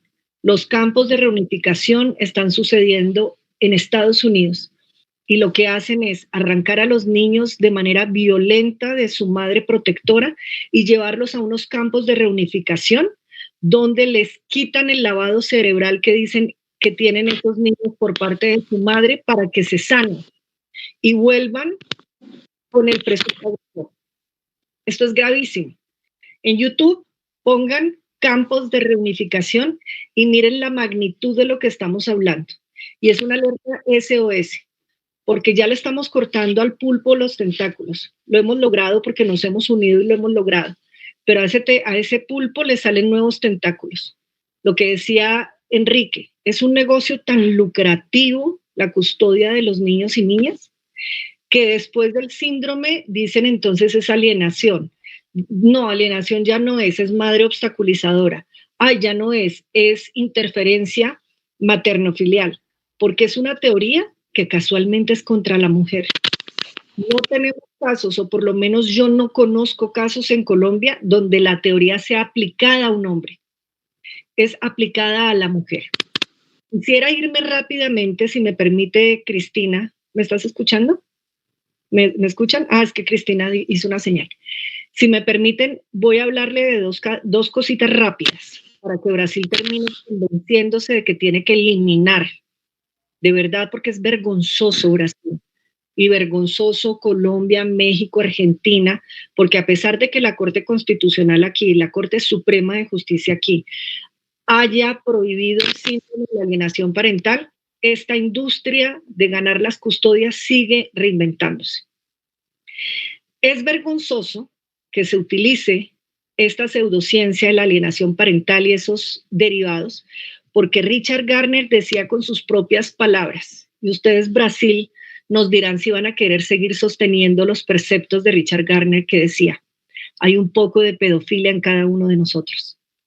Decía en sus libros publicados por su propia editorial, porque nadie lo apoyó científicamente, decía, los niños son naturalmente sexuales y pueden iniciar encuentros sexuales seduciendo al adulto. Como pasaba con muchos casos aquí en Colombia, donde jueces le decían a las niñas que eran violentadas sexualmente, pero es que la niña provocó al abuelito. La niña tenía comportamientos sexualizados, como quien dice, es que no es culpa de los abusadores, es culpa de las mujeres y de los niños. La violaron por llevar minifalda, la violaron porque estaba borracha caminando a altas horas de la noche. A eso nos tenemos que enfrentar. Brasil, mire lo que decía Richard Gardner, el que inventó esta defensa judicial de los agresores. Decía que el abuso sexual por parte de un padre es normal y que el problema era la mirada punitiva de la sociedad hacia la pedofilia. Eso es lo que está defendiendo hoy Brasil. Eso era lo que estaba defendiendo México, lo que estaba defendiendo el sistema de justicia familiar aquí en Colombia. Estaban defendiendo pedófilos y pederastas, con un hombre que tenemos sospecha que era pedófilo y pederasta por las palabras que él mismo plasmaba en sus libros. Y decía que las mujeres éramos histéricas y que nuestra histeria contribuía a que el niño sintiera que había cometido un crimen atroz y por lo tanto reduciría la probabilidad de cualquier tipo de acercamiento con el padre cuando el niño le contaba a su mamá que había sido agredido, abusado o tocado por parte del padre. Y Gardner recriminaba a la mujer por denunciar a su esposo diciéndole, pero si quiere que le pague el arriendo, si quiere que le dé alimentación, si quiere que pague los colegios, y se atreve esta mujer a denunciar a quien le da de comer. Eso decía este señor. Y rápidamente me voy al caso en Estados Unidos, tan lamentable, que es lo que tiene que prender nuestras alertas. Allá, la alienación parental se utiliza en los juzgados de familia. Y resulta que una madre denunció violencia intrafamiliar agravada, malos tratos, golpes a ella, psicológicamente, como decía Enrique Stola. No era directamente con los hijos y la niña de este progenitor, sino era violencia intrafamiliar en contra de la mujer que se traslada a sus hijos. Ella fue a denunciar al padre y dijeron que era alienación parental, que ella lo que quería era separar a la niña de su papá, injustamente. ¿Qué pasó? Le dieron visitas y custodias.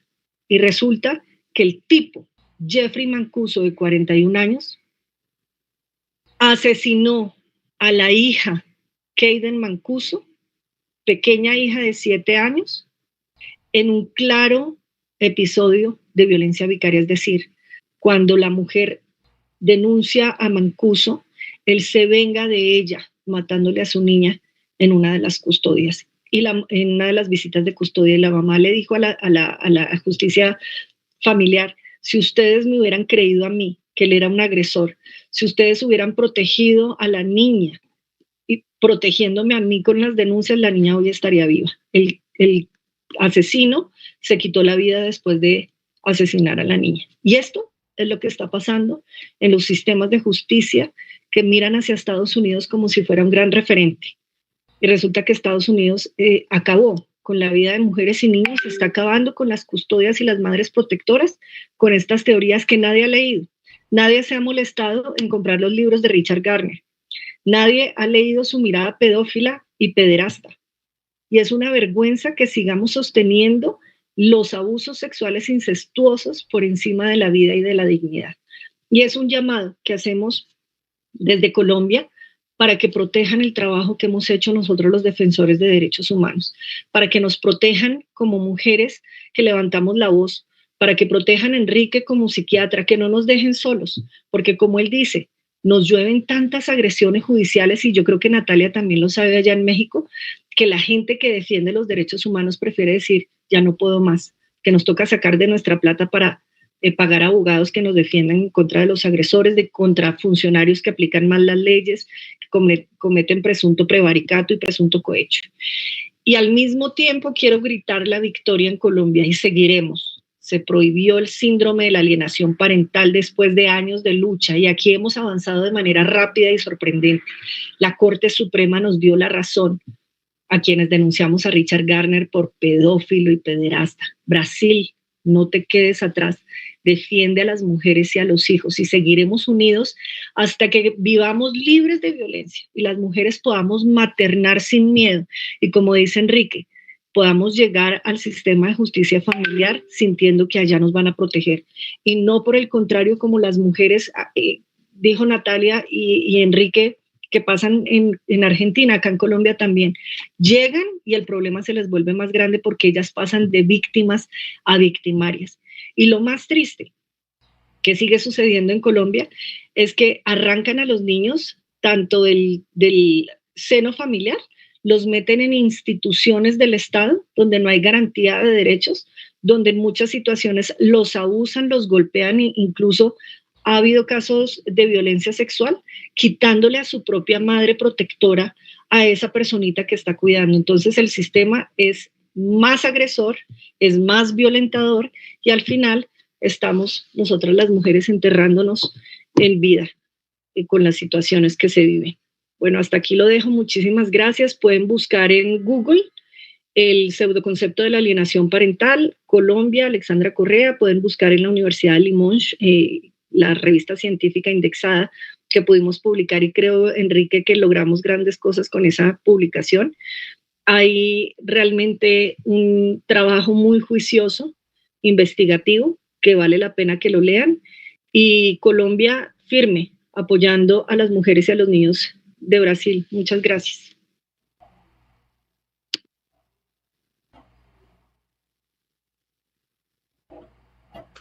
Muchas gracias, Alessandra.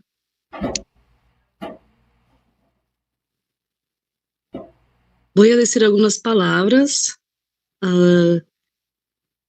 más espontáneas, ¿sí? Comentando un poco de las presentaciones. Agradezco las presentaciones que desde lugares distintos, sí, nos ha mostrado que la categoría de alienación parental ha operado como una herramienta de revictimización institucional, negando la palabra de las mujeres y reproduciendo formas naturalizadas de violencia de género.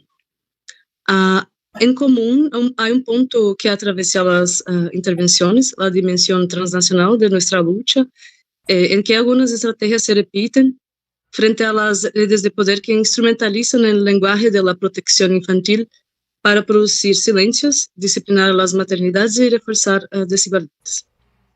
Frente a eso, vemos emergir una resistencia internacional de principalmente mujeres, que articula saberes, moviliza afectos y denuncia los retrocesos. Es también una lucha por el derecho a cuidar y ser creídas. Me gusta la perspectiva de los cuidados, por infancias protegidas y por democracias que no toleren violencias encubiertas por el discurso técnico. Estuve pensando que en el contexto brasileño hemos visto con frecuencia que cambiar el término de la síndrome por el término actos de alienación no ha producido cambios significativos en el trato a las mujeres en los litigios y que la defensa crítica de la custodia compartida conduce a la violencia típica del ámbito doméstico y familiar, que hay que ser politizado, ¿sí? Alejando aún más la realidad del ideal pretendido de igualdad parental, que no se realiza en la práctica. Es un ideal de la igualdad, pero que no se realiza, ¿sí?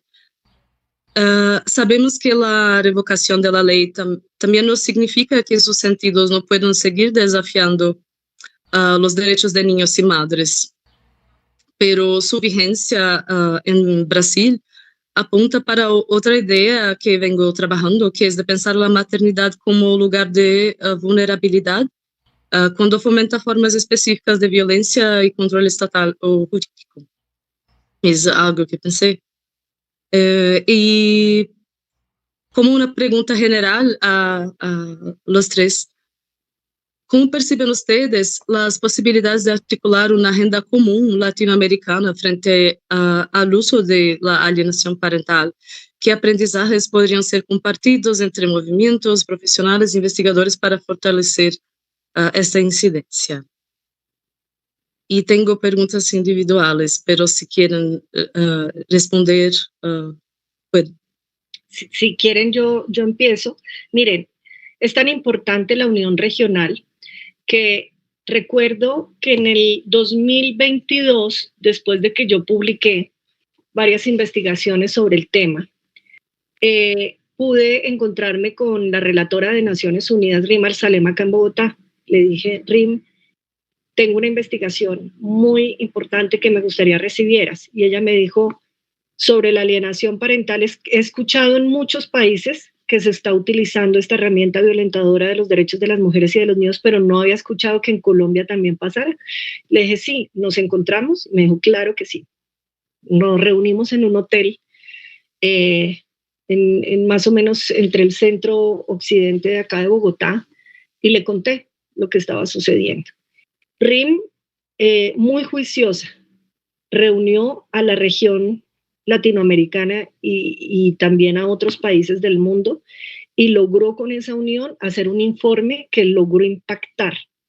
Y creo que el informe de ella, aparte de los esfuerzos de la sociedad civil, ayudaron a que la Corte Constitucional aquí encontrara razones para defender los derechos de los niños bajo la luz de la Constitución Política de Colombia y bajo las convenciones de los derechos del niño y las convenciones que defienden los derechos de las mujeres a maternar libres de violencia. Entonces yo creo que estas uniones civiles son clave para poder derrotar este pulpo revictimizante en el sistema de justicia familiar, para que entre más se hable de esto, lo que no se menciona no existe, es un principio feminista, lo que no se nombra no existe.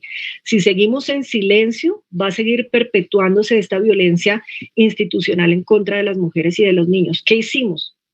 Yo después me fui para una organización acá que se llama Cisma Mujer y les planteé el problema y el tema de violencia institucional y demandamos al Estado colombiano. Sé que nos va a tomar muchos años y quizás vamos a saber algo de la Comisión Interamericana de Derechos Humanos en 10 años, pero no importa, los 10 años van a pasar con la denuncia o sin la denuncia. Entonces preferimos tener la denuncia por violencia institucional en contra de nuestros derechos. Cuando levantamos la voz, cuando nos hacemos escuchar, cuando denunciamos y si nos unimos, vamos a poder defender nuestros derechos. Si por el contrario nos quedamos callados por miedo. Como dice Enrique, es que no es fácil. Levantar la voz es condenarse a que vienen judicialmente con todas las baterías a denunciar a los defensores. Pero yo creo que si nos unimos regionalmente, como hicimos después del informe de Rima al-Salem, cogí datos de diferentes defensores, hicimos un chat muy grande que decía, desenmascarando a Richard Garner, ¿te acuerdas, Enrique, que comenzamos hace unos años y mira dónde ya vamos? Es que de verdad ha sido muy rápido desde Colombia la incidencia y desde México y desde Argentina. Entonces yo creo que hermanas brasileras e hijos brasileros, acá estamos. Y respecto a lo que tú dices, habrá que pensar cuál es la estrategia regional para que podamos incidir judicialmente entre todos. Y creo que eso se va a lograr si las organizaciones de derechos humanos y de mujeres protectoras también se unen.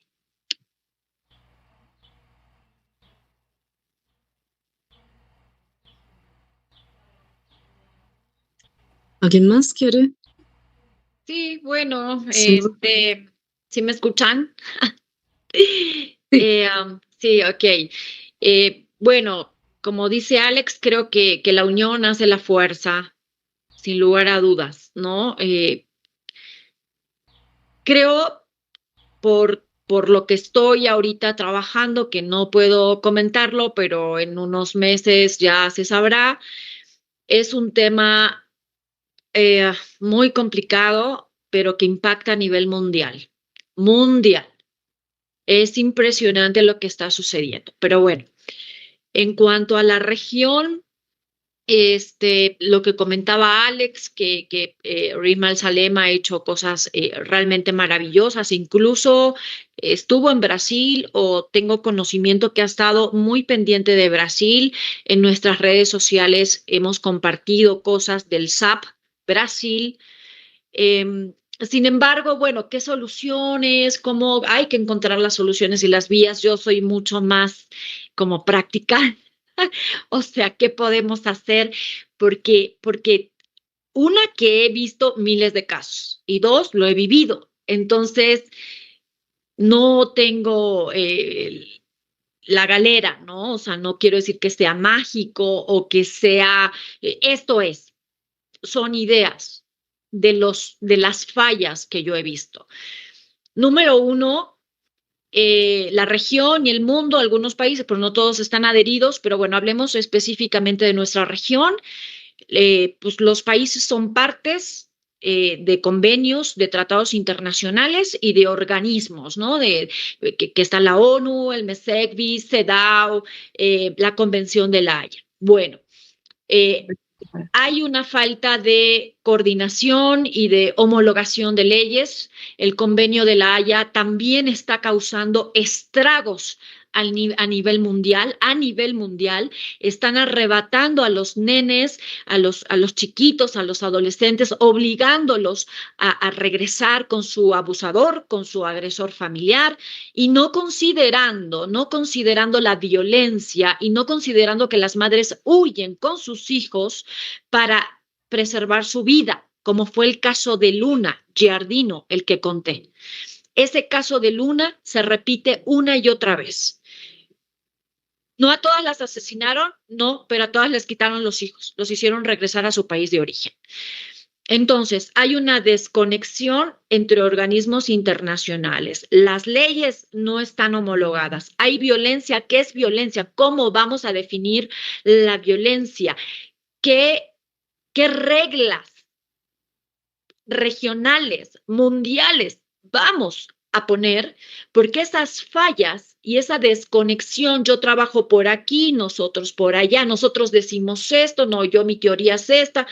Entonces no está funcionando, y quiero decirle, por si la gente no sabe, cada país aporta dinero a Naciones Unidas, que tampoco le hacen mucho caso, con todo respeto, porque si Naciones Unidas hace 20 años, 15 años, ¿no?, dijo que la violencia comienza desde la amenaza, hoy tendríamos que tener por lo menos sanciones y acciones penales contra miles o millones de individuos que han amenazado, y entonces probablemente hubiera disminuido la escalada de violencia. Entonces, sí veo un tema regional de las instituciones o los organismos internacionales, ese trabajo interinstitucional, como también desde el principio lo dijimos, dentro de México o en lo local, la fiscalía no puede actuar por aquí, el tribunal por acá, el DIF o la protección de los niños en otro sentido. O sea, tiene que haber una colaboración interinstitucional.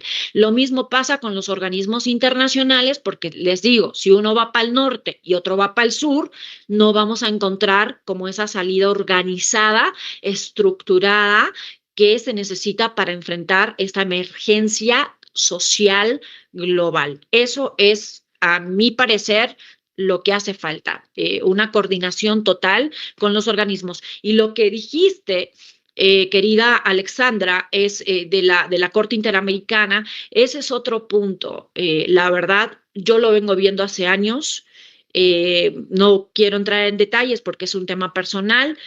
Independientemente de lo personal, lo he visto en otros casos. La Corte Interamericana no puede tardar 4 años, 5 años, 8 años, 10 años, 15 años en resolver algo tan crucial y terrible.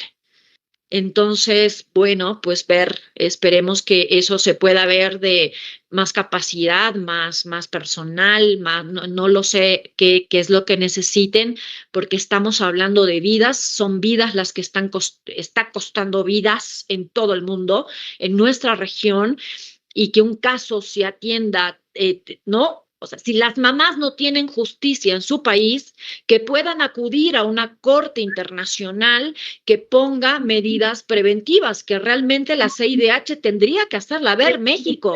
De hecho, Natalia, mira, Rind comentaba que en su oficina eran 5 personas. En la Comisión Interamericana de Derechos Humanos, a la que yo me he dirigido, son 3. Que están tratando de solucionar los problemas y las demandas a nivel regional, no dan abasto. No dan abasto. Lo que tú dijiste de la Convención de la Haya es gravísimo, porque yo tengo un caso de una mujer que huyó de violencia intrafamiliar agravada, amenazas de muerte a ella y a su hijo de Perú.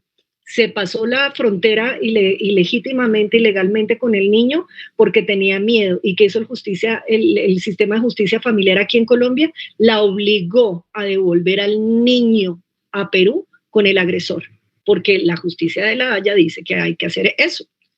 Entonces, pusimos la denuncia en la Comisión Interamericana de Derechos Humanos y me dijeron: Alexandra, estamos desbordadas, no podemos con tanto. Ese es el tráfico y ese es el cuello de botella de los sistemas de justicia. No hay suficientes funcionarios, no hay capacidad estatal ni formación, como lo dijo Enrique, en violencias basadas en género. Que se conozcan las convenciones internacionales, que se conozca el derecho de los niños a vivir libres. Es que no se conocen ni las convenciones internacionales, ese es el gran problema. A veces nos vamos con jueces de familia que como periodista a veces sé yo más que ellos. Entonces es gravísima la situación. Pero yo sí creo, agregando para poder dejar hablar a Enrique, porque las mujeres hablamos mucho, es que tenemos que demandar a los estados. Demandemos a Brasil, demandemos a México, demandemos a Colombia, a ver si es que con esas demandas sí nos escuchan. Y yo creo que sí. ¿Qué dices tú, Enrique?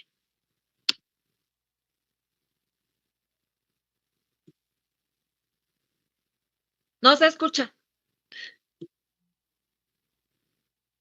No, yo había decidido que hablaran, ustedes no iban a intervenir, no es porque las mujeres hablen mucho, sino que ustedes tienen muchos años de lucha, de resistencia, de lucha contra la opresión, y son las más autorizadas para entender y decir cuáles son los caminos.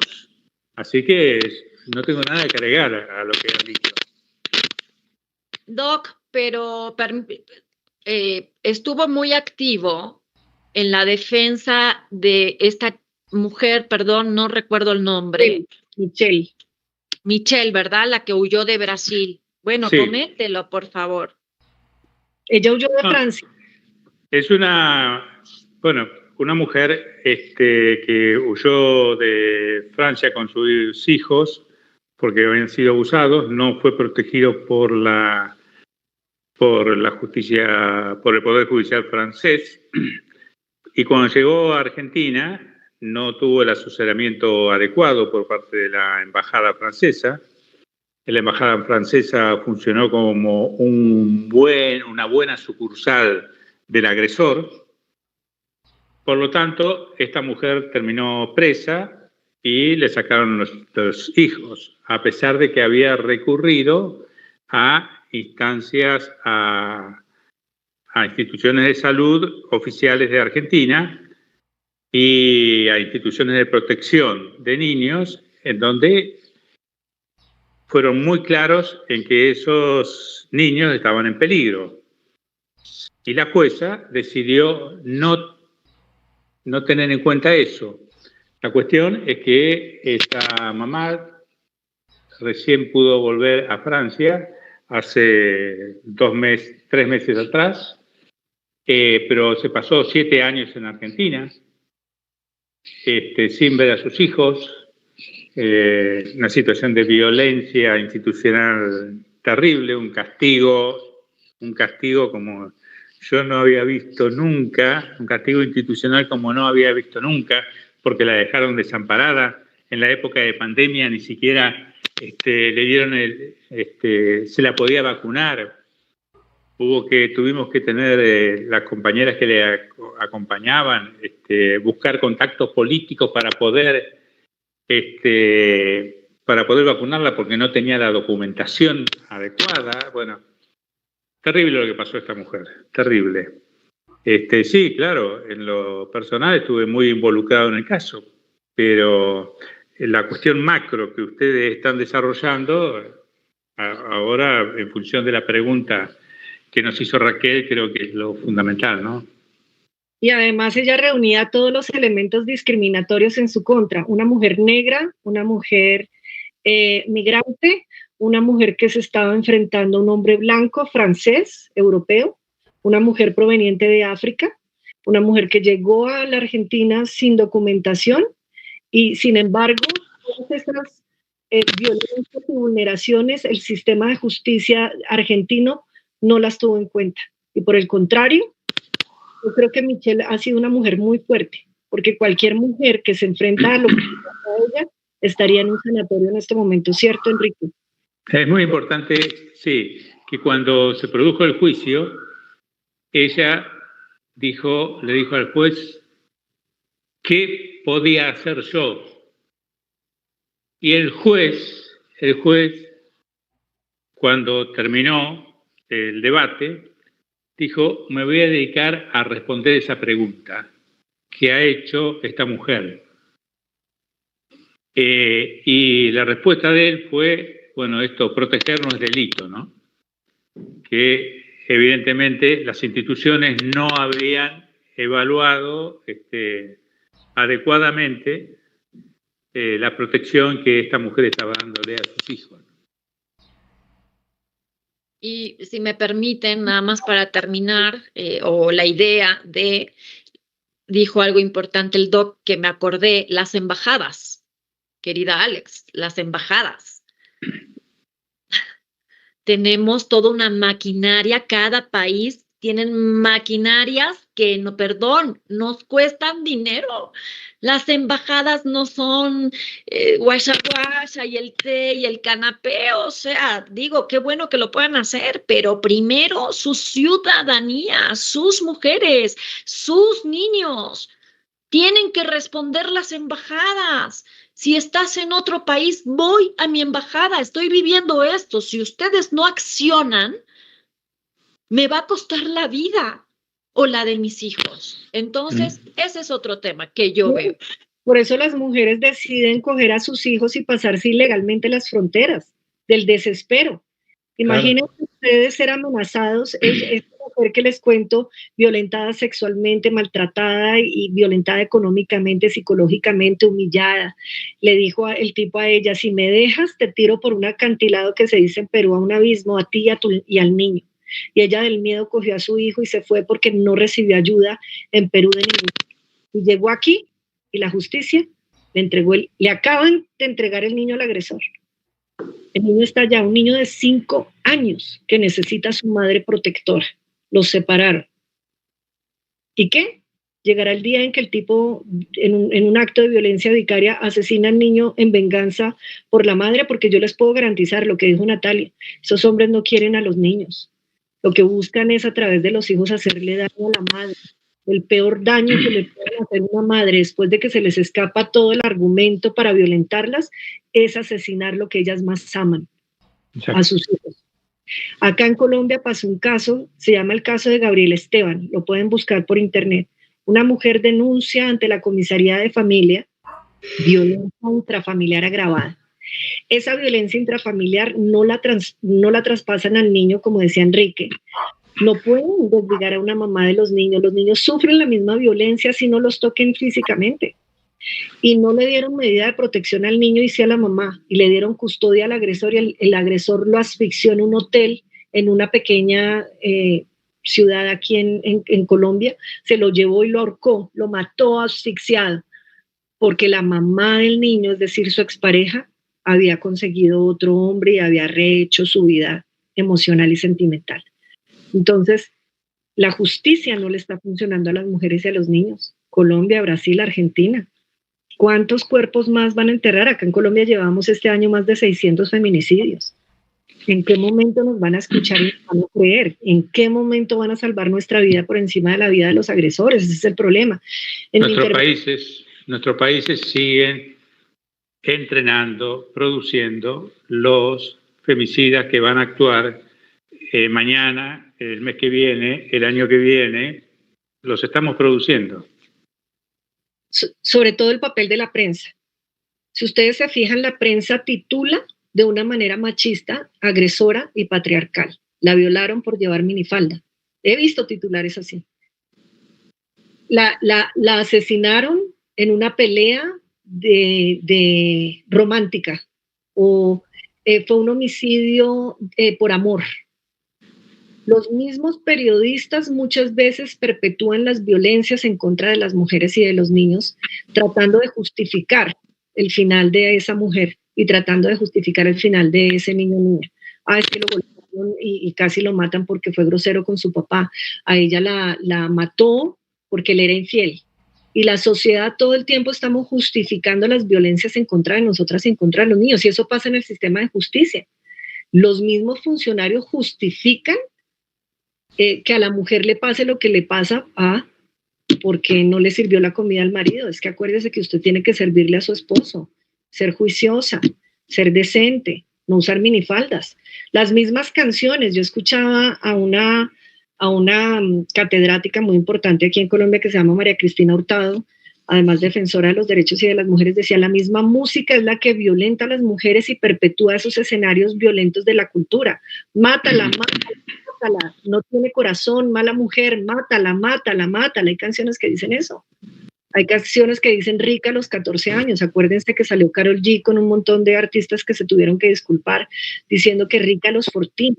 Nosotros mismos desde la sociedad estamos estableciendo estos parámetros machistas y patriarcales, y es una sociedad que hay que cambiar. Es que si lo que estamos haciendo nosotros en la justicia es una sociedad, es una idiosincrasia machista que tenemos que ir transformando, donde las mujeres necesitamos que nos crean, nos escuchen y no justifiquen nuestros asesinatos.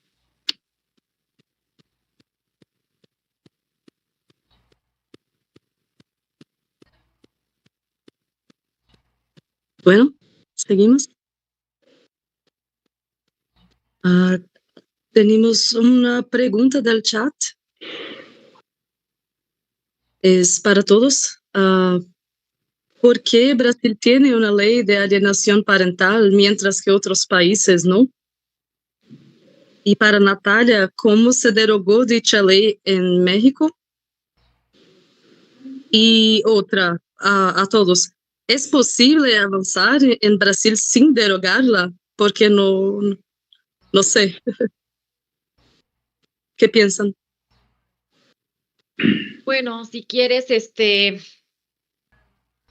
en México se derogó de la Ciudad de México, de la ciudad, de la capital.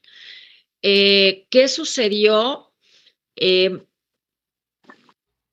hubo un suicidio de una madre que había denunciado abuso sexual por parte del progenitor de sus hijos, un abogado con dinero, poderoso, y bueno, ella se suicidó con sus hijos, con sus padres, y lo que recuerdo es que creo que su papá o su mamá sobrevivió. Fue una situación terrible, una historia terrible, porque ella agotó todas las instancias, hubo prensa, hubo algunos periodistas que la acompañaron, donde ella decía, no puedo contra este poder, contra esta violencia institucional, contra el poder económico de mi ex esposo, y me van a hacer entregar a mis hijos a su abusador sexual, no puedo. Y bueno, básicamente es eso lo que sucedió en Ciudad de México. Y obviamente, lo comenté en lo que compartí al principio, cuando las leyes se hacen o se derogan, debe de haber un estudio. Nadie está pidiendo, créeme, a mí o a las feministas o a las mujeres, no se trata de eso. Por eso dije, vean los expedientes, vean las pruebas. Si hay dudas, escuchen a los niños, porque una ley puede ayudar o puede impactar fuertemente en las vidas de. Entonces, a raíz de esa terrible historia de Mireya Agraz Cortés, tenía nombre, mucha gente en México dijo que no, que ella estaba mal, que ella mentía, que yo le creo a ella. Yo le creo a ella y no justifico. No puedo, yo no soy quien para juzgar lo que hizo o no hizo. Pero como mamá entiendo su desesperación, la de los abuelos maternos, de saber que sus 3 hijitos estaban siendo abusados sexualmente, que no les creyeron, que pudo el poder judicial, el poder de influencias, el poder del dinero. Y yo lo creo, porque lo viví, lo vivo, lo viven miles de madres, ese poder del Estado, esas influencias, ese poder del dinero en la justicia que es negocio. Y hoy yo puedo decir, yo le creo a Mireya Agraz Cortés. Es por eso que en la Ciudad de México se derogó y debe de ser cumplida y debe de ser sancionada, y las autoridades que no respeten y no respeten lo que sucedió en Ciudad de México deberían de ser sancionados por no respetarlo, porque hoy hay casos que pretenden en la Ciudad de México ser usados. Ahora, falta a nivel de país, falta homologar. Estas leyes tienen que ser homologadas a nivel federal, como lo dije, a nivel federal. No hay alienación, lo que logró Colombia. La Corte Suprema, de aquí me quitan la alienación parental. Colombia, adiós. Eso, no maquillado, hay aquí sí, aquí no, porque ¿qué sucede? No me conviene la legislación de la Ciudad de México, voy y le pongo una denuncia en otra provincia. O sea, o una demanda en otra, se inventan, o sea, buscan la ruta, buscan siempre la salida. Por eso las leyes deben de estar homologadas para realmente proteger. Eso digo.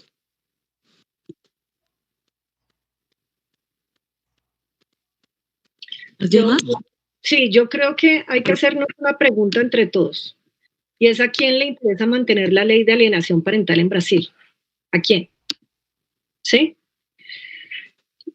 Desde que empezamos a hablar sobre los derechos de las mujeres y lo que nos ha costado conquistar nuestros derechos, salir de la cocina y poder votar. Y si nos damos cuenta, hace muy poco votamos. No es que llevemos siglos con derechos, las mujeres hasta ahora estamos conquistando nuestros derechos. ¿A quién le conviene la teoría de la alienación parental en nuestros sistemas de justicia familiar? Y como periodista me di cuenta que hay hombres machistas, patriarcales, abusadores, pedófilos y pederastas dictaminando y dictando las leyes, tomando las decisiones en los juzgados de familia. Ellos amparan, es una cobija que tapa, es un pacto entre machos, es un pacto machista que hay en la justicia. Y esa es la pregunta que se tienen que hacer. ¿A quién le está interesando sostener esto como ley? Es que es ley en Brasil. Me sorprende muchísimo que sea ley.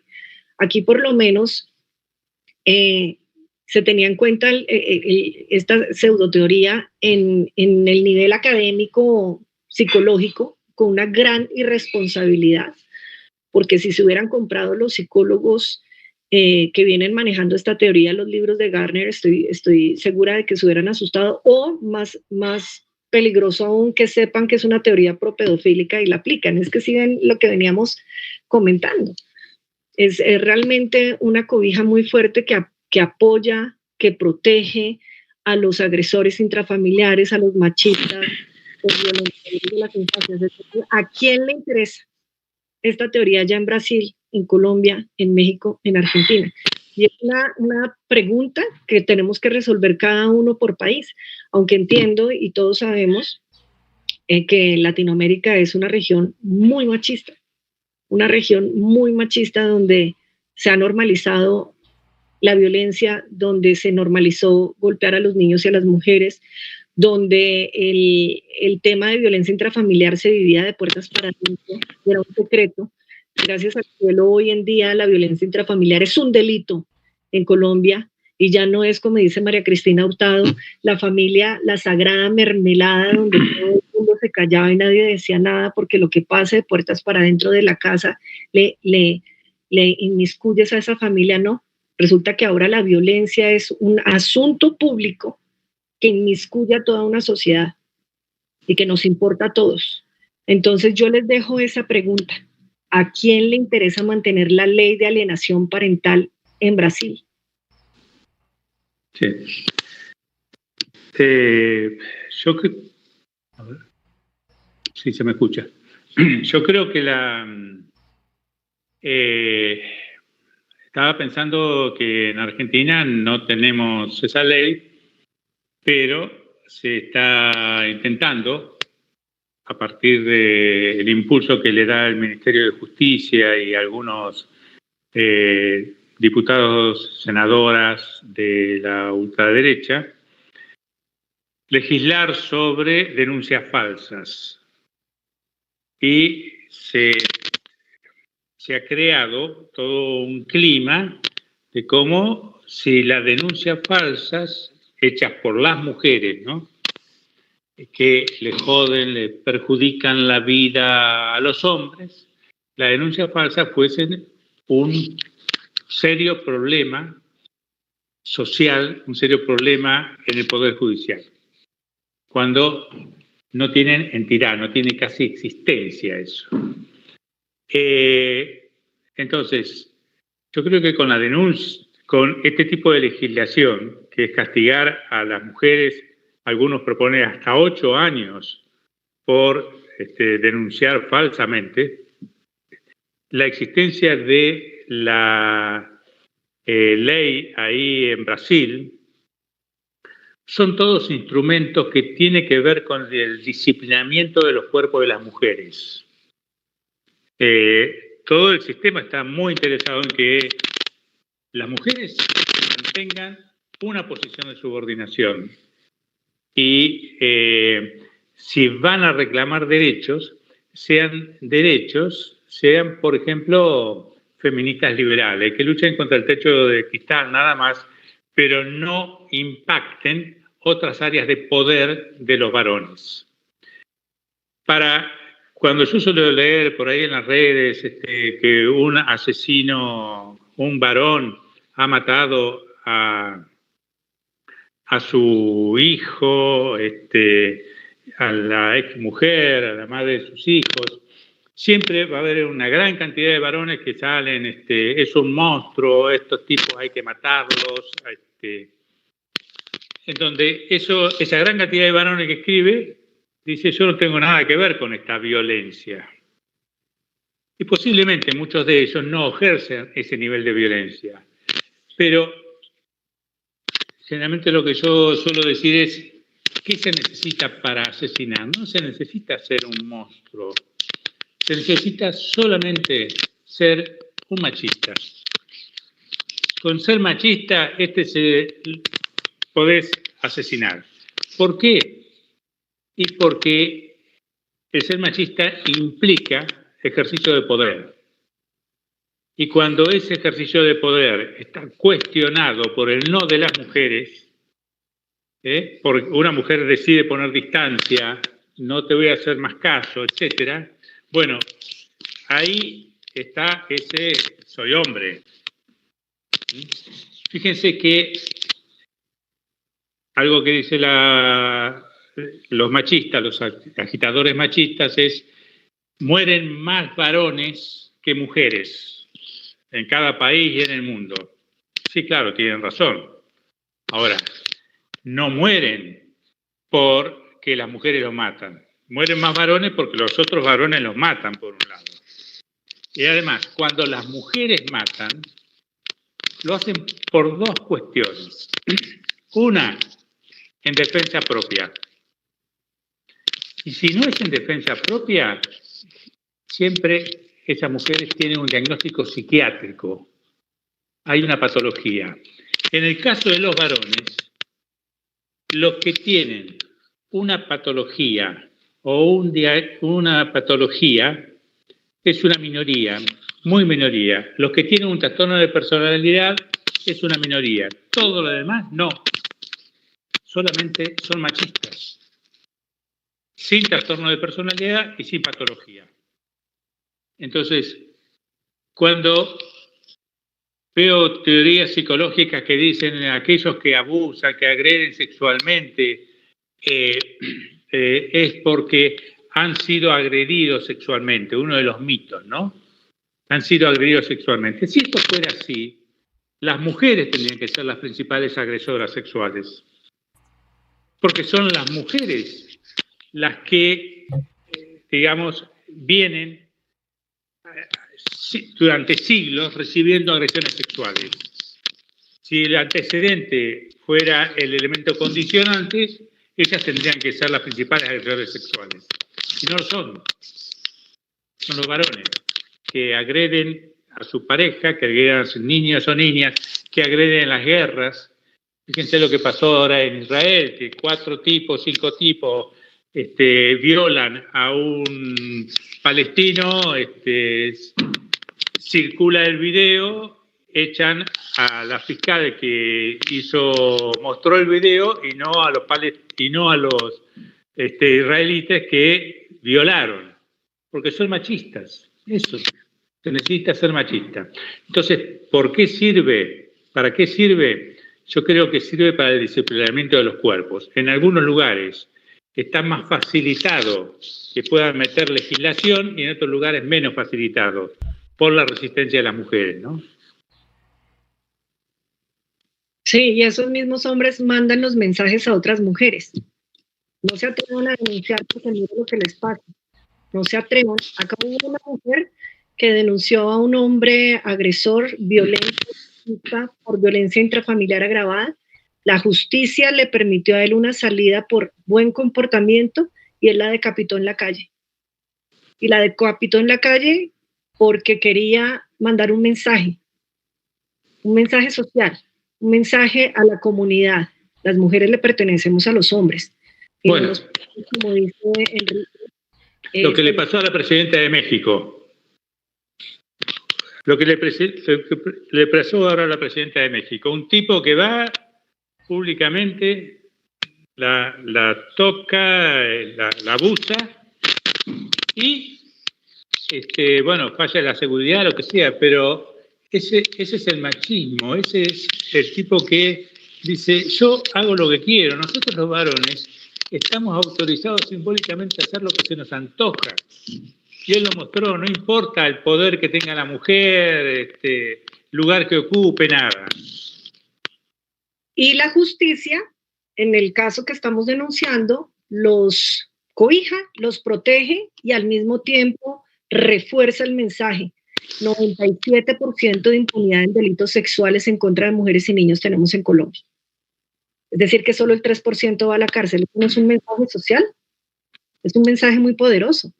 Y vuelvo y me refiero a María Cristina Hurtado, que además ella es coautora de la ley 257 del 2008 acá en Colombia, que permitió que los derechos de las mujeres fueran reconocidos, aún más reconocidos, para vivir libres de violencia. Ella decía: la responsabilidad ética y autocrítica de los varones en el desmonte de la violencia misógina en nuestra región es muy importante. Estudiar la intencionalidad y la genealogía de los agresores y potenciales agresores.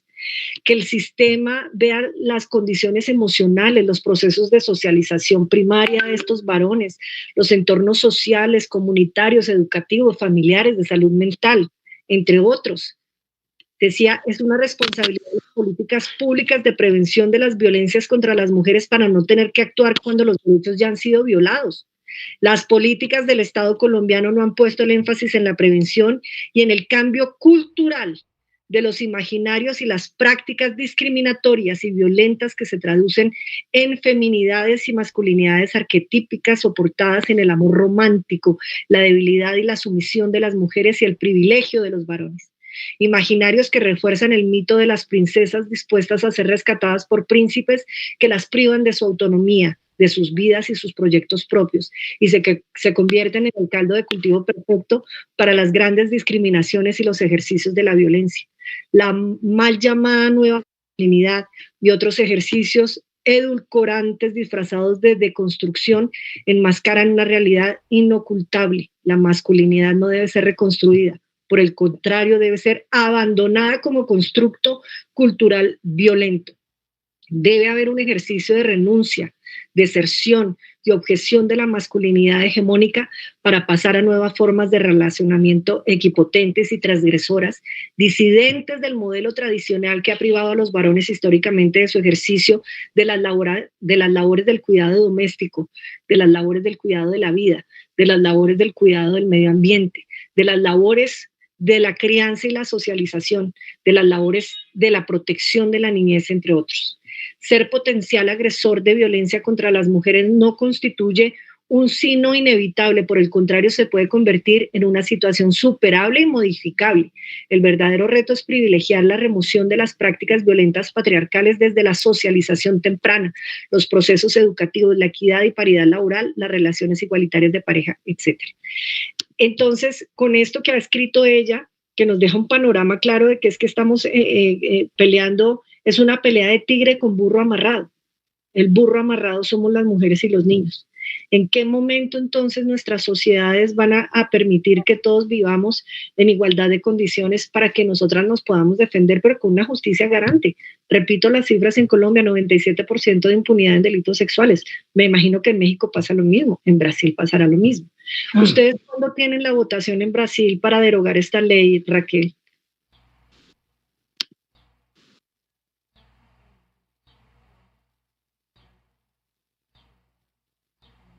Va a haber una votación en Brasil, ¿correcto? Perdón. Entendemos que en Brasil se quiere desmontar de la ley de la alienación parental, Cristina. ¿Cuándo va a hacer esa votación y qué es lo que se está esperando? Me permita falar em português? Pode ser? Assim eu não me atrapalho, tá? Vou falar em português, ok, pessoal? Já temos muitos projetos de leis que, um após o outro, eles foram negados, foram arquivados, tá? Um após o outro, muitos projetos. Tenho a impressão que já são 5 projetos tentando revogar. Toda legislatura, as mães recorrem aos deputados que são simpáticos para revogar esta lei, que escutam as mães, né? Entendem a gravidade dessa lei e eles fazem projetos de revogação. Mas o judiciário brasileiro, ele é feito por homens. E homens de qualquer partido, eles têm seus interesses de manter os privilégios que esta lei garante para eles. De alguma maneira, essa lei age como uma coibição para qualquer mulher que queira se separar, que queira se divorciar. Eles alegam: se você se divorciar, eu vou ficar com as crianças. Eu vou usar a lei da alienação parental porque ela funciona. Ela funciona. Porque aqui existe uma metodologia com os escritórios de advocacia, com os psicólogos que fazem laudos, há uma metodologia para construir uma alegação de alienação parental. Alegação, né? Então, por mais que hajam denúncias, há muita dificuldade para se comprovar as denúncias, porque a perícia é um território muito difícil, e quando a perícia não consegue comprovar, ela diz que uma queixa, uma denúncia, ela é inconclusiva. Com isso, ela não inocentou a pessoa acusada, mas quando ela fala é inconclusiva, o agressor entra com um processo de falsas denúncias que a ex-esposa fez para afastá-lo dos filhos. E nessa hora funciona, tá? Então, está muito difícil no Brasil. Inclusive, o ano passado, eles estavam tentando mudar o Código Civil brasileiro, colocando a lei da alienação parental dentro do Código Civil brasileiro. Ia ficar mais difícil ainda mudar. As mães bloquearam com muita luta e com a ajuda da defensora Fernanda Fernandes, que estava lá na Câmara, e fez uma brilhante argumentação, e deixou aqueles homens ali envergonhados pelo que eles estavam tentando fazer, certo? E houve, porém, um retrocesso enorme do depoimento especial, que é um depoimento de oitiva, onde as vítimas são ouvidas pelos peritos. E o nosso Conselho Nacional de Justiça aprovou um protocolo de alienação parental para ser usado nos procedimentos de escuta especial. Procedimentos de escuta das vítimas, eles vão ouvir, tentando encontrar a síndrome da alienação parental naquele relato ali. Esse protocolo é um retrocesso, na minha opinião, porque ele confunde os peritos sobre qual é a finalidade da escuta, certo? Se é para ouvir a vítima ou se é para procurar uma síndrome de alienação parental no relato dela. Este protocolo, ele desacredita a vítima, porque a vítima não está mais falando o que ela viveu, ela agora está sendo desacreditada. Ele desqualifica, eu acho, tira a natureza da oitiva e da própria perícia, né? Então ele desqualifica também a perícia e ele criminaliza mães quando alguém vai fazer um laudo que ali está tendo uma síndrome de alienação parental no relato da vítima. Então, é um protocolo de alienação parental que entra para desarticular o depoimento especial da escuta protegida e entra para, de certa maneira, aparelhar, né, uma instituição muito importante que é o depoimento especial. Mas, na sexta-feira, nós vamos ter uma mesa sobre perícia, com peritos, e é uma mesa que vale a pena assistir. Porque eu não sou qualificada para discutir sobre perícia, tá? Estou falando que a gente acompanhou aqui no Brasil nas mudanças do arcabouço legal com relação a isso, tá? Então, assim, a gente está vivendo uma onda aqui, uma onda muito conservadora, e o Congresso nosso está muito conservador e está muito difícil de revogar. Nós temos 2 deputadas do PSOL, que é um partido progressista, que se chamam Fernanda Melchiona e Sâmia Bonfim, que agora estão à frente de um projeto de lei para revogar a lei da alienação parental.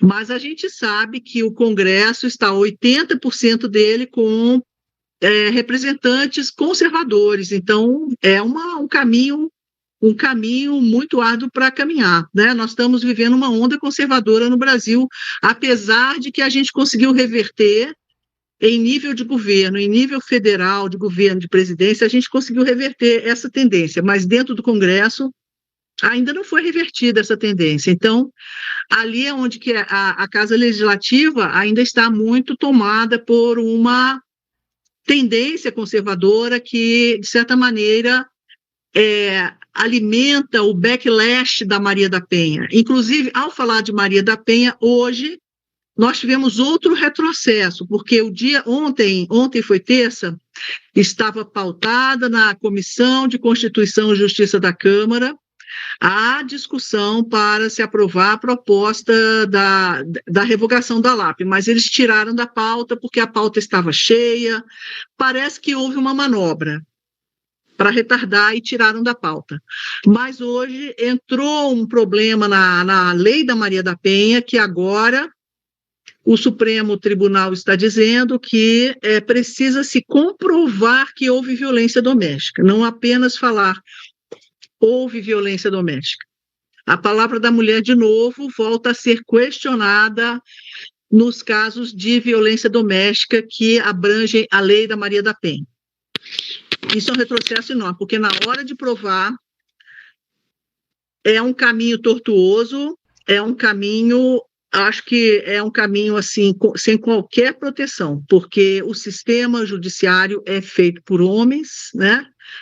As perícias também, infelizmente, e não só por isso, por serem homens, mas porque houve, em 15 anos de lei da alienação parental, uma indústria que se favoreceu monetariamente com o sofrimento dessas mães, dessas crianças, tá? Uma indústria que ganha rios de dinheiros para defender agressores, e que também trabalhou nas mídias para construir uma cultura de alienação parental, entendeu? De todo um viés de gênero, de tentar imputar para as mulheres, né, a uma série de qualificações que colorem, né, que vestem as mulheres como vingativas, ressentidas, manipuladoras, mentirosas, né, e tudo mais. Então, as pessoas embarcaram nessas concepções de senso comum, né, e estão pautando suas decisões, suas práticas profissionais, e é triste, é lamentável. Tudo que vocês relataram, a gente observa no Brasil com muita perplexidade, como é possível profissionais, né, que juraram a proteção da infância, né, juraram nas suas carreiras ao trabalho do cuidado, né, e da proteção e da defesa, né, e não é o que acontece. A gente vê pessoas construindo laudos assim para apoiar sentenças que são totalmente enviesadas em desfavor das crianças, É triste de falar sobre isso, sabe? Então, enfim, né, somos Latino-América, né, somos um continente que está sendo assodado, né, por toda uma, vamos dizer, uma mutação mesmo da violência. A violência, ela está tomando novas formas, novos contornos, né, se organizando, sabe, se tornando numa máquina de violência difícil de ser enfrentado. O enfrentamento da violência institucional, de Estado, ela precisa realmente que nós nos unamos, nós nos organizemos, nós tenhamos uma agenda, né? Nós tenhamos, vamos dizer, um trabalho coletivo muito consistente, muito articulado, e eu estou esperançosa, porque nesse encontro aqui, a conferência, ela está confluindo pessoas, ela está convergindo pessoas, né? E pessoas que estão preocupadas, né? Pessoas que estão muito desafiadas. Então, e é a sociedade civil, né, que se encontra nesse lugar de sofrimento, porque Um profissional sério, ele está em sofrimento, né? Um profissional psicólogo que é sério, ele entra em sofrimento por atender uma criança que, o trabalho dele desborda por uma violência de Estado e que ele não consegue ter um bom resultado nessa proteção, né? Então, eu vou repetir uma frase do juiz romano.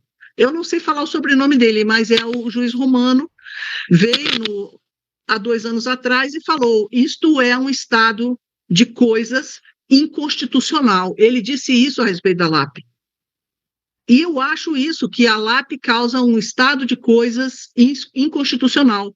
E para um profissional como o doutor Henrique Stolla, como outros profissionais, os psicólogos que vieram ontem na Mesa 2, tá? Que está excelente, você sente o sofrimento transbordando na fala dessas pessoas, na experiência profissional que elas têm, porque é muito difícil você ser um psicólogo num estado de coisas inconstitucional. É muito difícil. É muito difícil você atender uma criança ou uma mãe, sendo você um advogado, um psicólogo, um psiquiatra, alguém, um mediador, um perito. Como é que você faz para, né? Você se esforça, você dá o seu melhor, mas o resultado é sempre igual, porque existe já uma receita acontecendo, uma coisa que está em andamento, que está em curso, que é uma máquina, e essa máquina produz sofrimento psíquico, emocional, e eu acredito em espiritual também, em todos aqueles que resvalam nessa lei, por um motivo ou pelo outro, tá? Então, assim, não é só, né? As crianças estão no centro desse furacão, elas estão sendo varridas a infância, a maternidade está sendo varrida. Eu estou sendo dramática, mas é preciso que sejamos, porque nesse momento não é drama isso é ser autêntico, né? É ser autêntico. A gente vê que é uma lei que criou uma máquina de violência, é uma indústria de sofrimento e é uma máquina de violência que a gente precisa enfrentar, e é preciso realmente eu acho sim, de uma transformação ética profunda, sabe? E é por isso que eu acho que a conferência ela está indo nessa direção, de encontrar com os demais, encontrar com todos aqueles que se importam, né? Que sentem de verdade que não podemos deixar essa coisa acontecer assim, né? Ao bel prazer, né? Acontecer e crescendo, até um ponto que toda uma nação vai estar completamente comprometida à sua infância, comprometida à sua maternidade, né? A gente sabe que isso é a célula, né, de uma sociedade, né? São os vínculos, né? Então, é preciso a gente resgatar essa proteção aos vínculos. Eu não sei se eu estou me estendendo aqui, mas eu peço a vocês, então, que a gente fortaleça nossos vínculos, vamos nos organizar, vamos nos encontrar mais, né? Indicar os iguais, porque a gente vai construir uma comunidade de prática, uma comunidade que atua, que fala, que reclama, que aponta, que cobra, que reivindica, né? E até que as coisas se transformem, tá? Porque os políticos, eles são sensíveis para a opinião pública. É o único botão que a gente consegue apertar, que eles ouvem, que eles escutam, é a opinião pública. Se uma mãe chegar lá no gabinete do deputado e chorar e sentir, ele vai ouvir e ele não vai se comover. Mas se ele entrar no Instagram e ver que as pessoas estão reclamando aos borbotões, aí ele vai ouvir. A Simone gostaria de falar algo, Simone? Gostaria? Eu gostei muito da mesa, a gente está fazendo uma conferência que está sendo muito importante, eu acho, principalmente para a universidade, né, que é um espaço que precisa ser conquistado com relação a essa lei. Eu fui vítima de um processo, né, de alienação parental, então eu fiz uma opção de me afastar um pouco, porque é muito sofrido, mas eu dou na universidade uma disciplina chamada Gênero e Educação. na Faculdade de Educação para futuras pedagogas que vão atuar nas escolas. E quando eu falo sobre alienação parental, depois da aula, as alunas que são mães me procuram. Porque elas estão sofrendo com alienação parental e não sabem. Elas não sabem que essa lei tem um movimento, que essa lei tem um intuito. Quando elas recebem o processo de alienação parental, é como se o Estado estivesse dizendo para elas que elas estão erradas, e elas confiam no Estado. As mulheres, a princípio, elas partem do pressuposto que a justiça existe e que o Estado funciona. Então, demora um pouco para a mulher perceber que essa lei, ela é misógina e ela é um processo de perseguição com relação à sua própria maternidade. Então, eu fico um pouco até assombrada em sala de aula que todas as mães me procuram. Porque, independente da classe social, os homens estão usando a lei de alienação parental como uma forma de silenciar as mulheres e de retaliar.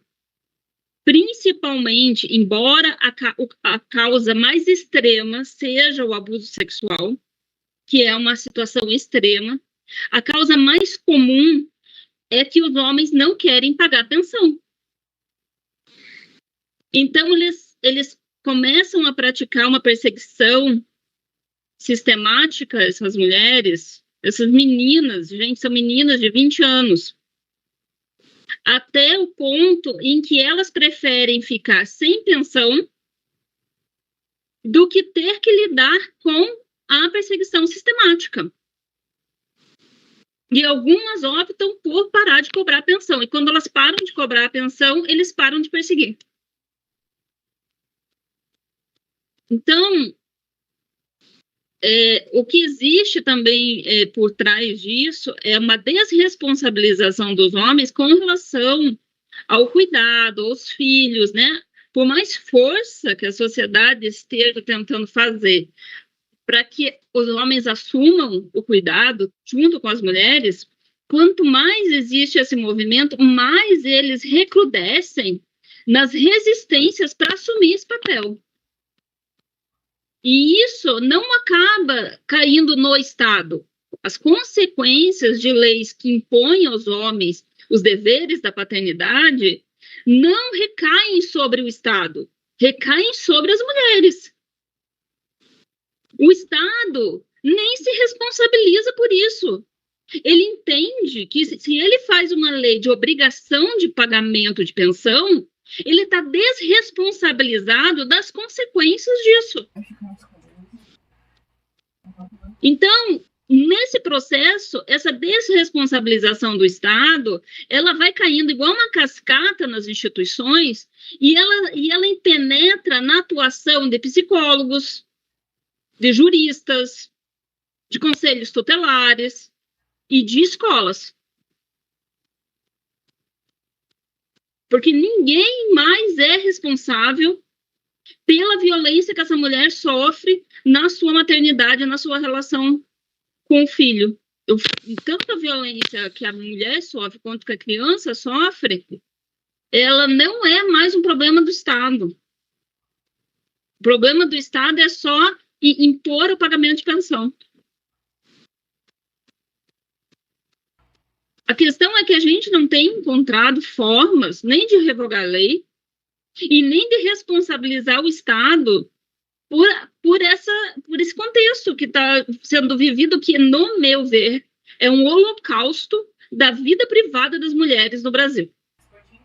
É quase um holocausto, porque na vida privada, a mulher não consegue mais trabalhar, não consegue mais ter prazer, não consegue mais ter amigos, porque ninguém aguenta mais ouvir ela reclamando do que está acontecendo, e ela se isola. Ela fica absolutamente isolada. Então, assim, digamos que num semestre eu tenha 30 alunas, 4 delas são mães, as 4 me procuram. orientação que eu dou para ela? A primeira coisa é não deixe de fazer as coisas que te fazem feliz. Porque a primeira coisa que eles querem é que a mulher não tenha mais uma vida. Que ela fique apavorada, né? Com a situação. E eu tenho uma suspeita que existe praticamente uma cartilha de como oprimir essa mulher. Eu não sei se eles aprendem isso nas associações de pais alienados, eu não sei se eles aprendem isso na internet, no WhatsApp, em grupos de homens no WhatsApp, eu não sei aonde que eles aprendem. Mas as estratégias de perseguição às mulheres são as mesmas. A forma, o modus operandi dos homens é o mesmo. Não são só homens agressores, são homens organizados e que agem a partir de uma didática da violência. Existe uma pedagogia da violência. E é muito difícil a gente enfrentar isso no cotidiano, porque como é que a gente vai chegar nessas mulheres? Como é que a gente vai conseguir? A gente vai falar com todas as mulheres do Brasil? Como é que a gente vai chegar nelas? Muitas delas vivem a violência e nem reconhecem, elas precisam entender como é que o mecanismo funciona. Eu preciso dar uma aula. As alunas só conseguem perceber que elas sofrem violência lá pela minha terceira aula. Elas falam, mas eu estou vivendo isso. Eu preciso entender o mecanismo. Como que ele é organizado, sistemático. Então, é uma questão muito complexa, e é uma questão, assim, que, para mim, que fui vítima, para mim, caiu muito, assim, qualquer tipo de ilusão com relação ao Estado, com relação à justiça. Porque eu acreditava realmente na justiça. Né? Estou falando de mim, Simone, né? Então, assim, eu tinha uma crença mesmo de que a justiça funcionaria. Como é que a gente resgata essa justiça que um dia existiu, assim, de que essa justiça funciona? Porque é importante que o Estado de Direito funcione. É fundamental que o Estado de Direito funcione. E ele não está funcionando para uma categoria muito grande, que é a categoria das mulheres, das mães e das crianças, para beneficiar agressores e violadores de direitos. Que Estado é esse? Então, assim, eu tenho muita vergonha do Brasil. Para mim, o Brasil, assim, é vergonhoso, porque o México conseguiu enfrentar, outros países conseguem fazer enfrentamento e não colocar essa lei. E no Brasil não tem mudança alguma. É vergonhoso o que acontece. E a gente já recebeu aqui uma pesquisadora italiana que ela dizia que as crianças que eram vítimas desse conceito de alienação parental na Itália não confiavam mais no Estado. Elas cresciam e não acreditavam mais no país onde elas viviam. Imagina todas essas crianças com vergonha de serem brasileiros, não acreditando mais no sistema de justiça, não acreditando mais no próprio país. Essa é a nossa realidade atual, né? Assim, que a gente está lidando atualmente, que é uma perda moral muito grande, é um sofrimento moral do ponto de vista individual, né? Do ponto de vista psíquico, mas é uma perda moral coletiva também. Moral ética. E eu gostaria de agradecer muito a fala de todos, porque, assim, a gente se fortalece percebendo que outras pessoas estão percebendo isso também, e conseguem entender os meandros, né, dessa lei. Então, isso é bem importante para a gente. Obrigada. Graças. Eu creio que vocês gostariam de falar alguma coisa, complementar? Sí, que ustedes no resolvieron la pregunta.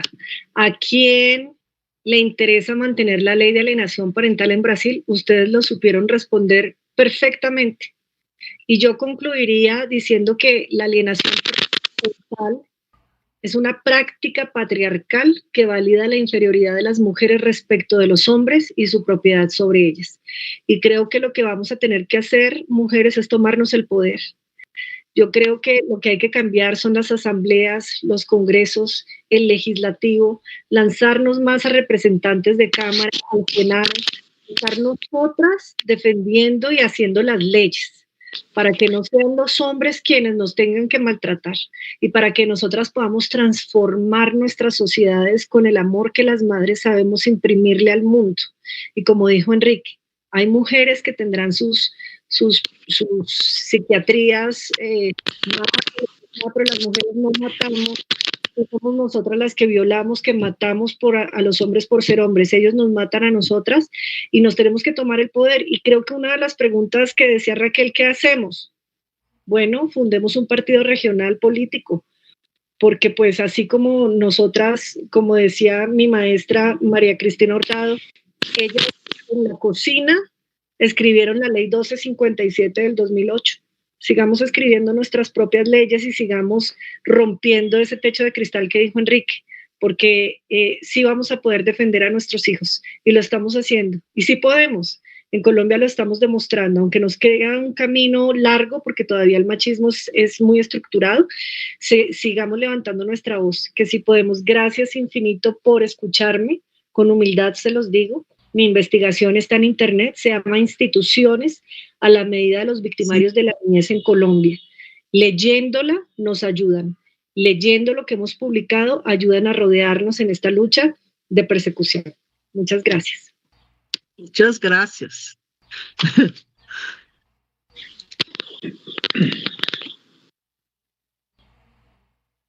¿Alguien más que quería hablar? No. No, gracias. Pues nada, igual agradecer. Yo quería hablar un poquito. Sí.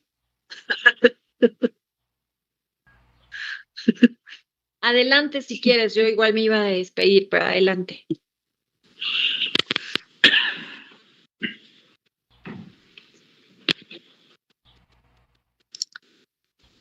¿Quién es? Raquel, Natalia. é você. Raquel, Eu você mesma. É você mesmo. Gracias. Yo tuve un problema de conexión. Estoy en el celular móvil, pero dos cuestiones que me han movilizado en mi investigación y tienen que ver con la discusión anterior. Quería decir que esta cuestión de la revocación de la ley es movilizada pela derecha, que es una cuestión importante de refletir, pela defensa de la infancia y de la familia, pero con sus propios intereses y percepciones morales. Es interesante porque es complicado. Y observar que las propias mujeres a veces son las defensoras de esta ley, desde el proyecto de la ley. Y hoy en la creciente industria de mujeres que defienden los abusadores, es algo que pienso como feminista que es muy difícil, sensible, y quería decir.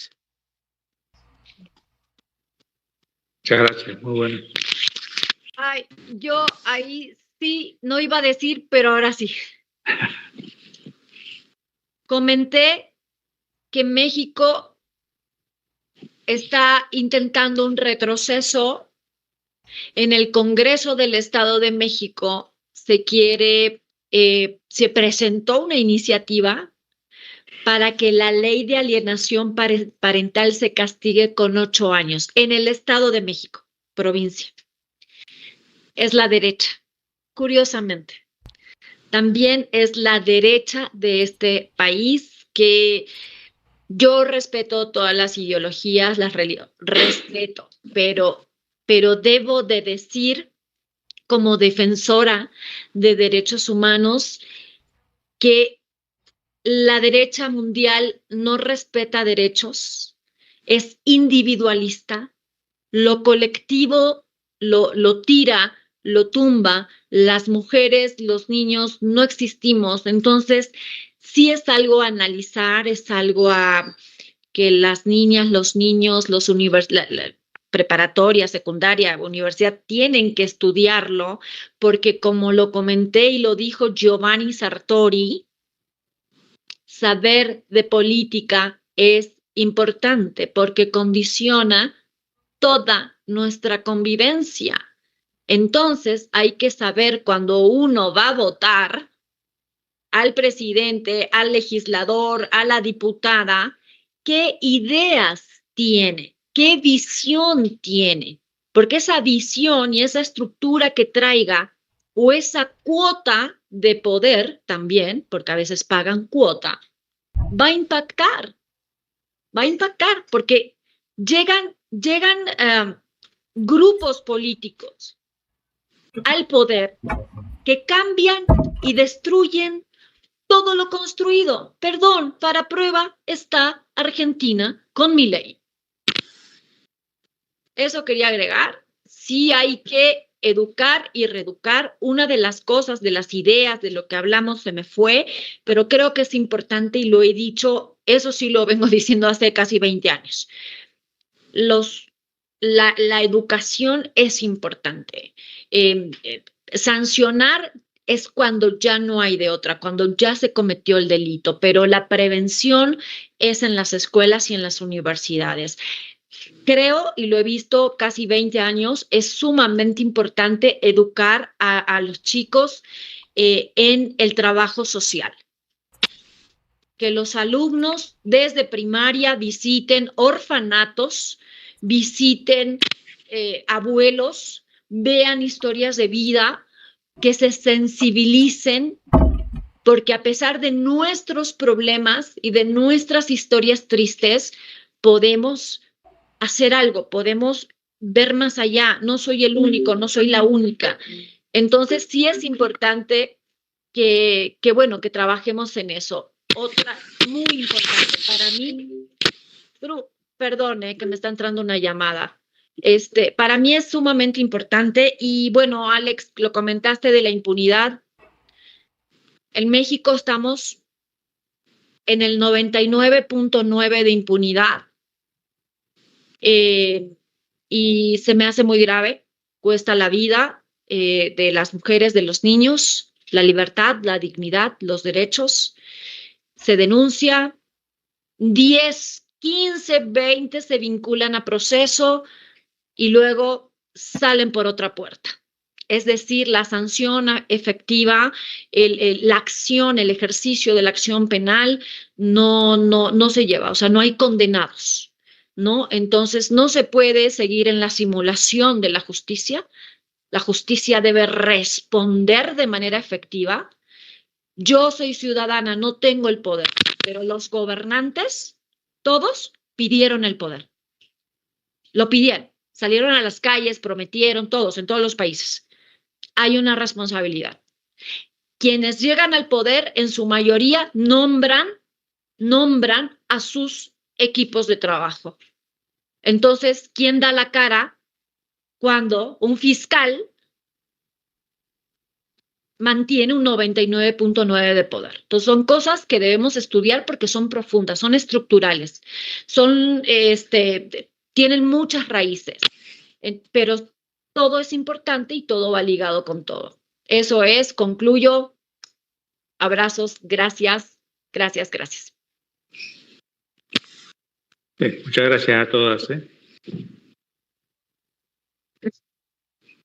Lo lograremos. Voy a leer un agradecimiento, ¿sí? Para que quitemos la mesa redonda. Un momento.